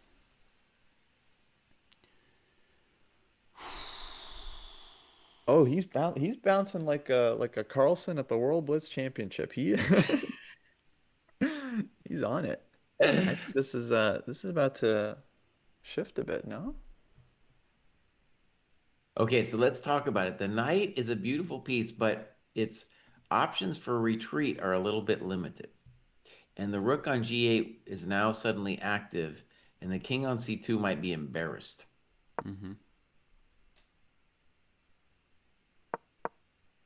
He can tuck at A1 to avoid losing a rook. It's the kind of tuck he wasn't dreaming about, though. Wasn't dreaming about that tuck. Well, it's getting a little spicy, Gukesh. I He just was think if being I was so playing fancy. this or Jesse or David, I just feel like all of our knights would be on G6. None of Yeah. this would have happened. I think, though, it's true that Bishop E7, G5 was at least the idea. I didn't believe in it at all, but that was the idea. hmm And now with King C2, you're setting yourself up for knight E3 stuff. You're setting yourself up for rook G2 stuff, knight E3 stuff. Yeah, Know me like. it was hard to calculate your weird bishop A3 move, partly because of knight E3 stuff. Yeah.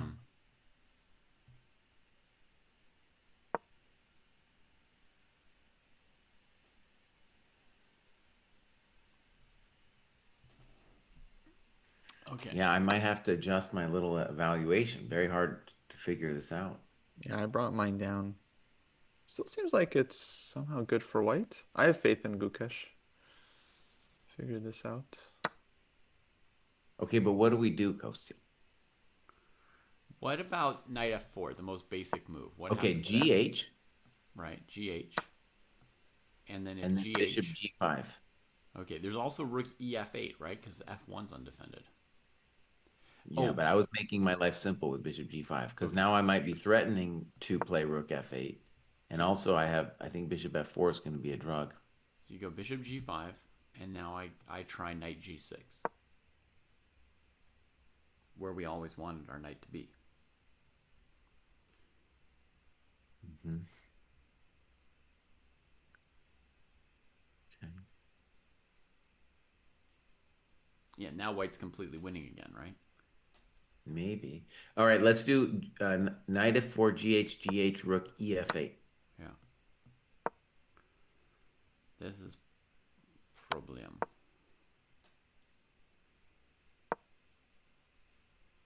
Oh, Gukesh, buddy.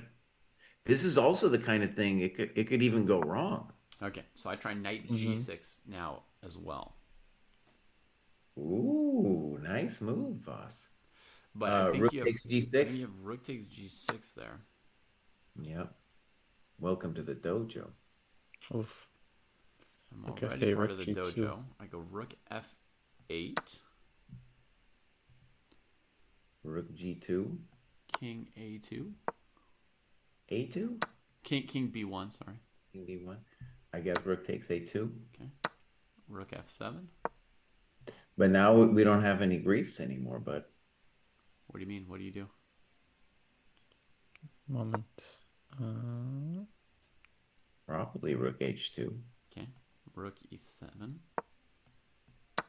And then I have to debate rook h5 or maybe the very ambitious king b5. Mm-hmm. Well, you're gonna play king b5 in a moment either way, my friend.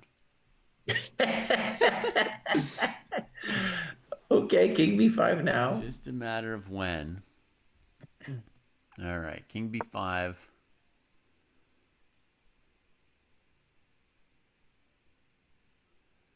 I forgot it was Prague versus Ivan today. Man, it's just Yeah. junior on junior violence. Yep. That's what it comes down to eventually. In what other sport do adults sit around watching kids hurt each other? Every other sport. Every other sport? Don't they have to be like They're 18 just not in quite those as young sports? as they are here. Yeah. All right, I'm bringing my eval bar just all the way down to 0. The I don't tenuous know. pawn here. I don't know what's happening. Dang. Well, Gukesh is now under 5 minutes, so he's entering time Mhm. trouble. Mm-hmm. Oh, hey, Gukesh. Oh Maybe yeah. you shouldn't have thought so long earlier, Baus. Maybe I'll do that time management rating for this game. Put up a little short about Gukesh and his problems. Well, I mean, he had a big advantage over his opponent, so it wasn't, and he was winning on the board. I feel like it was okay.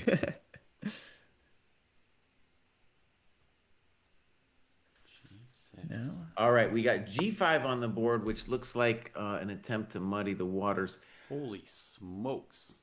And my basic question, I was looking at this, but like, what is Gukesh doing on GH? And I guess it's GH. Yeah. Oh, yeah. Okay, He's definitely big mudding. moment for the kid. Yeah. Big moment. Yagiz. He's got seconds. He's got 4 more moves to make. He gets 30 seconds each move. He wasn't ready for that. He was not ready. HG though? What happens on HG? H6. Also Just H6. H6. Oh, H6, Rook that's H8?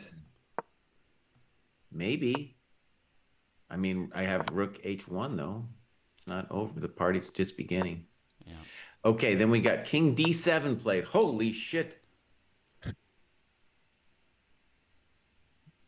Okay, but isn't that really bad because knight F4 and then I'm threatening knight takes D5. Oh, wait a second. Knight F4, he's going to play Rook F8. Who knows what's happening? Oh my God. Yeah. King D7, maybe an exclam. Yeah.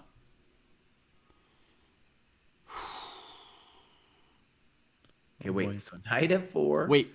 Rook F8. Oh my gosh. If you take on H6, King E6, H7, black has Rook G7. Rather important because Yeah. I don't think Rook H8, HG would be defensible, right? That doesn't Yeah. doesn't look like Yeah. a thing. Rook G7. Holding. Oh. Okay, Oh, knight he F4 dropped the played. piece. Knight F4. Somebody dropped a piece, you said? Gukesh dropped Knight F4 when he played it. He was so He's nervous. nervous. He's Ooh, nervous. ooh, ooh. Oh. He might have actually dropped it in a different sense too. Folks, do you see all these pawns attacking each other all at once? And like rook f8's going to come, and he might take on d5. He might wish that he hadn't retreated the rook from a4 and he'd just taken on d5 like 15 moves ago. Rook gf8, there it is. Rook g, huh? Holy moly. So against gh6, he's going to play g5. Wait, but rook g8 might be a blunder because now I have hg, hg, g7. hg, hg, g7. Rook f5?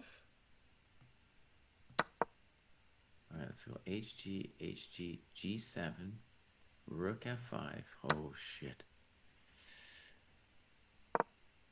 That's pretty real.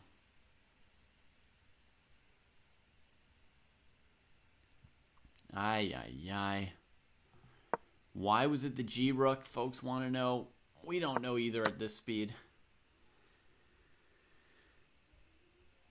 Maybe because of GH if the other rook had gone.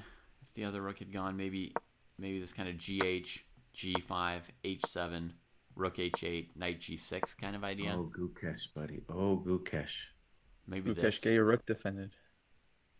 Somehow, please. And his Okay, pieces he's are all discoordinated. maybe he moves the rook. Maybe just like rook e1. Okay, that's a thought. Also, another one is GH, G5, and just King D3. It's saying I got a bunch of pawns. Oh, he's played simple rook G1, folks. Rook g1 also. It's just, I mean, he can't help but be ahead here, I'm afraid, folks. Like, I think maybe the evaluation's even higher now than it was before in the chaos, right? Because he's threatening Starts to D5 look and good. G6. Yeah. G6 and d5 both. If he takes d5, that looks really nice. All right, so bishop G5. And the question is, what does black have after knight D5? I don't think he's got anything. He's got rook F2, king to B1, rook B8, and then we hide on A1, right? And that's where black needs to find some real magic. But that's Ooh, still Giri checking out the game. That's still somewhat messy, right? Because white temporarily isn't doing anything with their 3 connected passers. And the king is shite on A1. Yeah. But one of the things is when you check on F2, you're activating my shitty rook on A2. So that's a positive. Well, we got moves. He played knight D5. Yagi's blitzed out king C6. Now he's got a minute on his clock instead of 30 seconds. Oh, he's still hunting my knight.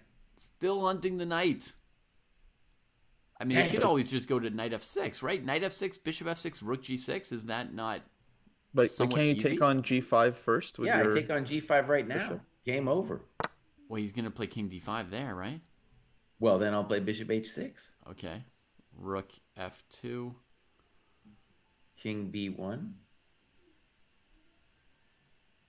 You still have a I think bishop you're in right, the though. board, He huh? wants bishop G5, King D5. Yeah. I mean, to me, knight F6 looks simpler. Because I block out all your rooks, right? And then I've just got control of the game. Do you see anything Wait. wrong with knight F6? Bishop F6, Well, okay, rook bishop G6? takes F, bishop takes knight, and then what? Rook G6, rook G6. Oh, I missed that. Okay. Good move, good move. On knight F6. That's what I'm saying. That kind of like shuts black out of the game, more or less. Mm-hmm. Because then both his rooks are dead. We've got knight 2 to F6 3 is extra excellent. pawns to use. And Don says, Gukesh is quoting the dojo here and saying, taste these nuts. Honestly, knight F6, you play it, it's going to be taste these nuts. That's not quoting the dojo. That's just quoting Jesse. No. Ghosty and I have never said that in our entire lives. Okay, wait, David, here's a little question, though. Knight F6, bishop If we F6. did, Jesse would talk to us about it. He'd be like, that's Wait, listen, knight F6, bishop F6, rook G6. What about knight takes E5? That's still complicated, right? Pawn takes, rook takes, bishop H6, rook F7. rook g5. Can we do rook g5? Oh man, 1 minute for Gukesh. 1 minute. He just checked the move number. Yeah, he just needs one more move. Boss yeah, just needs one more move here. Okay, Knight he's gonna use his E5. full minute then. Yeah. Knight E5.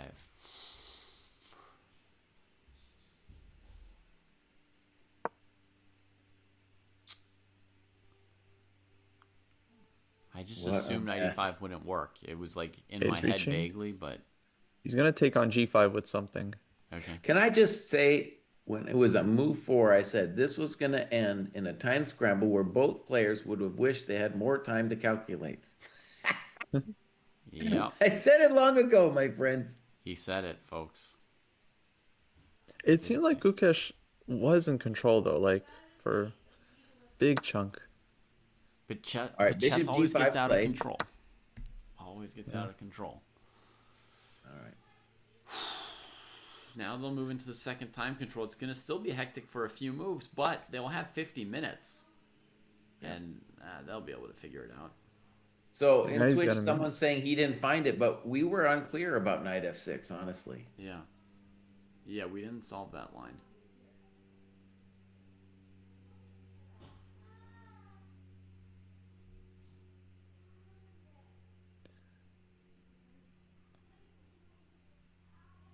But here it's going to be king d5, right? Because hg knight f6 is not what black's looking for.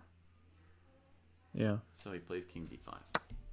And there he plays king d5. And I will say, I believe in black's position because it's kind of like a bishops of opposite color situation because we have no way to attack the light squares.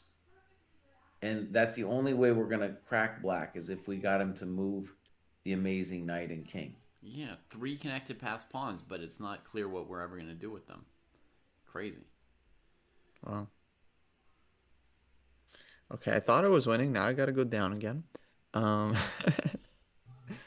me think.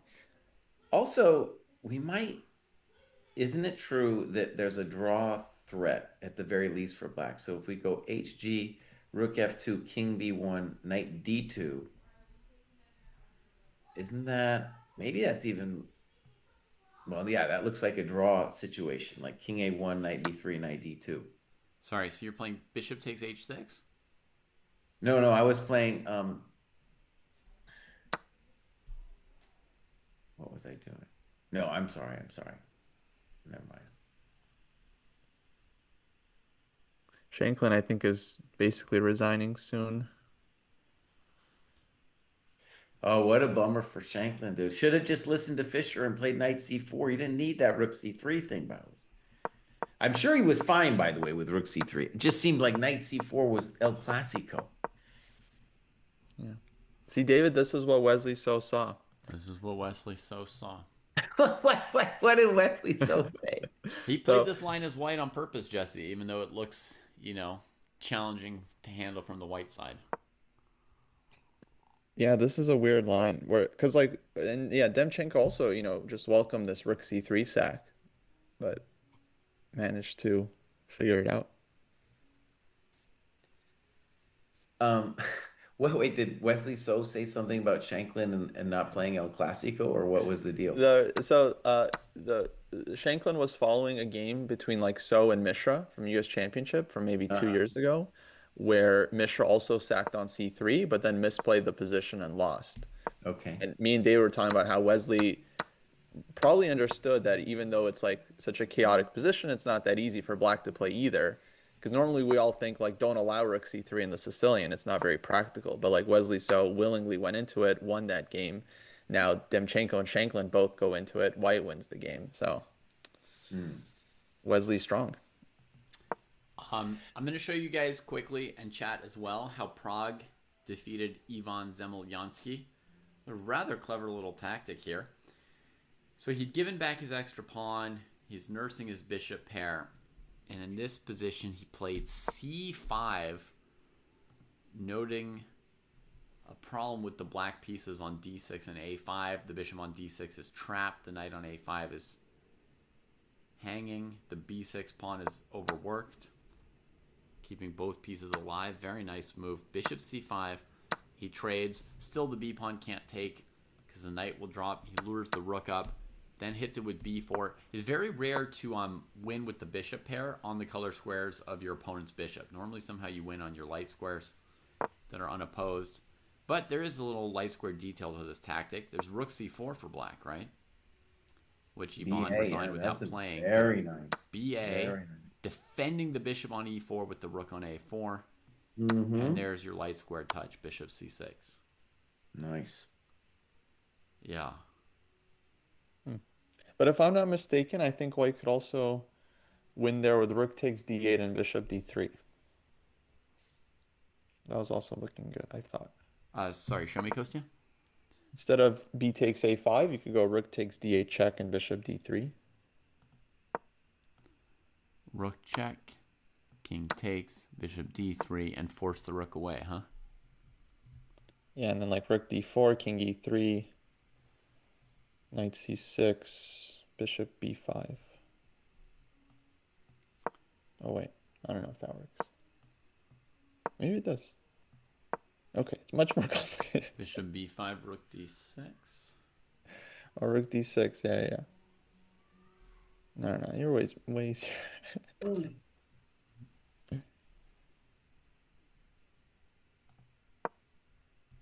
So, Prague scores his first win here. And, yeah, his campaign is beginning in earnest here. Well, first he had to survive Jeffrey, right? Sometimes drawing a game is like the first step towards later winning some games, right? You have to survive when your opponent preps you like crazy. It's a lot of rounds, 11 rounds, so Yeah. a couple of draws isn't going to spoil anything. Yeah. So he survived that thing yesterday. He gets a win today. See how some of these other games are going. Kamer and Xiong. Ay. Tricky rook endgame. Vincent's pawns are getting a little close to queening. Yeah. So Parham won. Parham also, I guess, on 2-0. So Parham actually is clear leader right now. Parham Maksud. Okay. Do I have Maksudlu's game up today? No. We've got a draw between Puranik and Vidit. Puranik was pressing the whole game, but I guess Vidit was within reason. I never saw a position that was obviously more than +1. So close that one down. Svane and Noterbeck. Well, Svane survived with his puerile ways. Congratulations to him on his draw. Puerile ways.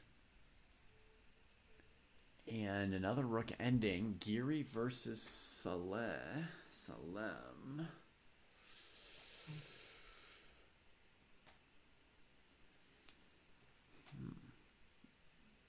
Is white not winning with rook h5 and then rook over to a5?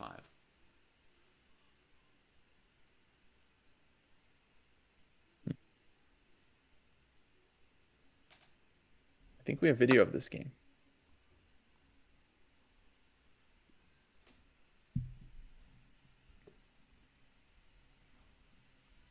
How are the American players doing?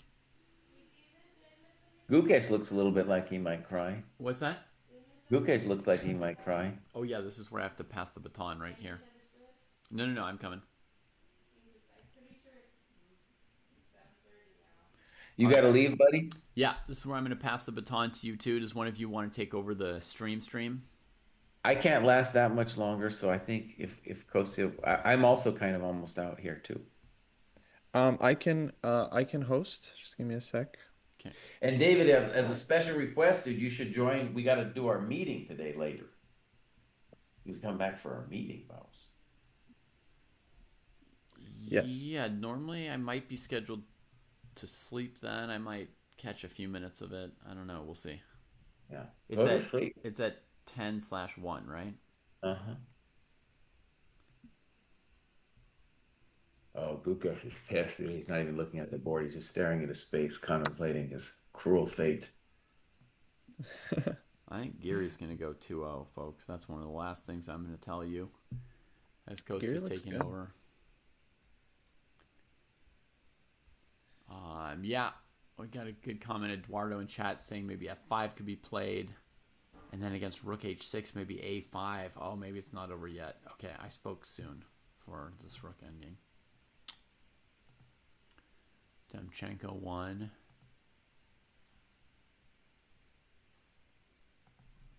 And Gukesh is contemplating and recalculating. Rajdi and Faruja made time control somehow. Who has more pieces and why? Black.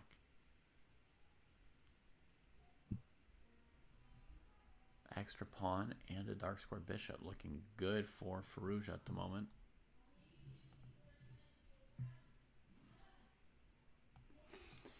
All right, folks, stay tuned. Kostya is going to take over in a moment. So just if you're on Twitch, you can stay where you are and refresh in a minute. If you're on YouTube, you have to go back to the Chess Dojo channel probably to get it back. I think I'm going to bow out here too, so it'll just be Kostya and me. We're going to be back tomorrow for sure. It's been good times. All right, so stick around on Twitch, on YouTube. Recheck the Chess Dojo channel in a second. For it'll always be a new URL for the stream. All right, Kostya, enjoy.